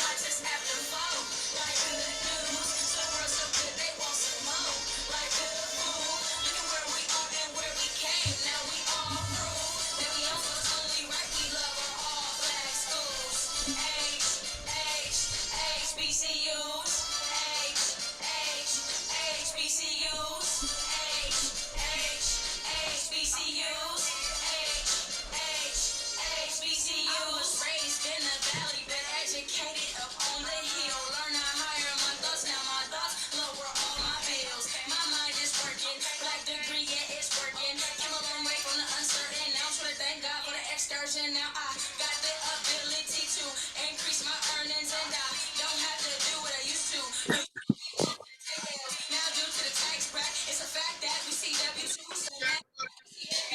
Imagine that. Now let me get back to the fact that we didn't have access from no schools. Now we're on the atlas. Black grads, we can discuss it. Just don't try to change subject like a cold drink without you. We need that RNC. But even so, you know, people gotta be able to message, get their message. What it is for the survival of Black theater, and you know, for us to have spaces and places to HBCUs. Okay, I get 500 for that one. That was 2,000. That one over there. Then he just starts their program to work the room. I'm thinking about bringing him down and trying to get him to be a spokesperson for us.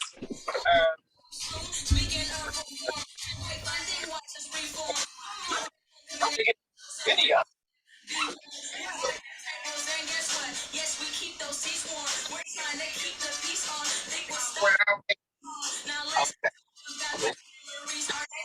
Right now, I think there might be an underlying phone going on, but I've seen this. He told me to call him. He said he would come. Yeah. Oh, no, I don't mean that. I mean something else. I'll talk to you after. When we get off this call, I'll call you. Does anybody have any objections to that? Keith, you know, do you think that would work? I don't have any. Hello. Miss Jennifer, I think you need to mute your line. We're picking up your whole conversation. Oh, sorry.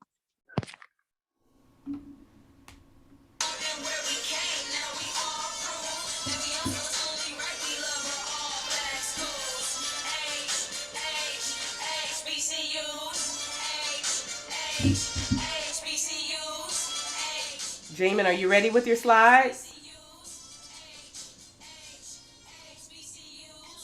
What can you see on your end, Dr. Christie? Your presenter view and notes. Okay. Yeah, let me stop sharing. Hold on.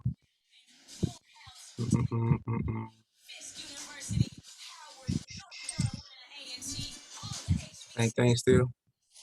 No, I'm seeing just your slides now. That's perfect. All right. All right. Showtime in 1 minute. All right.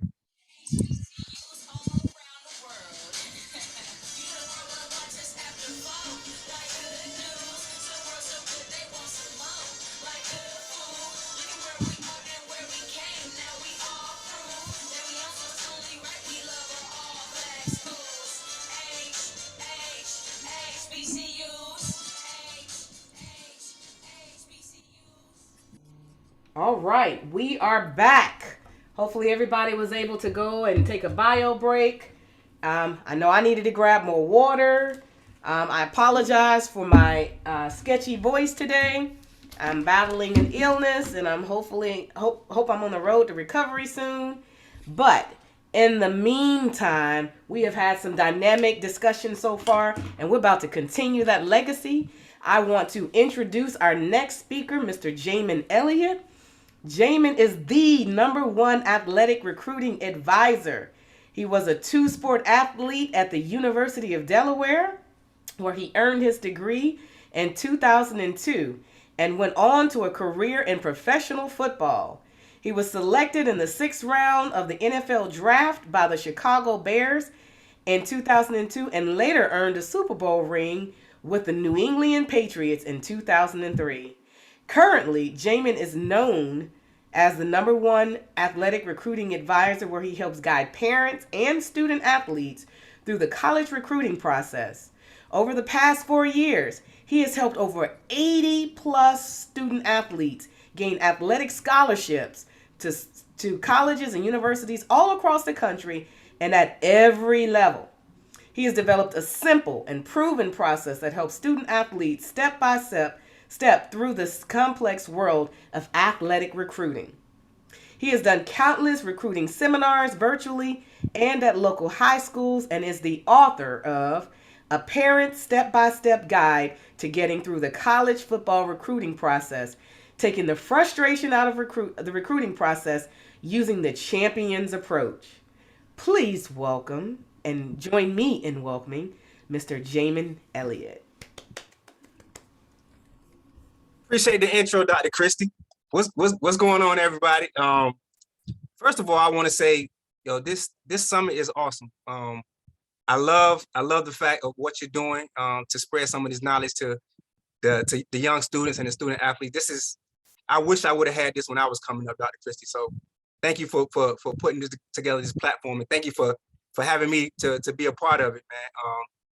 I know you guys out there, you probably got your, hope you guys got your sandwiches, got your food, got your drinks.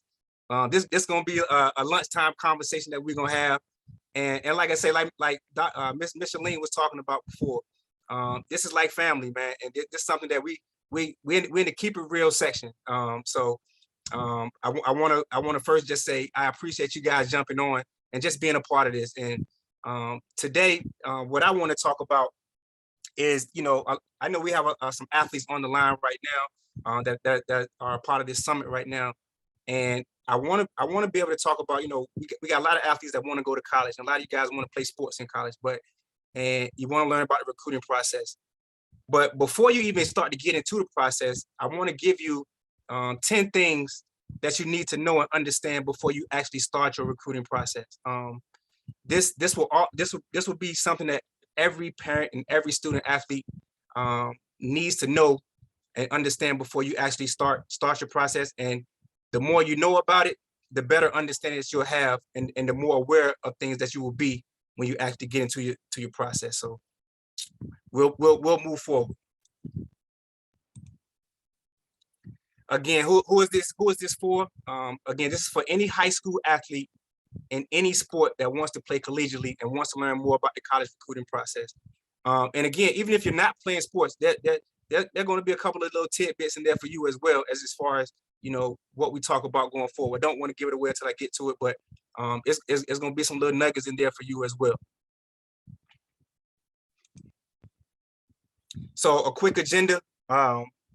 It's probably going to be try to give about 45 minutes if I can, and then I'm try to leave some room at the end for questions. But I'm going to tell you a little bit about me and my background. I'm gonna jump into those 10 things that you need to know and understand. And then, you know, at the end, we'll ask questions. So if you have questions, write them down. And then we at the end, we'll be able to have you come off of mute to ask your questions, and we'll go from there. Try to be quick with it. I know we ran a little bit over on the time before, so I want to respect everybody's time and kind of get in a little bit. So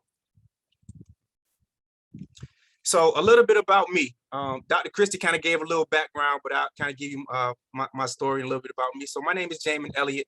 I'm a former regional director of college scouting with one of the nation's oldest and largest scouting organizations.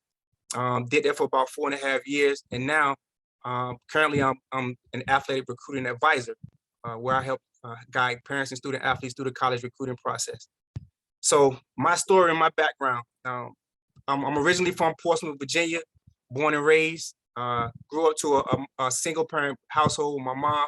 My mom had 3 kids, so we grew up in a housing project there in Portsmouth, Virginia. And I know, I'm not sure where most of you guys are from, but you know, if you're from the Virginia area, you know, from the Tidewater area, Portsmouth is a pretty tough place and a pretty rough place. But thank God we made it through, and thank God, you know, kind of moved forward. But I knew that, you know, going forward, my only way, if I was going to get to college, my only way was going to be through athletics and through a full athletics scholarship.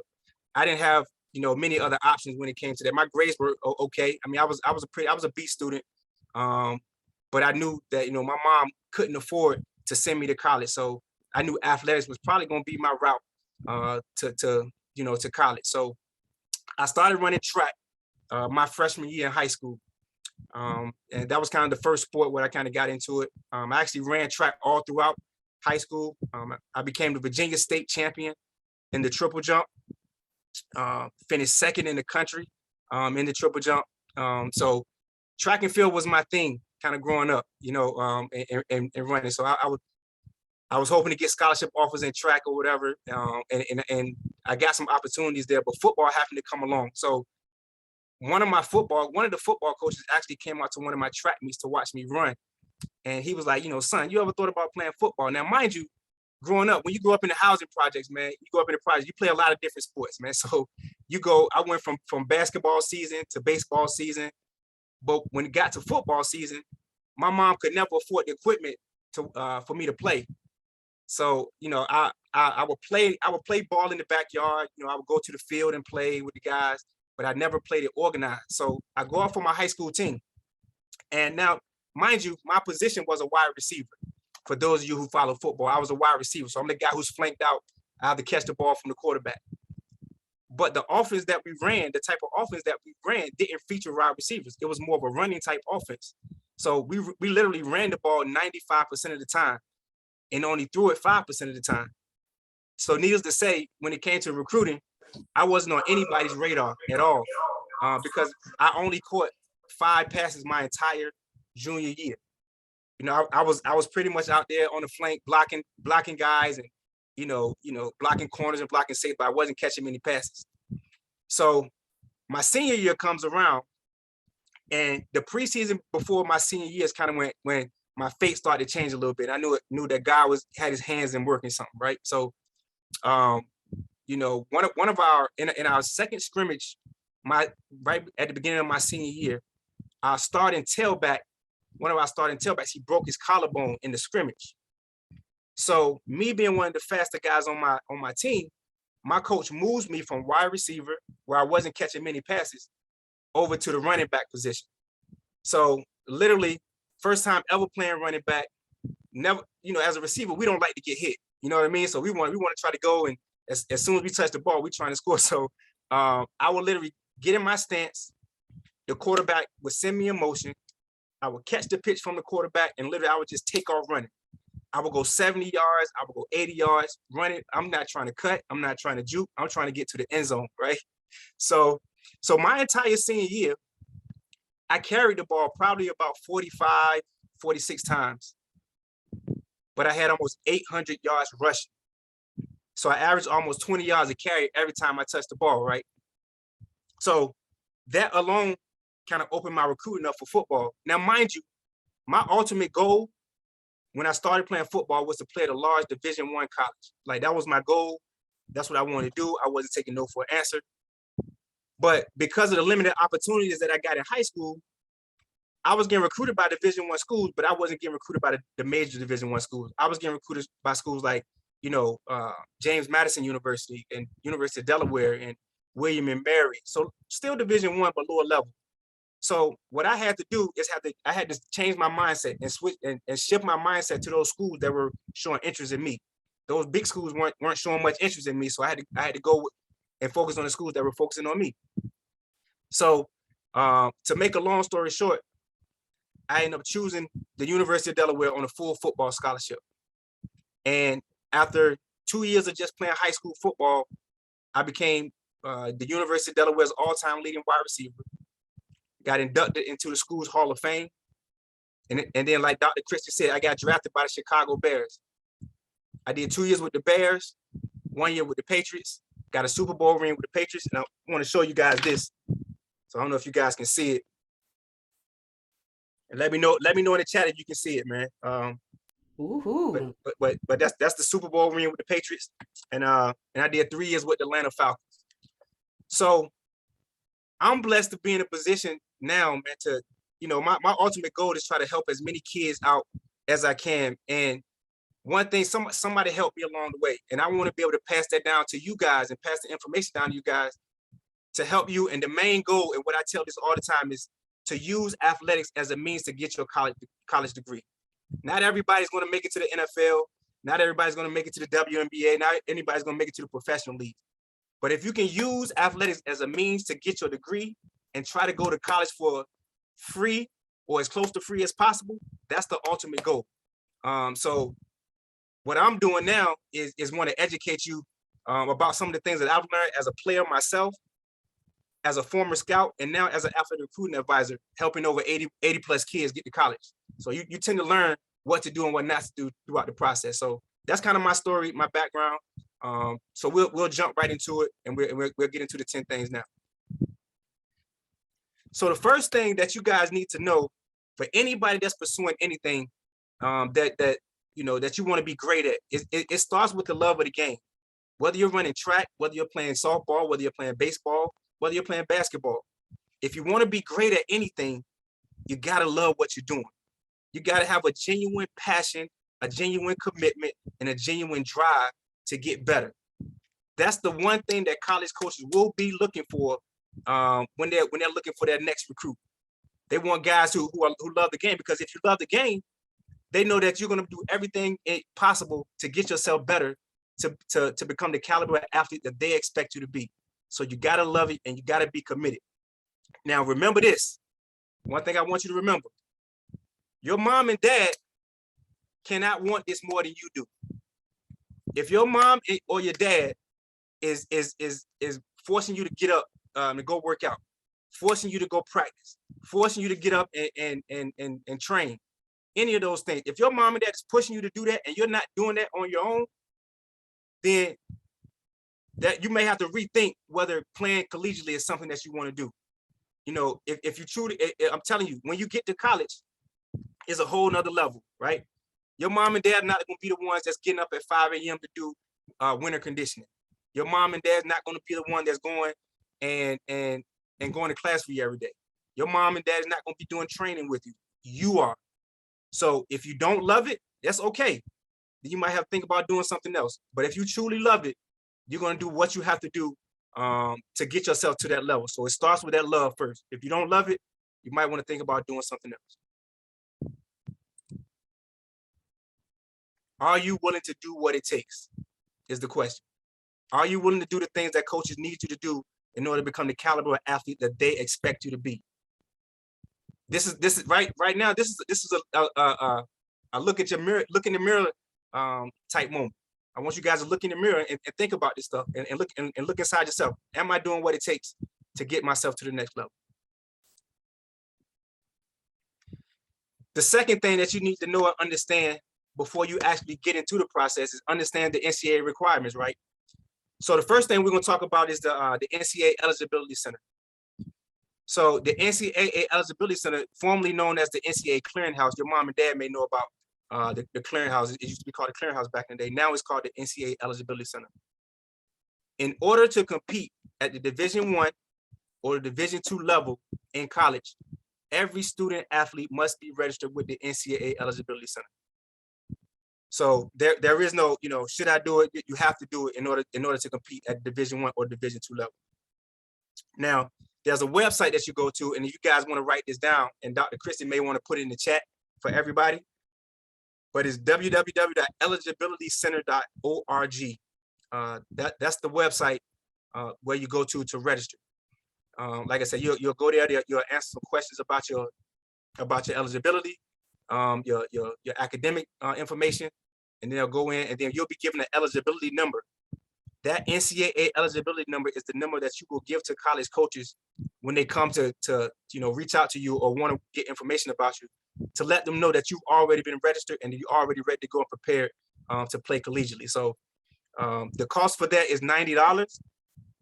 However, keep this in mind, for some of you guys, if you qualify for a waiver for the SATs, you will qualify for a waiver for the Eligibility Center as well. So one thing that I encourage you guys to do is make sure you have a sit down with your guidance counselor, and your guidance counselor have all this information as well to help guide you through it.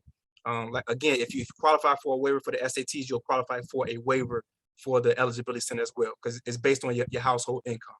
And pretty much what the Eligibility Center does, it pretty much just certifies you academically to compete at Division I or Division II level. What they do, they take a look at your test scores. They'll take a look at the number of the core courses you've taken. The core courses meaning your maths, your sciences, your Englishes, and your social studies, and also your foreign languages. So they'll make sure that you're on track with taking the courses that you need to take. So get registered with the Eligibility Center first. That's the most important thing that I can leave you with on that. Let me know you got it, man. Type in the chat. I understand. I got it. I'm gonna get registered.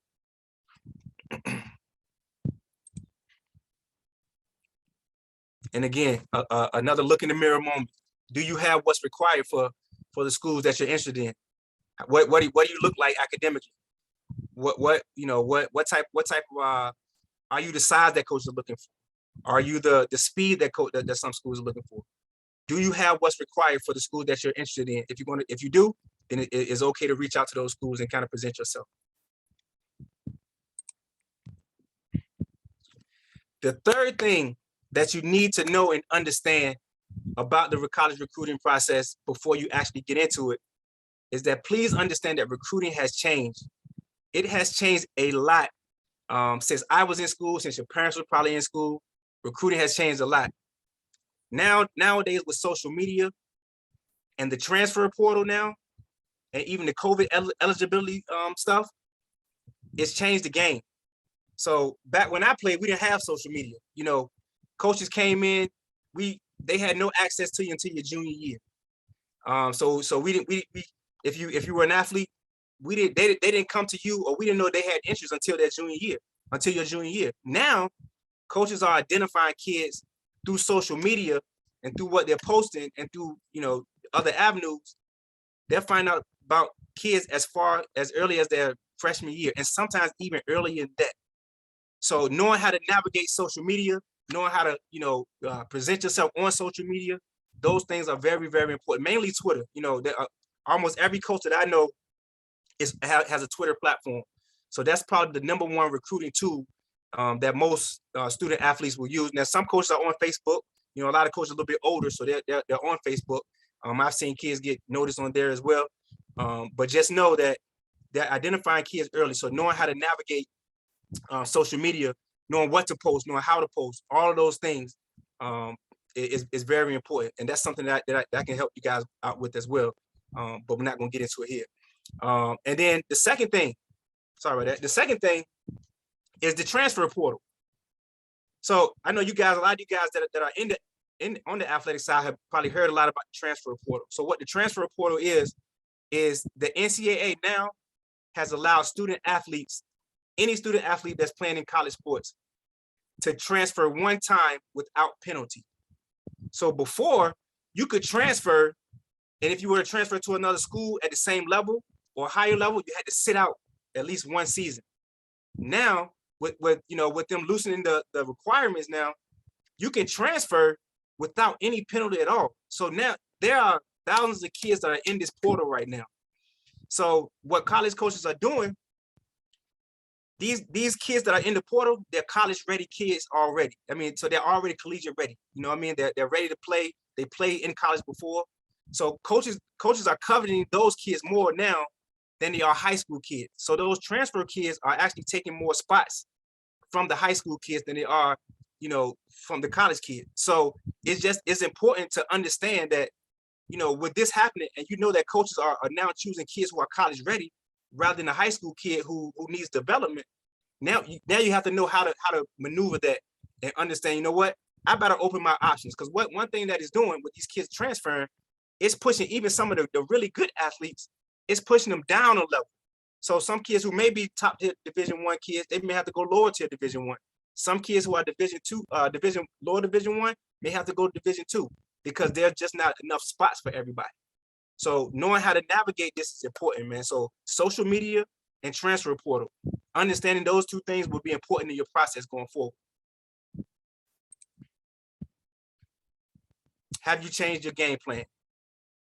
Are you still, you know, sticking to the old plan or what your parents may be telling you, or somebody who's not been in the process recently telling you things? Are you still kind of following that game plan, or are you adapting to what's going forward? Remember, you can only you can't change what you don't have control over. So you just have to adapt, and that's what we have to do. Here's one of the biggest things, and I talk about this. I mentioned a little bit before, but your grades matter. And Dr. Christie, this is exactly what this whole summit is all about. It's about your grades. The better you are academically, the more opportunities you open yourself up to. And I cannot stress this enough. And it's funny, man, this is something that should be understood, but I see a lot of kids falling through the cracks every single year because they're not taking their grades serious enough. They're good enough athletically, but academically, they put themselves behind the 8 ball. And now you have somebody like me to kind of give you the knowledge, but understanding with helping so many kids and being around this for the last 15 to 20 years. I understand it so clearly now, man, how many doors great grades can open up for you. You know, Jamie, can I interrupt you? So you mean sure. if I'm a star player on the football team and I'm, you know, I run a flat 4 or, you know, 40, etc. Yep. That's not enough. I've got to pass. Mm-hmm. Absolutely. And that's facts, all facts. So hey, look, you may get a pass, but you may have to go to community college first before you come to the next. So you don't want to miss opportunities anywhere. And most of the student athletes don't know that not every Division I sport is a full scholarship sport. There are only 6 sports that are full scholarship sports, Division I sports that are full scholarship sports. That's football, that's men's and women's basketball, that's women's volleyball, that's women's tennis, and that's women's gymnastics. Every other sport, track and field, soccer, baseball, any other sport that I didn't mention is a partial scholarship sport. So that means when it comes to partial scholarships, schools are looking for kids who are great academically because that money will come from the academic side and that money will come from the athletic side. So the better you are academically, the less athletic money a school has to give you, the more academic money they can give you. That becomes a full scholarship. And when your grades are great, you become a commodity to these college coaches because they don't have big recruiting budgets or spending budgets or athletic budgets to spend a lot of money on athletes. So the more you can help a coach out with your grades being fantastic, the better opportunity you'll have with that school recruiting you. I can't stress it enough, man. Your grades are super duper important. So you guys understand what I'm talking about? Type in the chat for me if you understand. Yes, I understand that most of those sports, not every sport is Division I. Division I sport is a full scholarship sport. So please keep that in mind as you go, that your grades are super duper important. Oh, I'm going a little bit too fast. Sorry about that. Hey, Jamin, we got a request to repeat that. I don't know if it's the 6 schools or not, but one of the parents asked me to repeat. Absolutely. So there are Division I sports. There are 6 sports at Division I level that offer full athletic scholarships. Football, men's and women's basketball, women's volleyball, women's tennis, and women's gymnastics. all other sports, including track and field, baseball, softball, soccer, any other sport, is a partial scholarship sport, which means a school will lean on athletic money and academic money. And in order to reach that full scholarship status, they put the two together to make a full scholarship rather than all full athletic money. So those are the sports. Hopefully that was a little clear, and hopefully you got that there. Was that okay? Yes, I put it in the chat for him too. Okay, awesome. So I definitely wanted to put this slide up here because it illustrates the point that I'm talking about. And this is something that if anything I said didn't catch your ear, then hopefully this chart right here catches your eyes. So here's a slide showing, you know, what percentage of schools can recruit you based on the GPA that you have, right? And remember, this is GPA in your core courses. This is what colleges look for in your core, not gym, not technology, not any of those other sports, but your core courses like math, science, social studies, English, and foreign language. Your GPA is determined on this. So you can see the better your GPA, the more of a percentage that those colleges can recruit you. 94% of schools can recruit you with a 4-point GPA. The lower your GPA is, as you see going down the list, the less schools that can recruit you. So if this doesn't open your eyes right here, you're like, you know what? If you're struggling right now, ask for help. You know what I mean? Start now. Look at where you are on the spectrum. If you're on the top end, great job, keep doing what you're doing. But if you're on the bottom end, start taking it more seriously and ask for help, because I promise it's gonna help you in the long run. Okay. So hopefully this was helpful for you guys. Again, what do your grades look like? Look yourself in the mirror, right? It's okay. Look, it's okay to say I'm struggling. It's okay to say, you know what, I need help. Asking for help is not a weakness, it's a strength. That's one thing I was always told. So don't be scared to ask. You know what I mean? Especially if you're trying to reach the goal of getting to college. Super duper important to don't be scared to ask for help. People want to help, but you gotta go seek it, right? The fifth thing that you need to know and understand about the recruiting process before you actually start the process is you have to be proactive and put in work if you want to get the attention that you need. I get this a lot, man. A lot of kids and a lot of families still are subscribing by the old adage of, you know, if I'm good enough, they'll find me, right? But I promise you, if you're still thinking that way, now keep in mind, there's always exceptions to every rule. There's always those top tier athletes that no matter what, you know, because of the exposure that they're getting, they're going to get recruited, and that's only the top 1%. The other 99% of us, like myself, we got to put in a little work for the coaches to get to notice us. You remember that there's not enough coaches out there to come see every game. There's not enough coaches out there to come see every practice, right? So if we want a school to know about us, we better go to that school and let that coach know who we are, rather than that coach coming out to you.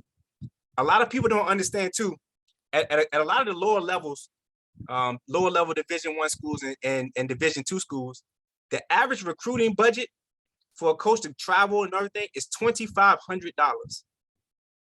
Think about that, right? You got your big schools like your Alabamas and your Georgias and Clemsons and things like that. They got the big budget, so they can travel all over the country. But you got lower level schools that don't have the athletic budgets to get out to see every kid that is so many kids out there. They don't have the budget to get out to see every kid. So you have to know how that works. And you know what? I can't sit back and wait on them to come to me. I gotta be proactive and go to them. So the things you're gonna have to do, you're gonna have to email coaches. You're gonna have to DM coaches. You're gonna have to be active on social media.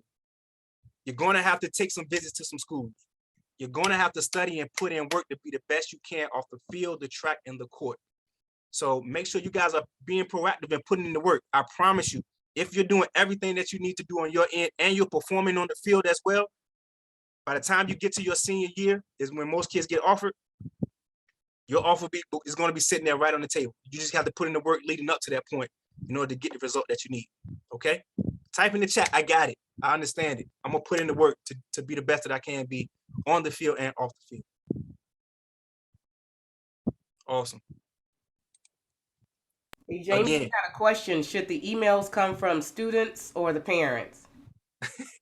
So that's an awesome question. So I'm gonna tell you right now, and I'm gonna keep it real. And this is what we do.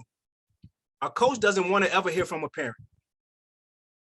A coach always wants to hear from a kid. Because again, like I mentioned before, the kid is going to be the one that's going to be at school. The kid is going to be the one that the coach is going to be dealing with for the next 4 to 5 years. So they want to see that the kid is showing interest in the school, not the parent. So anything you're doing as far as emailing or reaching out to coaches, it should be the student athlete and not the parent. Now the parents are back there to kind of help them in the background with, how to put an email together, how to things like that. And if you don't know how to do that, that's something that I do. And I'll talk a little bit about that more a little bit later. But helping putting this stuff together is your parent's job is to support your athlete, not do the process for you. And as a parent, if you find out that you're putting in more work than your child is doing, then your child might want to think about doing something else. Because I'm telling you, when they get to college, it's going to be a whole nother world. And I promise the schedule that you're going to be on, the work you got to put in, a lot of kids quit because of it, because they're not dedicated to it. So definitely have it come from the athlete. Great question. What work are you putting in? So the sixth thing that you need to know and understand about the college recruiting process before you actually start the process is understand that this whole process is a marathon, not a sprint. Nowadays, it's so funny, man. Everybody wants an offer now, right? So many kids want to get recruited now. But you don't realize, man, that most kids won't receive an offer from a college until the end of their junior year or even into their senior year. I didn't receive my first offer until December of my senior year. Signing day was in February. So understand that coaches are now, even with the transfer portal now, they're sorting through the type of athletes that they want. They're waiting to see who's going to be available in the portal. Who can they look at first before they look at a high school kid? They're looking at all these different things. So it's going to take time for them to kind of sift through all those things. And a lot of times those decisions are not made until after the season in your senior your senior year. So understand, that this thing is called a process for a reason. It might not happen now. And again, there's always exceptions to the rule, and there's always those top tier kids, but those are the 1%. We don't work in the minority, we work in the majority. So we focus on those kids like myself and like a lot of you guys, where, you know what, I need to do what I have to do on my end and understand that it's a marathon, not a sprint. Remember, you're going to go through some ups and downs throughout this process. It's going to be some ups. You're going to be mad and frustrated at coaches for not reaching out and things like that and not responding back to you, whatever. But understand it's a process. And when you're an underclassman, understand that a coach can't reach out to you until after July 1st of your going into your junior year. So if you're reaching out to coaches, they may be seeing your information, but they may not be responding back to it. It does not mean they're not interested. That just means they can't reply. So you just keep putting the work, keep putting yourself out there, keep showing that you're improving. And I promise you, the more work you put in throughout the process, the better off you're going to be at the end of the process. Does that make sense to you guys? Let me know if that makes sense. Are you trying to rush your process, or are you willing to understand that it is a process and take the necessary steps to move forward?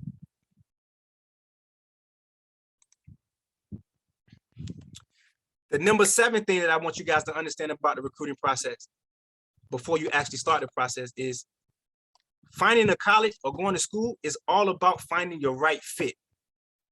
So I got a lot of athletes on this call, and I want you guys to understand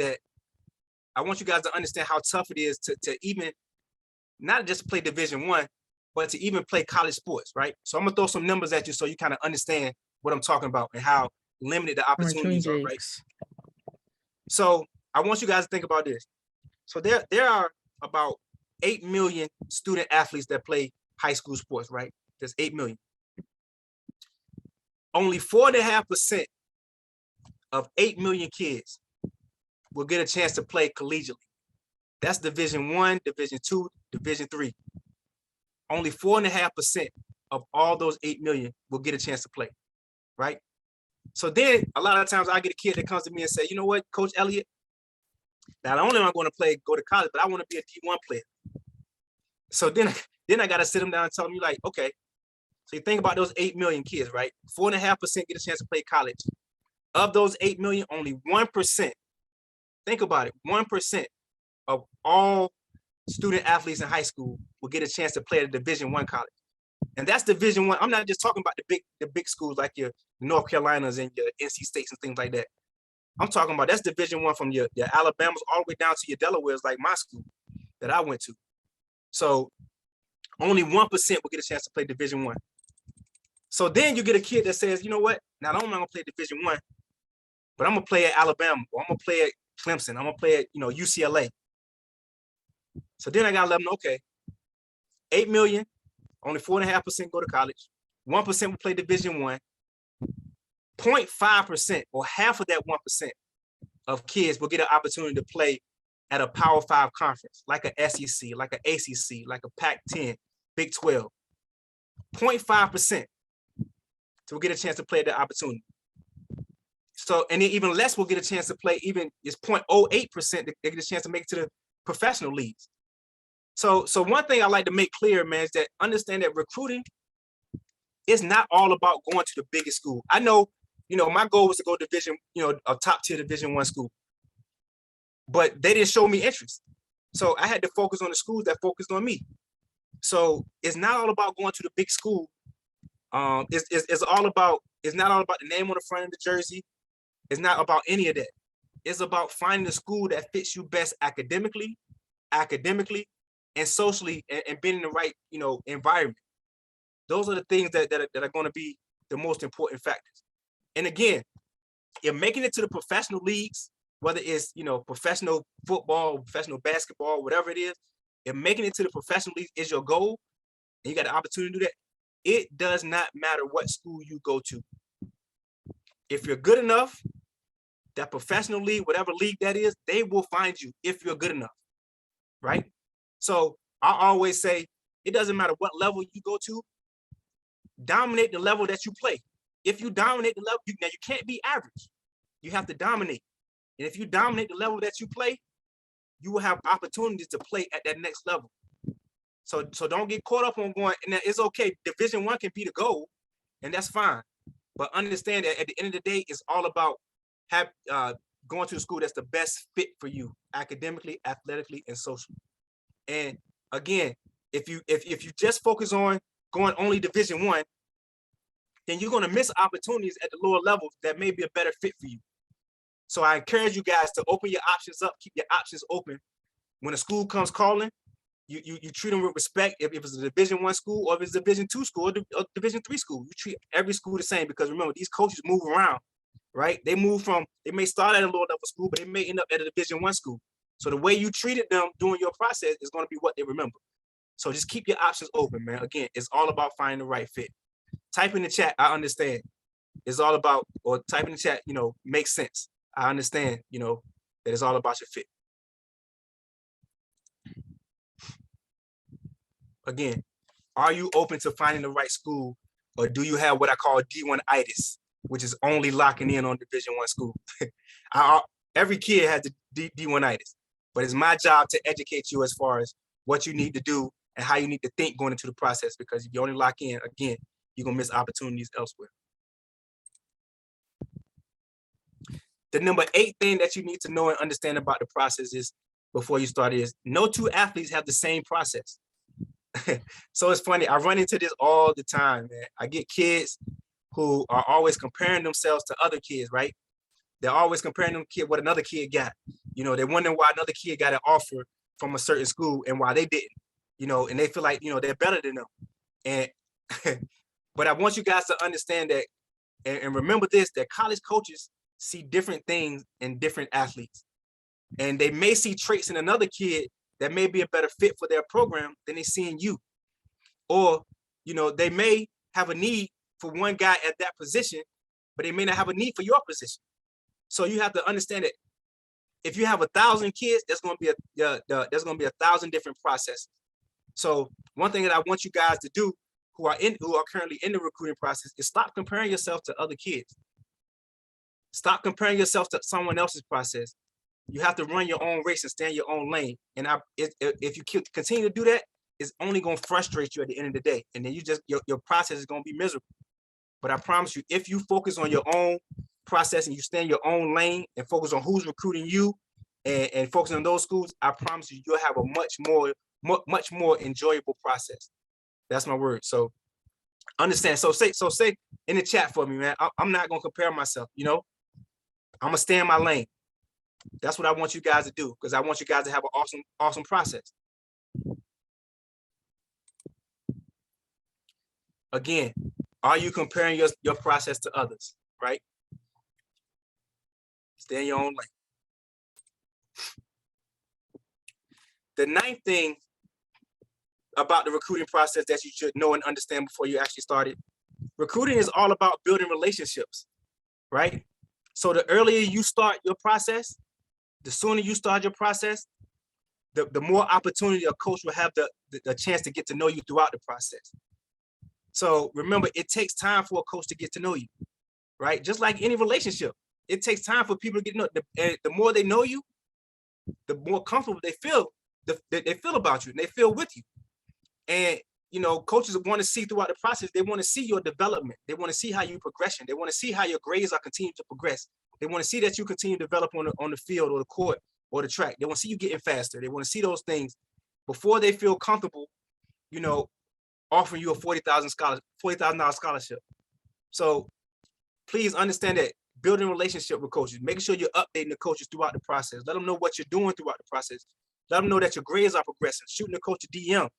Those little things go a long way into having the coach know that you're interested in them, but they're going to also be interested in you if you're the type of athlete that they're looking for. Now, understand, don't get discouraged by, you know, if a coach doesn't, you know, get back to you or doesn't want to get back to you. Remember, you may not be a kid that he's got on his radar that he needs. So don't get frustrated that school that you love or that school that you're interested in, that coach is not getting back to you.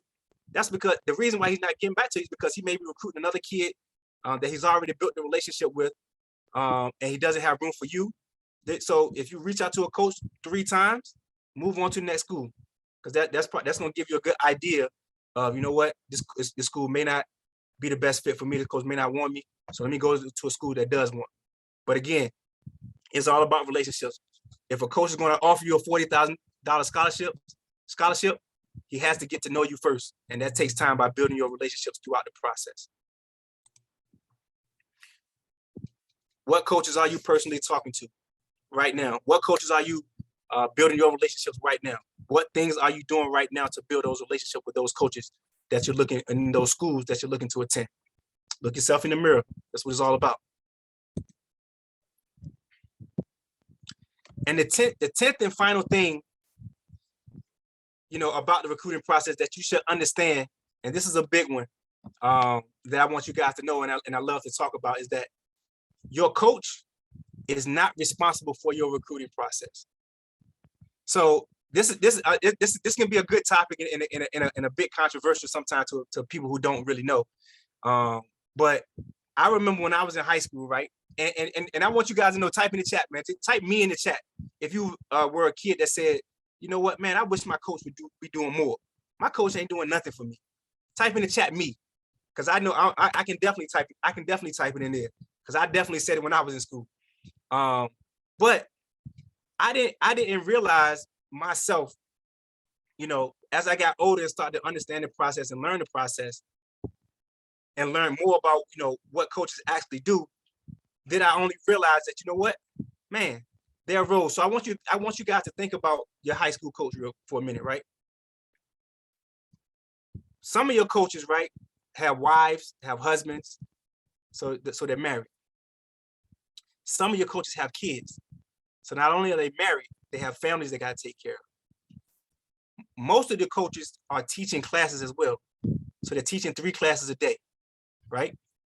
So they're married, they got kids, they're teaching 3 classes a day. Some coaches are athletic directors. So not only are they responsible for their sport, but they're responsible for other sports as well, paperwork, all those different things. And then most of the on top of that, they got a coach still. So they did a survey a couple of years ago, and they surveyed high school coaches. A high school coach will spend anywhere from 80 to 90 hours a week on coaching, teaching, practicing, game day, all of those things, 80 to 90 hours a week. The average work week is only 40 hours a week. So let's say football, for example, you have 15 seniors on your team. Do you honestly think, and I want you to be honest with yourself, you honestly think a coach has time to send out film to 100 different schools for 15 different kids? No, he doesn't. It's impossible. So one of the things that I had to learn and understand that coach's role is that, you know what? My coach can't do it for me. I have to be at the forefront of my process. I can't leave my process in the hands of anybody but myself. Now, your coach's job, what it is, his job is to vouch for you, and his job is to validate you to college coaches. But his job, is not to do the process for you. So the sooner you realize that, the sooner you understand that going into it, the better start that you're going to have, the more that you know you need to do, and the more that you can, when you need to, you can lean on your coach for the additional help. What your coach does on top of what you're already doing is a bonus. So that's important. So type in the chat for me, say, I understand. I understand that for sure. That my coach is not responsible for my process. I am. Okay? Awesome. Again, have you taken ownership of your process? Remember, don't leave your process in the hands of anybody else but yourself, because you're responsible for your process at the end of the day. So as Dr. Christie mentioned earlier, I've been doing this for a little while, man. And, I've run into parents and student athletes as a scout, and even as an advisor, man, just not understanding what the process is all about, not knowing what to do, how to get started in the process, or anything like that. So a light bulb went over my head, like, oh, this is a need, man. Like the education part and the education piece is missing in this. So, what I did, as a former athlete, as a scout, and then, as an advisor, I took all of those things, that questions from parents and coaches, and even from coaches, even from parents, throughout the process. And what I did is, the kids that I were helping, I started to see, and I saw that the things were working. I started to develop a process. I learned, when you help 81 kids, get through the process, you help kids get to, you start to understand what works and what doesn't work. And what I did, I just started taking notes, and I started putting down things, and I started to just compile information in order to help somebody else. And what it did, it turned into this guide that I have. Dr. Christie mentioned, it's called A Parent Step-by-Step Guide to Getting Through the College Recruiting Process, taking the frustration out of the process using what I call the champions approach. I just put a name to my approach of helping those kids, those most important things that every kid in every process need to do. This is not just for football. This is for all sports. Again, there's different nuances and different timelines in each sport, but the core of recruiting and the things that you need to do, it goes regardless of the sport that you play. So I put it all in the guide for you guys. I've been getting great feedback. I've been had it out for the last 2 years, and it's been selling like crazy, and working on getting into the high schools now. But it is available now for anybody that needs the help. And they want to learn more about the process. Go to jaminelliott.com/recruiting-guide. It's at the bottom of the screen there. Take a look at it. And like I say, if you got any questions, feel free to reach out. I'll leave my contact information at the end. And it's also in the chat. And Jamin, I have a couple of questions when you get to a good point. Yep. Yeah, I'm wrapping up now, and then I get to the end for the questions. We'll ask all the questions at the end, Dr. Christie. Thank you. Okay, no problem. And again, just a little bit, just to tell you guys about kind of some of the things that I do. I have the guide as well, but I get a lot of parents and student athletes that want to work with me personally, that want me to coach them throughout the process. So I have some one-on-one things that I do as well. And you kind of see some of the benefits and the things that I do, kind of help put together a recruiting plan, give you my personal letter of recommendation to college coaches, help you with your huddle highlights, become pretty much a recruiting mentor. And being in the game for so long, I have so many contacts that's all over the place, former teammates that's coaching all over the place, connections here and there. So I have all these things. So sometimes I get families that want to work with me personally, and that's great. So that's an option as well. And that's something that we can talk about at a later date. But I just wanted to present you guys with the opportunity to know that not only do I have the guide, but I have a one-on-one thing that I do with my kids as well. And again, these are just some testimonials from some families that I work with.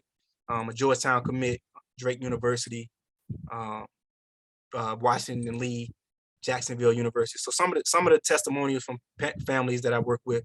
Like I said, I've been doing this for a while, man. And one of the biggest things is family. And I try to treat everybody like my family. All the kids, I treat them like my little brothers or my little sisters. And and I'm on their butt. So it's something that's important for me to do. Again, over 80 athletes helped in the last 4 years. Who's next, right? Who needs help with their process? Who want to help get to the next level? If you do, reach out to me. And then I just put this up here so you guys can see. If you do want to have an opportunity to work with me one-on-one, I have a evaluation form that I have everybody fill out before. And what I'll do, you'll fill out your information on the form.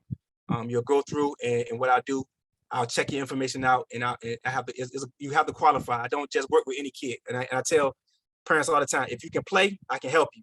If you can't play, I can't help you. So I one of the biggest things I have to evaluate with the film, I take it back to my old scout days. So jaminelli.com/athlete-evaluation-form is the site if you want to get evaluated and potentially do some one-on-one work. And again, so there's some ways to connect with me. So I want all you guys on the call right now, if you got your phones with you, go on and follow me on these platforms. My handle is @JERecruiting7 on all platforms, on Twitter, on Instagram, and on Facebook. Make sure pull out your phones right now. Go on and hit the follow button to stay connected with me, man, because I would love to learn more about your journey and get to know you throughout the process. So I'll leave it up for a couple seconds, but it's @JERecruiting7 is my handle on all of those platforms. I'm even trying to get on TikTok, Dr. Christie. I'm learning. I'm trying to learn about TikTok and how it works. I know you mentioned TikTok as well, so I'm not up there like I want to be, but I will be up there soon. And now we're here for the questions part. Okay, I do. Hopefully the information was helpful for you guys, and hopefully I answered a lot of your questions that you had about the process. But if you have an additional questions, please feel free to ask. I'm an open book. One quick question based on the services you provide. Yeah. Someone asked, do you do basketball? So I do every sport. Again, my guy and how I do, I've helped kids in every single sport, not just football. I also help track and field as well. So I do every sport. Again, the core of recruiting remains the same regardless of whatever sport you play. So the things that I'm gonna walk you through, these are the things that you need to do in basketball, football, baseball, whatever sport you're playing. So I definitely help with every sport. Lacrosse, it's the same. It's all the same. Excellent. Next question. What grade level should the athlete register for the eligibility center? Great question. So first semester, sophomore year, typically anytime during your sophomore year, because you want to have at least 1 year of film. You want to have 1 year of a transcript from high school up there before you register. So first semester, sophomore year, or anytime throughout your sophomore year. And it's never too late to register for the eligibility center. Like if there's juniors or seniors up here, you can still register. But the sooner you register, the better, because it gives coaches an opportunity to see that, they're dedicated. They've already registered. They know what they want to do. So they just go from there. And again, they go and check your official transcripts, your grades, everything. So it's good for coaches to see as well that you're registered. So sophomore year is a good time to do. Excellent. Next question. My son has a number but hasn't been cleared yet. His counselor told him not to do it until he had an official visit. Is that good advice? No, absolutely not. Absolutely not. You always, you can register at any time. I'm not sure what the holdup is as to why they didn't clear him to register. And like I said, every situation is a little bit different, so I have to dig in a little bit more to their situation. So I can't give you an answer on that as to why they didn't. But the eligibility center is open for everybody. Once you have 2 semesters of classes on your transcript, you're eligible to register for the eligibility center. So I'm not sure if that person want to reach out to me afterwards. We can talk about a little bit more. And I think there's a distinction between you're eligible to register and when you actually get cleared. Is it your senior year that you get cleared? So once you wrap up your entire high school career, is the time where, you know, they go through, make sure that you're taking your 16 core courses. They make sure they go through all that, and at the end, you're cleared at the end, but you can register at any point. So like you said, registering and being cleared is different, but at the end of the day, once you graduated or once you completed all of your core courses, then that's the point where you'll be cleared in order to compete at the next level. Thank you. Yep. And last question before we have to move to the next panel. Yep. Are NCSA and recruitment resource credible sources to help get recruited? Oh my God. Yo, I'm so glad somebody brought that up. Like, oh my God, like I get that question 1,000 times a day. So listen, so one thing I'm not here to do is bash anybody, any other any service or anything like that. But one thing I want you to just keep in mind. So with NCSA, I know all about their process. So what they're doing, they're based in Chicago, right? They operate like almost like a call center type environment where they hire a bunch of young kids from college. They sit in cubicles, and what they do, they get roster sheets and roster names from different tournaments and different combines and things like that. And what they'll do, they'll just start cold calling. They'll get the kids information, and they'll start cold calling families, telling them that they can get them recruited. They'll set up a meeting over the phone, to try to sell you their services. So my biggest thing that I learned about and that I want to say is think about this. How can someone say they can get you recruited if they've never seen you play? I want you guys to think about that.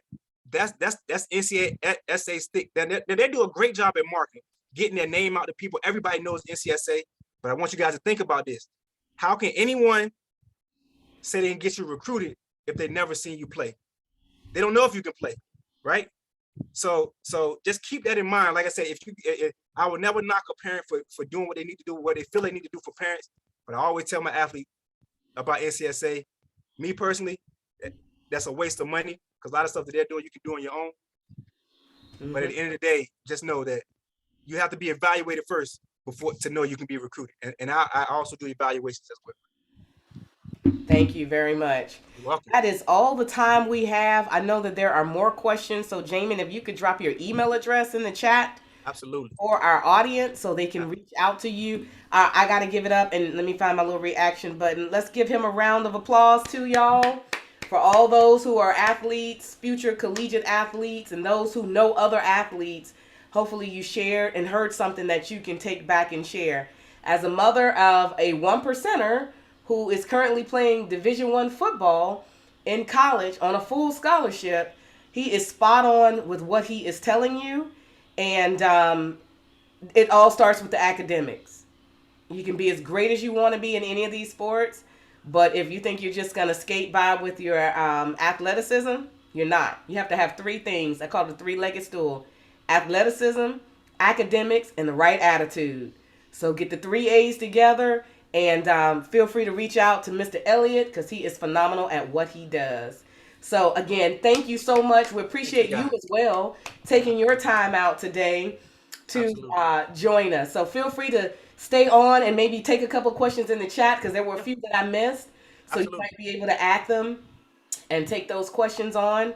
And with that being said, I'm going to turn it over to Felix, and we're going to gear up for our next panel. So all of our career panelists, if you could turn your cameras on and get set up. Felix is going to do introductions and tee it up while I pin you all so that we can see you all.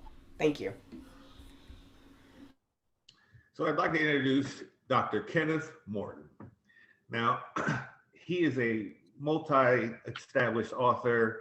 He's the CEO of Infinity Leadership Consulting, LLC. He's been in management for the last 26 years.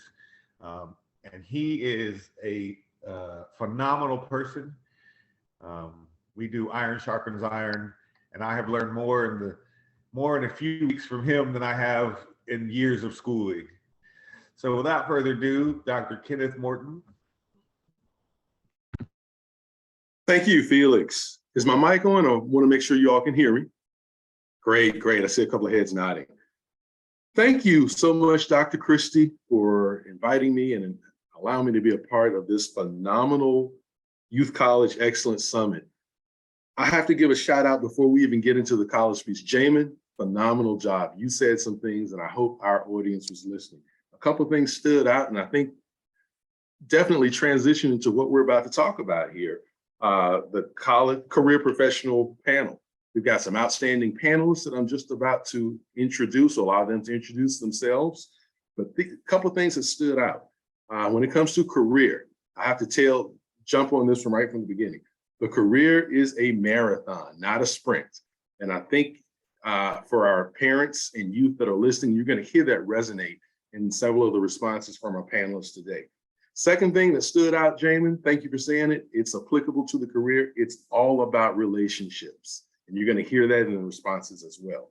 And the last thing, not to duplicate everything you just said, you, as a young person that's going to transition from college into a career, you are the one that is the most responsible for your career and your career success. So thank you, Jamin. Thank you for making those strong points. And when it comes to career, if you've not done it before, consider that your career coaching starts today.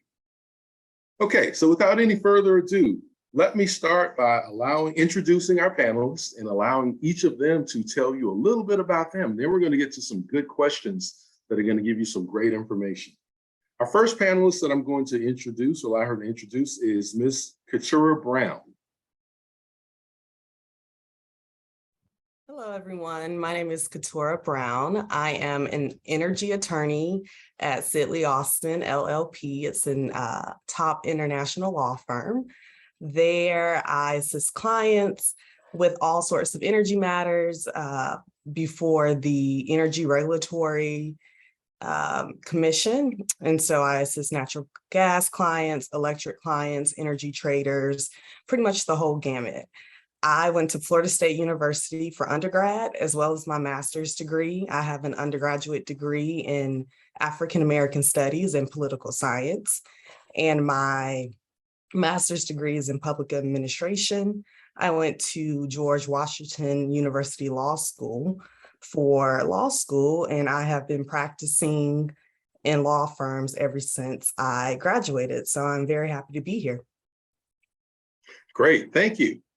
So we have the attorney in the house. We have to make sure that all of our words and language is clear and distinct and legal. Thank you. Our next panelist, Dr. Felicia Presley. Hello and good afternoon. My name is Dr. Felicia Presley. I am a licensed clinical counselor. I also am a professor at the Chicago School of Professional Psychology. Not only am I a therapist, but I also make new therapists. And it is my passion to work with adolescents, making sure that they are on the right path as well. And along with, I listened to the last panelist, the last presenter, talking about athleticism, academics, but they also have to have great mental health as well to stay on those fields of play. And so that's where I come in. So hello, everyone. Thank you, Dr. Presley. And as we all know, mental health in the career, woo, so important, so important. Thank you. Our next panelist, Francesca Sizer. Hi, good afternoon, everyone. My name is Francesca Sizer. I am a district sales manager for Amgen, which is a biotechnology company. I'm a results-oriented professional leader that's actually been in the pharmaceutical industry now for about 21 years. And my team covers, which is a team of 9, covers the states of Virginia, Maryland, DC, West Virginia, North Carolina, and South Carolina. And we are currently in the process of launching a new asthma drug for severe asthma. I'm a proud graduate of HU, the real HU, Hampton University, and a proud member, if you can't tell by the pink and green blurred background on my outfit, of Alpha Kappa Alpha Sorority Incorporated. Let me pause and just say double whoop whoop. Exactly, Dr. Murray. It is my distinct pleasure to be among such sharp iron and to be able to talk a little bit about my profession today. Thank you. Thank you. Outstanding. Our next panelist, Nia Tanner. Nia? Yes, thank you. Good morning, good afternoon, rather, everyone. My name is Nia Tanner. I am currently a utility consumer advocate in the Office of the People's Counsel for the District of Columbia. For undergraduate, I attended Smith College in Northampton, Massachusetts.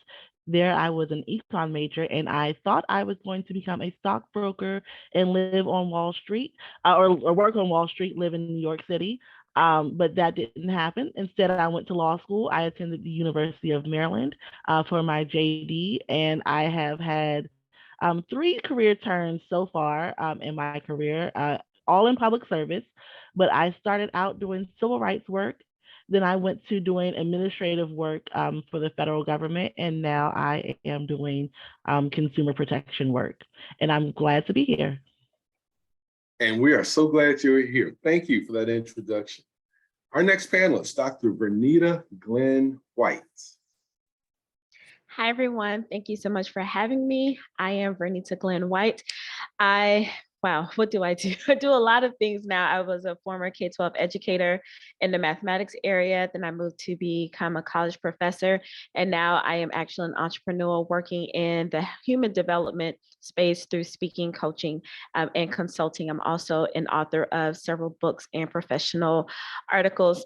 My background, I said my bachelor's degrees are dual in education and in mathematics. Got a few in between in leadership and technology. And then my PhD is in mathematics as well.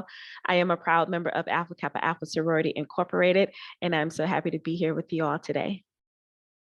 Excellent, excellent. Young people, if you ever hear anyone say, do the math, this is a great example of someone who did the math. Thank you. All right, our next panelist, Carla Williams. Good afternoon. I'm Carla Williams. I am an attorney as well. I have been for the past 19 years an assistant general counsel with the District of Columbia Department of Health. In that role, I advise the agency. I work with the health boards that regulate and license health professionals in the District of Columbia. Starting in 2019, I became an entrepreneur and opened a shop on Etsy where I create and sell items that I make in my spare time. And then I also recently have started to expand my side business to do home staging. So that is where you will help sellers and realtors who are putting a home on the market to put it in the best light possible to help it to sell more quickly and at a higher rate than what you have requested to sell it. So that is something that I'm moving into, a space that I'm moving into, and I've been very excited to do. I'm also a member of Alpha Kappa Alpha Sorority Incorporated. And just my background briefly, I did my undergrad at Lincoln University in Jefferson City, Missouri, which is an HBCU. And I have my law degree from the University of Maryland in Baltimore.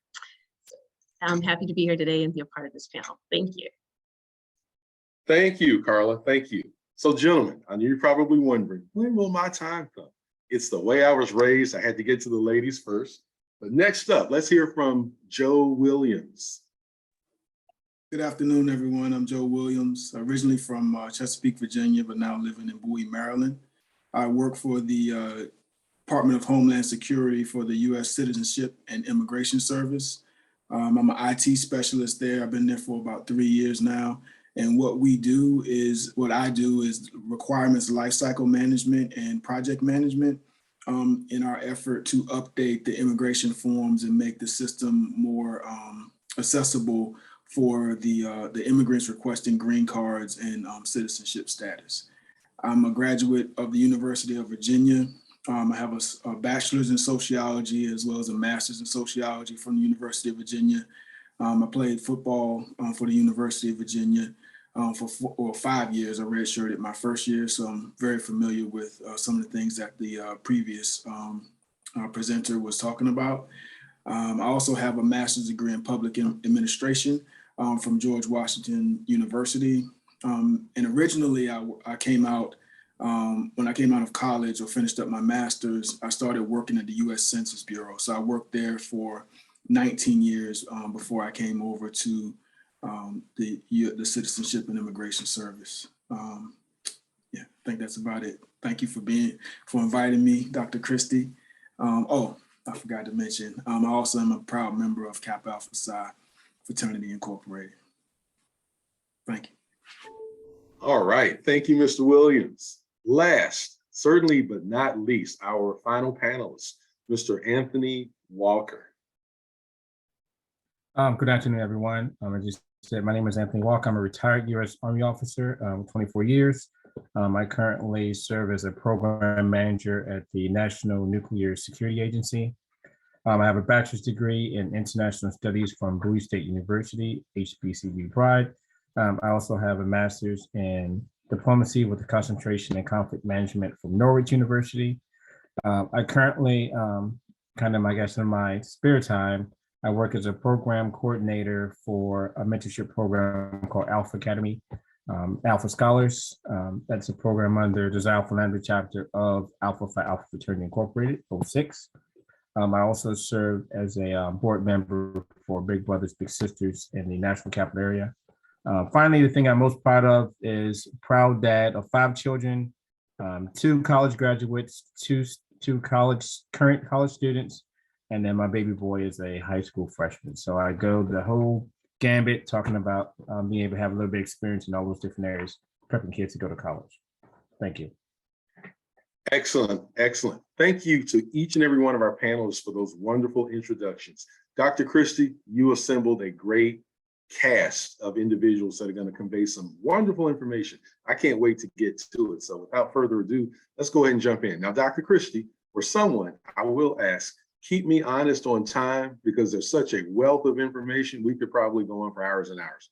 Sure. But I realize we don't have that much. I'll give you a 5-minute warning. Got it. Thank you. So let's jump in. We, as our young people have heard, we have such a wealth and a variety and a diversity of backgrounds, majors, interests, careers. Very wonderful. I'm going to start with Carla. Carla, tell us, how did you choose your career or your profession? Where did that come from? Absolutely. First, can you hear me okay? I do have a fan running in the background. Yes. Excellent, excellent.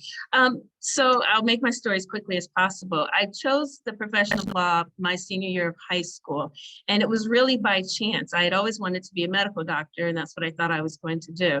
But I took a class my senior year, which was kind of an intro into law. And as part of that, we did a field trip to a local courthouse, and we did a mock trial where I played the defense attorney. And I was so adamant and passionate that my classmates voted my client, the jury found my client guilty because they said I took it too seriously. And after the proceeding, the judge pulled me to the side and he said, I don't know if you've thought about becoming a lawyer, but you really should. And that really pushed me in that direction. I did my criminal justice, my degree, undergrad degree is criminal justice. And I just continued on in that arena, and that's where it started. Great, thank you. Keturah, tell us, how and why did you choose your professional career? Yeah, so my parents said that ever since I could talk, I said I wanted to be a judge. And I mean, we don't know where that came from. We didn't have any judges, attorneys, anything like that in our family at the time. And quite honestly, I just kind of stuck with it. So instead of, pursuing the judgeship path, I just went to, well, you have to go to law school, of course, right? Be a licensed attorney, in order to become a judge. But, I just stuck with the law. So maybe, I'll be a judge one day, Supreme Court, perhaps, but we'll see. Love it. You set your goals high. Supreme Court. Love to hear it. Excellent. Anthony, I'm going to ask you the same question. How did you choose your profession in your career? Great question. So when I was in high school, I saw the movie 2010. So this is back in the 80s. So it's an older space movie. But I saw that and it was about the US and the Russians did this joint mission to, I think it was Jupiter. And I was amazed and I wanted to be an astronaut. Well, after going to University of Maryland College Park for a year, I realized that engineering was not going to work out for me. But at the same time, I always had a love and a passion for foreign languages and cultures. So as I went to Bowie State, I saw they had a major in international studies. And once I went there and we started talking about international relations and foreign policy, and comparative political developments. I knew that was gonna be my passion. And following that, I went into the military as a military intelligence officer, and I loved it and have been able to work with NATO, joint military forces, the United Nations. It's been an awesome experience, and being able to travel all around the world. So that was really my passion. I'm glad I followed it. Thank you. Excellent. Thank you. And I'm glad that our students and scholars heard you say you followed your passion. That can be so important as you're determining your way. So thank you for sharing that with us. I'm going to shift gears. Dr. Presley, when we think about certain careers and certain skill sets and proficiencies, sometimes it goes very, very deep within a vein. But what I'd like for you to talk about are what are a couple of top universal skills or capabilities that are needed to be successful in your profession? All right, some of the things that are needed, one, a great personality, right? Not everyone has a great personality and a great attitude. Sometimes you have to adjust your attitude from time to time. Another skill is being flexible. In any profession, you have to be flexible. You may have a schedule, however, things may turn out that someone may not be able to show up for a particular meeting. So you have to be flexible to reschedule, to revise, and revamp. In my particular field, you have to be able to communicate well, to be a great listener. I think those skills are universal to any position in any career, because if you can listen and pay attention and understand what someone is saying, then it is important that you can respond to the things that they are asking. You can respond to the things that they are discussing that are crucial or even a crisis to them. Be able to have a calm response sometimes. Sometimes it's hard to do that when you are angered, flustered, or upset. However, being able to remain calm, because sometimes someone will come to you in a attactive or aggressive tone. However, sometimes you can reset that tone with your tone of calmness. So those are some universal skills that are can be used in any career, but especially in my career as well in counseling and therapy. Excellent. Thank you. Nia, anything you'd like to add? Any universal skills that you've observed that are just must-haves in your career profession? So yes, and I'm glad you asked me this question. A lot of people think the hallmark of being an attorney is talking. And while talking is important, as Dr. Presley said, active listening is really the skill, because if you don't listen, you don't really know what to say, right? So being able to be a great active listener is a wonderful skill. Also, writing. Having strong writing skills is something that every single job I've ever applied to after law school has asked about. And then I think in terms of a capability, confidence. You have to be confident in your skill set, especially as a person of color in the predominantly white field. You need to have your confidence because you don't always get reaffirmed. So you have to be able to reaffirm yourself. Love that. When it comes to listening, our youth definitely need to hear, listen for understanding and not just listen, waiting for your turn to talk or respond. So I'm glad you touched upon that. Excellent point. Great. So our next panelist, Francesca, here's a question for you. How do you balance working with others who may not look like you or have similar values as you, while being authentically yourself at the same time? How do you balance that? Question. That is an awesome question. I think it starts, number one, in first having confidence in yourself and who you are. The beauty of any work environment, team, organization is diversity of thought, diversity of experience. And so the way I balance that is to, number one, know what I need to know, be prepared, and show up able to articulate whatever the subject is at hand. In line with the last question, I would add a key skill is being able to network. Network with whatever profession you're in, whatever crowd you're in, whatever organization. Our students should be able to network in high school with coaches. And so as you actually find common ground with other people, what I find is we actually have more in common than we actually have that's actually different. And when you can find those commonalities, it's much easier to actually bring forth thoughts, ideas, sales approaches, to be able to kind of connect with those around me that might not look like me, sound like me, or come from where I'm from. So that's how I deal with that. Excellent. Thank you. That becomes so big in the work world within our respective careers. Because let's face it, many of us are in spaces where there are not a lot of people in those same spaces that look like us or have our values. So thank you for sharing. Dr. Morton, it's important that we show up as our authentic selves because we bring a lot to the table.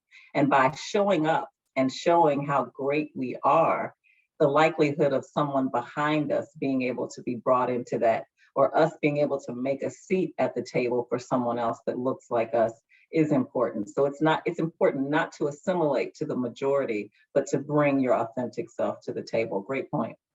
Love that. It's always important for us to lift as we climb. As we're climbing, let's lift someone else along with us. Love that.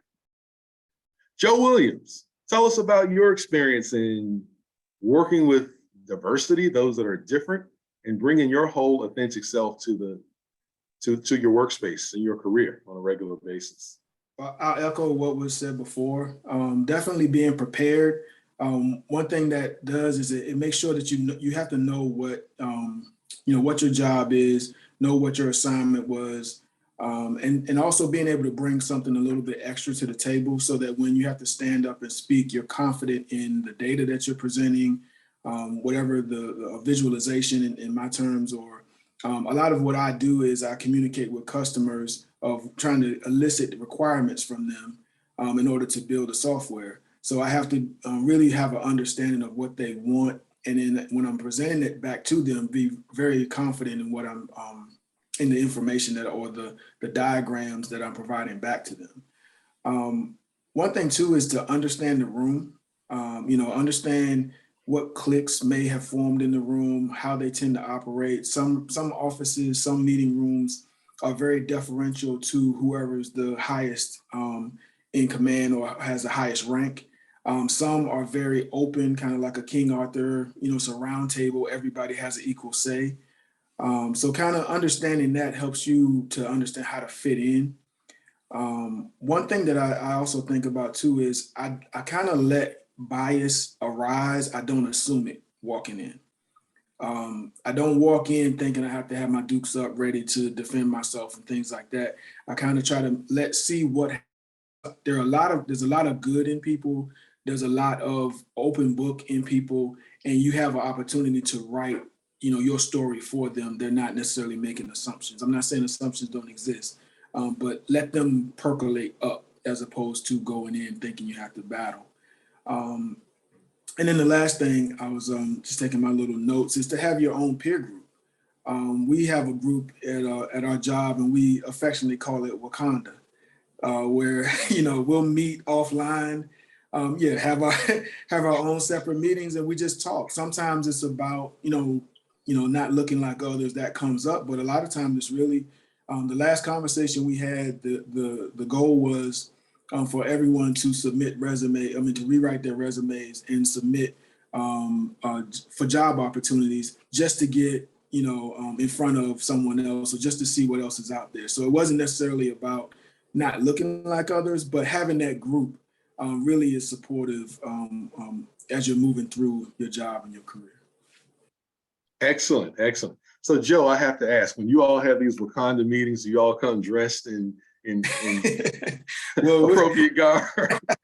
Well, we're mostly virtual in my job, so no, but we definitely when we put our the name for the meeting, we sometimes will slide in Wakanda. Got it.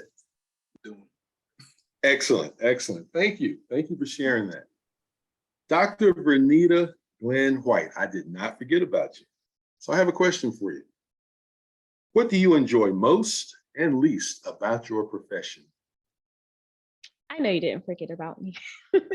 Well, currently, so I've transitioned from being in a professional space as a college professor. So now I'm an entrepreneur, but I can talk about even when I was a professor in a STEM field, teaching and training and development, because I still do that now as a entrepreneur. It's all about training and development. So skill sets just transferred.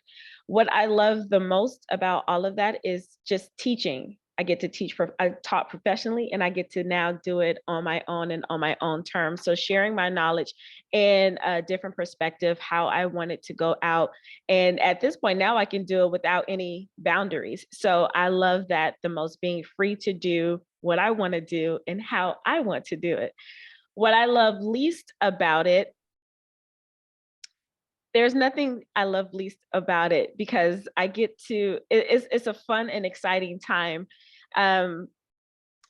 Being an entrepreneur, especially transitioning, and the important part I want to share is gaining those skill sets along the way has helped me not to have a lease, I should say. So during when I was a student, when I was a teacher, when I was a professor, and all of those things, I've gathered those skill sets to help me look at the opportunities that I get to do now. So all of the challenges I've had, they've set me up for this. So there is really no lease, I will say, about being in this space that I'm in. Great, thank you. Sounds like you're in a good place and a great fit for it. Keturah, tell us, what do you enjoy the most and the least about where you are, where you position yourself? Right. So what I enjoy the most is that I get to work on a lot of cutting edge novel issues. So these are issues that our clients have brought to us that where they don't know what to do with them. And oftentimes the senior partners on my team don't know what to do. And so we are all truly learning together. And it allows me to have more of a voice and to really, say my opinion and what I think of stuff. And then it also helps me practice some of those interpersonal and soft skills that I think, are very important to anyone's career. So, making sure that I'm asking the right questions, not being afraid to challenge the partner in a very respectful way, of course, when I don't necessarily agree with his answer. And we have that sort of relationship, and I have those interpersonal skills to where I can do that, without him being offended. And so I really like that. What I like the least, I would say, is that it's my schedule is very unpredictable. So working in a big law firm, we have high billable hour requirements, and we don't always know when the clients are going to call us and say we have an issue. So sometimes I've been planning to walk out the door, meet my friends for dinner, and a client issue has come up. That's an emergency, and I've had to reschedule those plans. Fortunately, it doesn't happen that often, but it does happen. And so if I had to pick something that I like the least, that I do not like, that would be the one thing. Thank you. Thank you for sharing that. Dr. Presley, you mental health, you touched upon that, and I made a little note on my paper. You didn't see it because my pen is down here. I made a little note on my paper to be sure to ask you this question, because I think you have some valuable information. There's a lot of stress, there's a lot of pressure in our careers, just in life in general. I'm not saying anything that's over the top profound. We know there are a lot of pressures out there. Early in one's career, and sometimes later, one can suffer from imposter syndrome. And for those that aren't aware of what imposter syndrome is, it's questioning, do I belong? Everyone else seems so much further along than me. Everyone seems to know so much more than me. That's imposter syndrome. So for our audience, how does one avoid imposter syndrome early on in their career when they may be the least tenured person on the team? Wonderful question. One way is mentorship.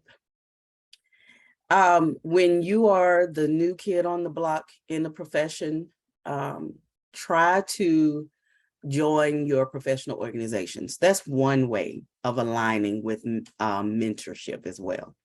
So I'm sure the attorneys on the call also have a professional organization that they can reach out to and reach back as well for young attorneys. Most professions, most all professions have professional organizations where you can, even if the program is not developed in that particular professional organization, you can reach out and say, hey, I'm new to the profession. I am feeling overwhelmed with this. I know I have taken all of the classes. I have been certified. I have passed all the tests. They gave me this wonderful degree. However, in this moving into the career or the first position that you're offered, it does become overwhelming. So mentorship, whether it's within your company that you start, because sometimes some companies will offer mentorship with senior leadership with the new employees. That's one way. Also, within, I saw and I heard several fraternities and sororities on the line. Mentorship can play in a peer relationships as well within your social and organizations as well. So those are ways that you can align yourself with others who may be feeling the same way or who have already felt that same stress, pressure, and feeling overwhelmed with coming into the profession as a new professional. So those are some tips, as well as making sure you take care of self-care. Self-care is not selfish. It is for you to make sure that you're okay, because if you cannot pour anything out of an empty cup. So if you are overwhelmed and your cup is depleted, what are you giving? So you have to be mindful of that as well. Thank you, Dr. Presley. Dr. Presley, I'm going to ask you to repeat something because I want to make sure that everyone. Oh, no problem. Say it again for the people in the back that might be multitasking and doing something else. Let them know that self-care is not selfish. Hear ye, hear ye. Self-care is not selfish. Some people may call you selfish. Why can't you come meet me? Why? No is a end statement. Can you come meet me for lunch? Can you? No. I appreciate the offer. No, maybe another time. No. Self-care is not selfish. You have to take care of yourself. You cannot pour out of an empty cup, pitcher, saucer, whatever you have. You have to have your cup full as well in order to give and help someone else. Because again, if you're running on steam and fumes, sometimes that's where mistakes happen. I will say in my career, in teaching as well, when I'm teaching from fumes or running on steam, that's when I make the most mistakes. I will tell you, I taught a class this summer. I taught a class, I taught the wrong chapter. And the students, they just kept writing notes. I was like, why didn't y'all tell me this was the wrong chapter? I jumped 5 chapters ahead on them and taught the whole class. And when I look back at the material, I said, what is wrong with y'all? Y'all could have stopped me and said, Dr. Presley, this is not chapter 3, that's chapter 9. But again, when you're running on fumes, you make mistakes like that. Thank you so much. Look, when it comes to self-care, the doors of the self-care church are now open. You've heard the minister. Is there one? Love it, love it, love it. Excellent. So my next question, Mr. Walker. Lost track of my question here. What educational background would a student need to work in your profession or field? Whether it's a college degree, certification, any specialized experience? So I spent the majority of my career in intelligence. I'd recommend a student who had pursuing a degree in regional studies, whether that's Asian studies, African American studies, African studies, Asian studies. So those type of areas. So you are the regional subject matter expert in that area, supporting whether it's the military or the Defense Intelligence Agency or maybe CIA, but you are that regional expert that they want to come to do reports and papers in that field. Or possibly also national security studies, homeland security studies, or possibly studying different foreign languages. So you could possibly be a linguist supporting a lot of the intelligence organizations, or you can actually work for the State Department to be able to be a foreign service officer. So being able to have those specialties or those skills in foreign languages and area studies are critical skills, and also people skills. You have to be able to have people skills also to be able to work in these fields. Because it's all about, again, someone talked about relationships. It's all about being able to develop relationships with our foreign partners, whether it's a business or whether it's an intelligence development of different projects in that country. So relationships, languages, and basically studying those cultures. Excellent. Francesca, I'm going to pose the same question to you. In terms of any specialized skills, certification, education, what would you recommend for someone following your path?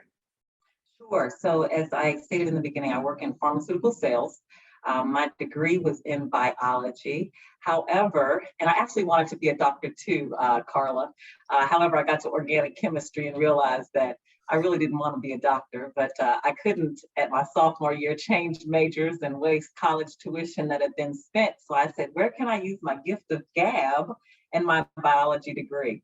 So it was actually through one of my mother's sorority sisters that I was introduced to pharmaceutical sales. So I would recommend either a degree in the sciences, but most pharmaceutical companies just require that you have a degree. You could have a degree in marketing and still get into the pharmaceutical industry.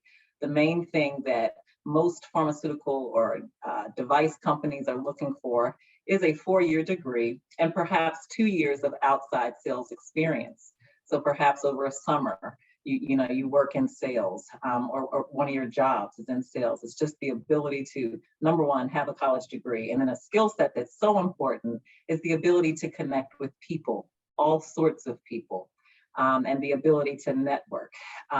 Many times my sales representatives are trying to get to the doctor in the back of the office to talk about our product.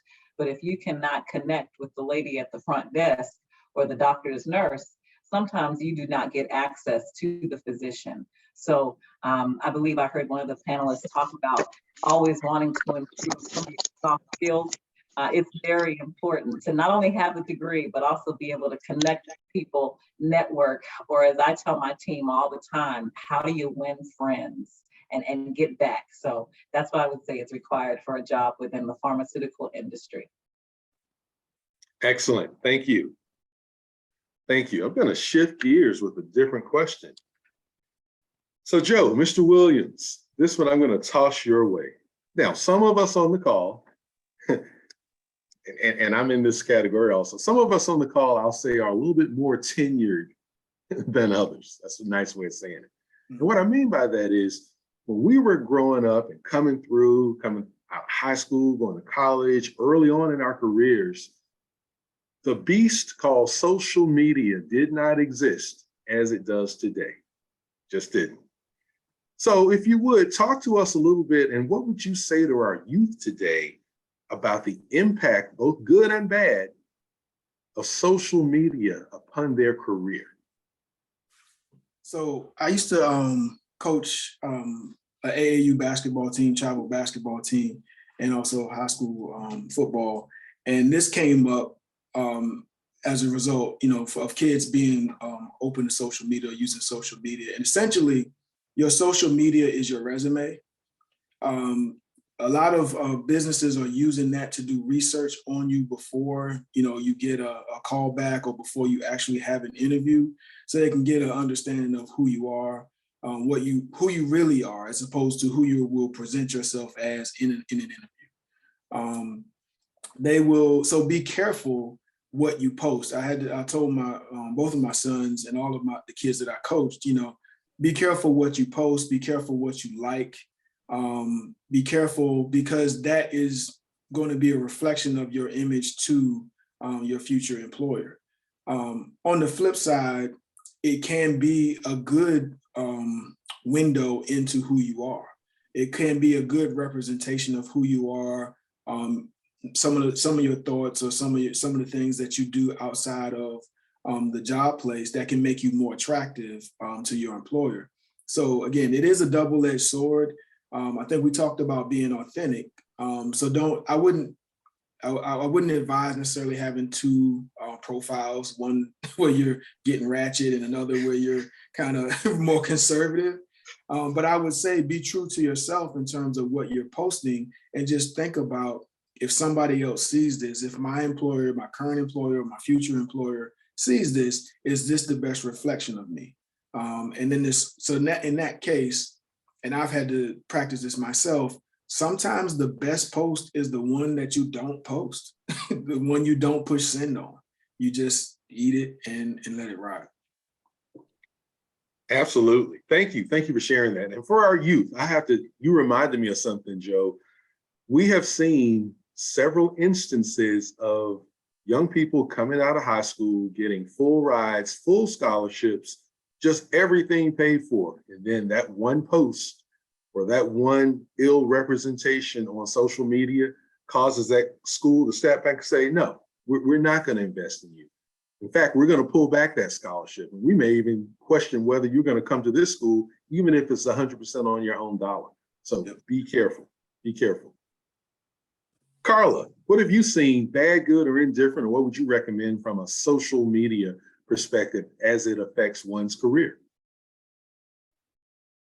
I really would just have to echo what Mr. Williams just said. What you put on social media is there, it gets shared, it's screenshotted, and they try to tell people that once you post something, it's kind of hard to get it back down. So just keeping that in mind, on everything, there's some things on social media that are very entertaining, like TikTok, but just keeping in mind also, one of the things I see with today's youth is oversharing. They share so much of their personal life, so much of, intimate things they're going through. And then not everyone on social media is nice. There are a lot of people who are extremely cruel. And then the information you share comes back against you in a negative way. And then people say, well, you shouldn't have shared it. So really just being mindful of what you're putting out there. And we've seen in the news where people have put things out there, negative things, rants that they go on in public and then lose their jobs over it. So it can be very dangerous. I think the youth really has to be mindful about what you're putting out there. Certainly if you're putting it out there in public, but even if you're putting it out with just friends only, it can still get shared. So just really think before you post. Great, thank you. Nia Tanner, what advice would you give to a young student who doesn't quite know what they want to major in? I know that's a big question, but what would you suggest that they do? I would suggest that they explore so far what in their academic career they enjoyed. You can talk to your college counselor or dean or whoever it is. You usually assigned a person on campus who is kind of like your mentor on campus to try to think about, what you want to major in, because what you really don't want to do, especially now that the cost of tuition is rising, is consistently keep changing your major. In the end, it's not going to be worth 3 extra years or 2 extra years of college because you kept changing your major. By sophomore or wherever, at some point you have to kind of pick your pony and ride it to the end, because even once you do that, it's not like once you get into the career field you're stuck doing whatever your major was. Your major really is a launching pad, and so choose it wisely and make sure that you you know, even when you with your major, you'll be taking courses outside of your major as well. So, you know, choose it wisely, but don't keep changing because in the end, it won't be financially worth it. Love it. Pick your pony and ride it. Love that one. Love that one. Dr. Vernita, even after one chooses his or her respective major, what advice would you give around linking that major to what you truly want to do on the other side of getting that degree? Yes, that's a great question. One thing I will say, I do want to go back to the social media part is Sure. also start building yourself as a personal brand, just in a digital content creator. I'll put that out there now. It is an actual career. It is a stream of income, and you don't have to be a particular age. So use your energy for social media wisely and go that route. As far as picking a pony and ride it, I totally agree. I have 5 degrees, and I'm fortunate to where they all flow and they make sense for what I do now. But when you pick a degree, I think everyone should have a STEM degree. That's just me because of the things that you get from that foundational degree and the skill sets that you get from that. And that'll help you transfer over to whatever you want to do. It doesn't have to be mathematics, although I'm a little biased, but it can also be in any of the sciences or technology. And that way, when you have those foundational skill sets, then you can start opening up to doing whatever you want to do. But then you don't have to necessarily relearn anything. Now you can be put into, I think, in any environment because you have that skill set, and then the doors are open. So the good thing about now, you don't have to stay at a particular job. You just now need to find how else can I add value. Now you're looking at gaps of if it's a company, if it's your own business or whatever it is, what are the gaps? And now after you've obtained the degree or you've picked your pony, now you're focusing on your value added. And I think that's what's missing sometimes. It's like, oh, I have this degree or I know this, and then you rest. But that's not the end point, is where can I insert these particular set of skills and make the best of it. Great. Thank you. Thank you. Now, Dr. Kirk, Dr. Murray, I have a couple of questions to ask, and I may have to borrow some additional time because I know that responders are going to be so passionate about the question that I'm going to throw out there now. I might even ask you a question, Dr. Murray. So let's start with you, Joe. I'm not going to ask, did you join a fraternity? We see you. We see you front and center. Tell us about your experience, not only joining, if you joined at an undergrad level, but also what it means to you after college and how it may advantage you from a career perspective. So I joined alumni. So after, undergraduate, at the time it was myself, my wife and my young son. And I kind of just did a little bit of soul searching, looked at the men, who really impacted my life. I assume this is pretty much similar to a lot of undergrads. And, I had a lot of good ties with Kappa Alpha Psi and the brothers of Kappa Alpha Psi. So I decided to make that move. And I'll say in part because there were, obviously some other, love of the fraternity and so forth. But it was about establishing a male peer group. I think we mentioned that earlier. Just being able to be around men of similar mindsets, sharing, talking, laughing, joking, that kind of thing to kind of offset or balance, the life, the work part of life, the family part of life, and things like that. And so far, I obviously don't have any regrets. I mean, it really has been more than what I initially thought it would be.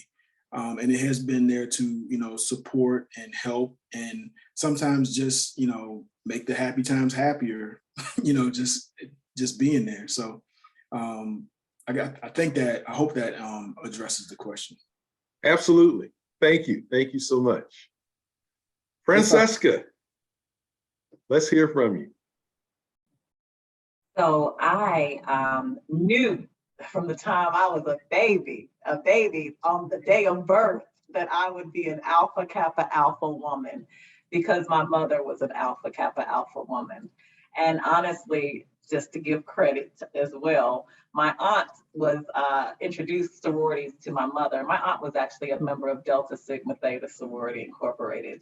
Nonetheless, Alpha Kappa Alpha has been a part of my life, my entire life. When I think back on just the good things in life, those big rock moments, those memorable moments. As a little girl, my mother had her sorority sisters there supporting. As I think back, maybe the valleys of life or the down times, my mother's sisters, sorority sisters, were there. And as I think about, as I just told you, it was my mother's sorority sister that helped me get into the pharmaceutical industry and really teach me the importance of networking. So I learned very quickly on that just because I had the degree didn't guarantee that I was going to get the job. But it was through the sorority that I learned it's not what you know, it's who you know. So I am very blessed in the chapter that I belong to of 60 plus members to have 60 plus college trained, educated, beautiful women that I can reach out to with the highs and lows of life. I can reach out to with the everyday things that happen with my household and my kids. And there's just nothing like the sisterhood that a sorority can't provide, whether it's Alpha Kappa Alpha or the others. You can definitely benefit from becoming a member of such an illustrious organization, such as Alpha Kappa Alpha, which was the first historically Black sorority founded on Howard University's campus. So I knew without a shadow of a doubt that I would be an Alpha Kappa Alpha woman, and my daughter, whose name is Ivy, she knows that she will be an Alpha Kappa Alpha woman too. Thank you. Thank you, Francesca. See, I knew we were gonna get a little bit of a history lesson from someone. So thank you. Mr. Walker, tell us about your tie-in, not so much your tie-in, but just being Greek. How did that either help you through college and really in the transition from college into your career? Okay, you got me fired up now about talking about first fam. I'd like to say, especially more towards career-wise, when I was in college, I used to read a lot of autobiographies, and especially about people who were like-minded and who I kind of aspired to become. People like Thurgood Marshall, Martin Luther King Jr., Jesse Owens. You look at people like this, Hill Harper, Roland Martin. These guys a lot of these gentlemen were pioneers. So, and interesting enough, they all wound up becoming alphas. And of course, all the different fraternities have their own personalities. But I believe when I looked at Alpha Alpha Fraternity Incorporated, that they were very distinguished.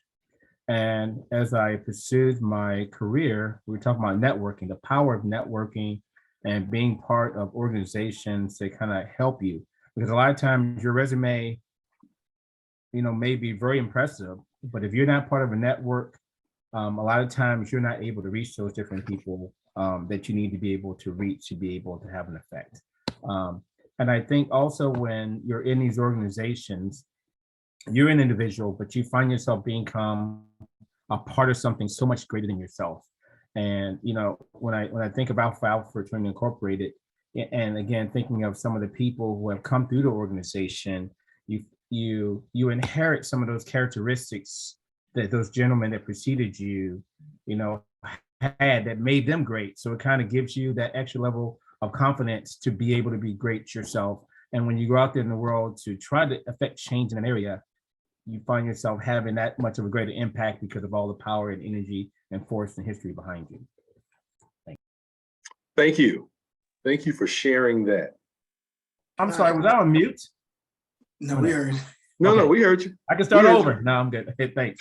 Can I add, I know we're running late, but can I add really quick?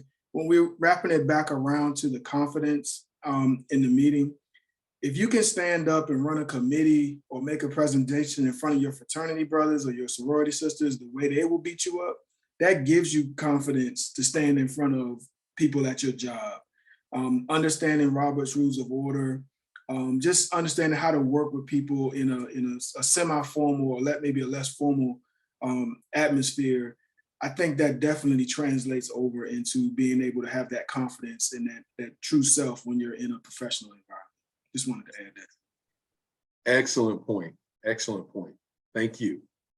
Dr. Christie, how much time do I have? Probably about 2 minutes. Oh, wow, 2? You sure it wasn't 22? Oh, I'm positive. I have a 2:30 in. I want to be respectful, but I do need to Okay, give some instructions before I close out today. gotcha. So, a couple of questions, and you don't have to expound upon this since we don't have a lot of time. Keturah, when you think about someone transitioning from college to the professional world, what are 2 bits of advice you would give? I would say be open to different opportunities. And I guess the second piece of advice would be to just trust the process. Got it. Be open and trust the process. Dr. Vernita, what 2 pieces of advice would you offer? I would offer getting into personal development and personal growth as early as possible to know who you are for self-awareness, and then to find new skills and sharpen the skills that you currently have. Excellent. Nia, what 2 pieces of advice would you offer? Learn how to negotiate your salary and understand personal finance, because there's no point in putting in the work if you aren't getting the bag. Love it. Get the bag and keep the bag. Dr. Presley, what 2 pieces of advice would you offer? I would echo that, what Nia said. I just got an interim position and I had a few emails going back and forth. And finally, the dean said, do you mind if we do a Zoom meeting? I said, no problem. I said, I want to clarify the stipend that we're talking about. I want to clarify what it is that that we're talking about before I agree to taking this interim position. So I would echo that because I just finished doing that negotiation process July 29th. So that is very important because one, they're gonna not all the time, but most times companies will lowball you just because, not because of your experience, not because of what you can bring to the table, just because they're looking at their financial security in the world of the company. So you need to do your research. This is my one thing. You need to do your research on the positions, the area in which you will be employed, to know the salary in the market. Because if you do not know those things, so education is not just what you learn, getting your degree, getting your certifications, it's also educating yourself about the position, the area, because in different areas of the United States and around the world, the pay fluctuates.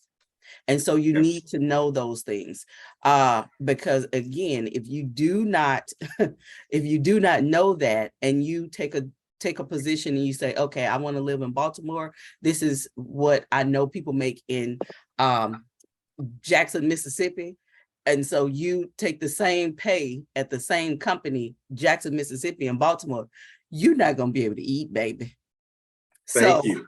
So you need to do your research on different positions when you're going into the career world. So that's, I gave you a couple, but that's the main one. If you don't do nothing else, you need to know the location, the cost of living, and what the salary is for that particular area.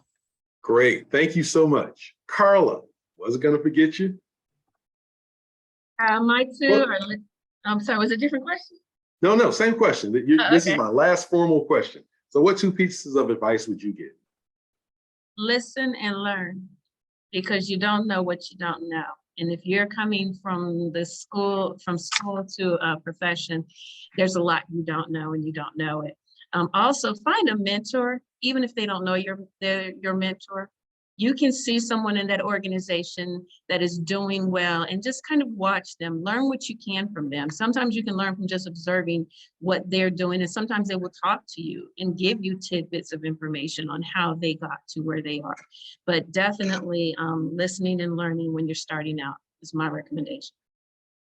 Excellent. Thank you.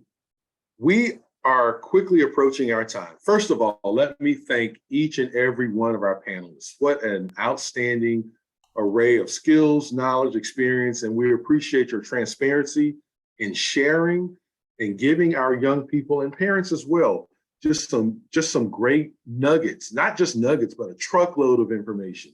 So I thank each and every one of you. We are very appreciative of that. Dr. Christie, once again, what a group you assembled. Love it, love it, love it. Look, I'm even making myself some notes here on the side. So I appreciate each of you.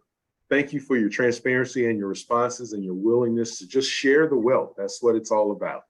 And hopefully our young people that are on the call that are pulling all of this in, and I want them to remember, to our young people, as you climb, be sure to lift someone else along the way so that when you get there, you're not the only one. It gets lonely when you're the only one. Absolutely. So thank you. At this point, I think I'm going to hand it back over to Felix to continue the conference. And thank you all for having me as your facilitator. I appreciate it. Very grateful. Well, we have reached the witching hour. We've come down to the end of day one. Dr. Murray is going to give you some instructions, but before she gives you instructions about how to win those scholarships, I just want to thank Breaking up, you for being Felix. here, participating. Greatly appreciate you guys' time and energy. So, Dr. Murray, can you please tell them how you win the scholarship? Yes. So first, let me say thank you to all of the career panelists and our esteemed moderator, Kenneth. You did a great job extracting some phenomenal gems out of all of our professional panelists. So I just want to say on behalf of everyone who's participating, thank each and every one of you for spending part of your Saturday with us, sharing your golden nuggets of professional wisdom. So from the bottom of our hearts, thank you so much. Feel free to listen to the end or get back to enjoying the rest of your Saturday afternoon. So again, thank you very, very much. All right. So as we transition, I am going to unpin all of our, let's see if it'll let me unpin all of our panelists, and then I am going to share. So if you are interested, first of all, please stick around because I definitely want your feedback in terms of a survey. Let me share my screen. Okay. All right. So now we're on the closing remarks. So first up, we want your feedback. So before you leave, I know the numbers are dropping. Please scan the QR code and share with us your thoughts on the first day of the summit, and also use the SurveyMonkey link below if you can't use your QR code. But we certainly want your feedback, and I'll leave that up for just a second. So shortly, I'm going to share with those who are interested. So for high school students, current college students, we do have some scholarships that we are going to offer tomorrow as a result of the work that you put in today and the work that you're likely to put in tonight. So I'm going to fast forward past the survey screen, and I'm happy to go back to it in just a few minutes. But please follow Educational Excellence Inc. on social media. We certainly would like to continue to dialogue with you and share important information with you, even beyond the summit. And if nothing else, you want to join my exclusive Scholarships for Scholars group. I started this group last year.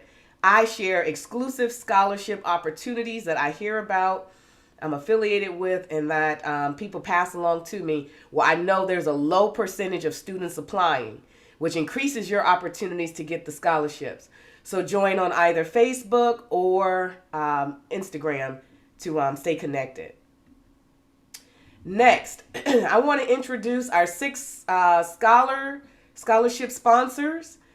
They have donated various amounts, which we will use for college students, high school students, and even to help some high school students who may have ACT, SAT fees to pay, college applications, so varying amounts. So basically we have 6 scholarships that we're presenting today. Actually 7, but 6 donors. So how can you apply for the scholarships? Listen very carefully. You have to attend today And trust me, I am taking note of who actually attended today. And if you just joined at the end, it's probably going to be a challenge for you. But the goal was to attend today and tomorrow. If you attend today and you apply for the scholarship and you're not on my list for attendance tomorrow, you will be disqualified. So if you attend both days of the summit, you can be a current high school student, a freshman through a senior, current college student, and a continuing student who's pursuing an associate, vocational, or trade school. Any of those, and you'll have to show proof and evidence that you're currently in school. You have to be a U.S. resident, U.S. national, or permanent resident, and you must join that group I just showed you, Scholarship for Scholars, on either Facebook and Instagram, and provide a screenshot. It's going to help you in the long run, I promise you. So if you do those things, then I want you to, the application is online, and I'll show you the link in just a second. Here's what you need to do. Complete the application in its entirety. Leaving out information will likely move your application to the bottom. Complete the scholar profile. Don't send me your employment resume that you've previously created without going back to those areas that I described earlier today. Also, make sure that you include a photo and a 250-word essay. Here's the essay prompt. Please don't share whatever topic you'd like. Please answer what we're asking you for. Why did you register for this summit, and how will you apply one thing that you learned? That's what we want to know. Why did you register? What brought you here? And how are you going to apply something that stuck out that you learned? And then if you're in high school, we'll need some documentation, your high school schedule, an unofficial transcript, something that shows you're in high school. Same with college or trade school. We need some verification uploaded on which of those that you're participating or that you're matriculating with. And of course, the screenshot I just mentioned for Scholarships for Scholars. We will be looking at your attendance for both days of the summit. Do you have a completed application on time? And the application has to be in by 10 p.m. Eastern time tonight. Your essay response is actually included within the application, and your completed scholar profile. Those are the key things. So we're going to announce the winners tomorrow in our closing remarks of our ceremony tomorrow. And we will verify your enrollment in either high school or college upon actually dispersing the award. So please don't try to play games in terms of what you're doing. And then also submit one package. Don't email separately. Use the online portal to submit one package tonight. The deadline to submit, again, is 10 p.m. It says 10 p.m. Midnight, but it's 10 p.m. Eastern. That's kind of contradictory. But it's 10 p.m. Let me take that out real quick because I don't want to confuse you. 10 p.m. Eastern time tonight. Incomplete or late packages at 10:01, I'm not accepting any packages. 10:02, I'm not accepting any packages. Learning to follow directions is a critical step in your future endeavors, and we want you to start now. So scan the QR code to get to the application and the documents. If you go to Summit, the Summit documents, you'll be able to access the scholar profile template there as well. And also you'll be able to get to the scholarship application. Let me see if there's any other slides. Any questions, please come off mute or let me know in the chat if you have any questions about that. You have one question about the title of the video that you showed, the initial video. Ms. Hicks, let me go back to it. Let me just go back. I'm going to come back to the screen because I know there's some who are still trying to. Hold on, let me find it real quick. It'll be easier if I just ended the show, went to it real quick. It's called A+ Mentality by Best Study Motivation. A+ Student Mentality, Best Study Motivation. And I'm also going to zoom back for those who might have missed the scholar profile, how to directly get to it. Let me show you here. If you scan this QR code or follow the link here, actually, you know what? Let me not share. Let me put the link to a couple of these in the chat. That might be easier for y'all to access. So I'm going to say Scholar Profile and add the link. There's the link for the Scholar Profile. I'm going to put the link to the application. Here we go. My phone is pinging, so you guys are accessing some things.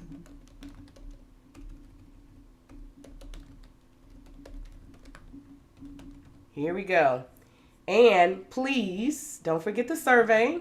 I know it's a lot, but the survey will only take you 3 minutes, I promise, or less. That's not it. Sorry, that's not the scholarship. That's the wrong one. I'm sorry. Disregard. I'm moving too fast.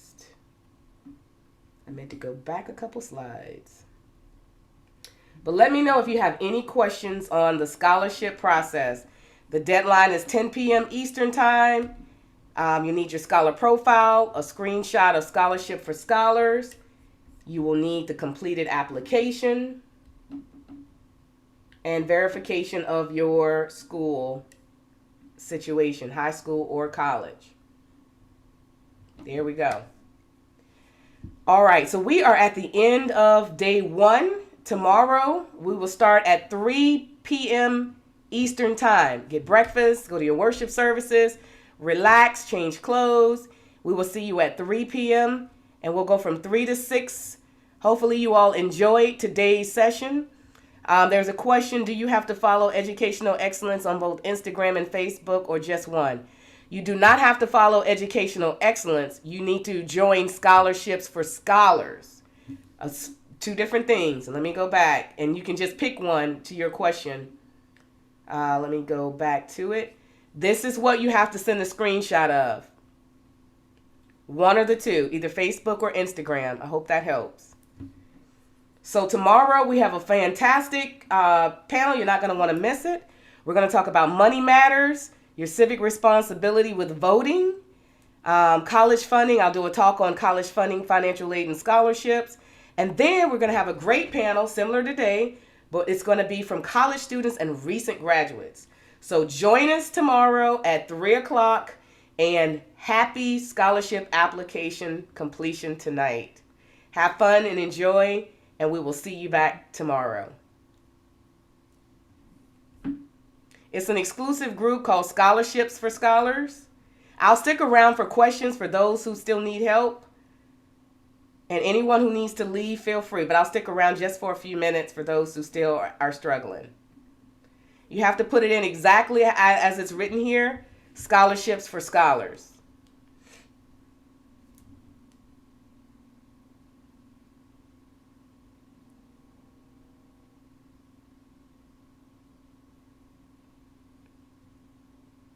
Thank you, everyone.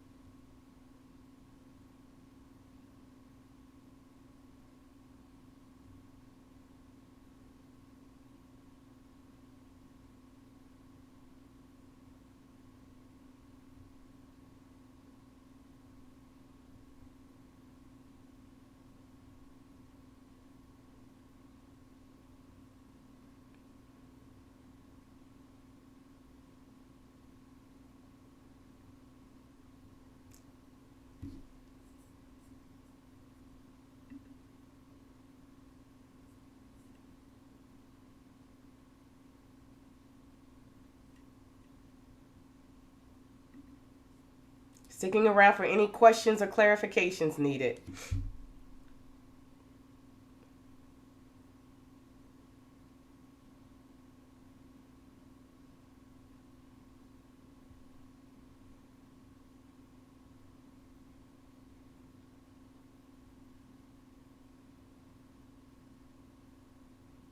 Hello, this was a great experience for me and my daughter. I am on, but my daughter was also listening. Her name is Aaliyah Bell. She's going to apply, okay? So I know you see my name in my picture, but she's listening too. Is that okay, or is Oh that yeah, that's allowed? absolutely fine. Oh, That's absolutely fine. okay, because we're on the big screen watching and everything, but we only use one device. I understood. I know that's the case with a lot of families. They're, and if Okay. you're in the same room, it makes sense. Okay, sounds good. Thank you very much. She will do what is asked. I greatly appreciate you so much. All right, thank you. I appreciate the feedback.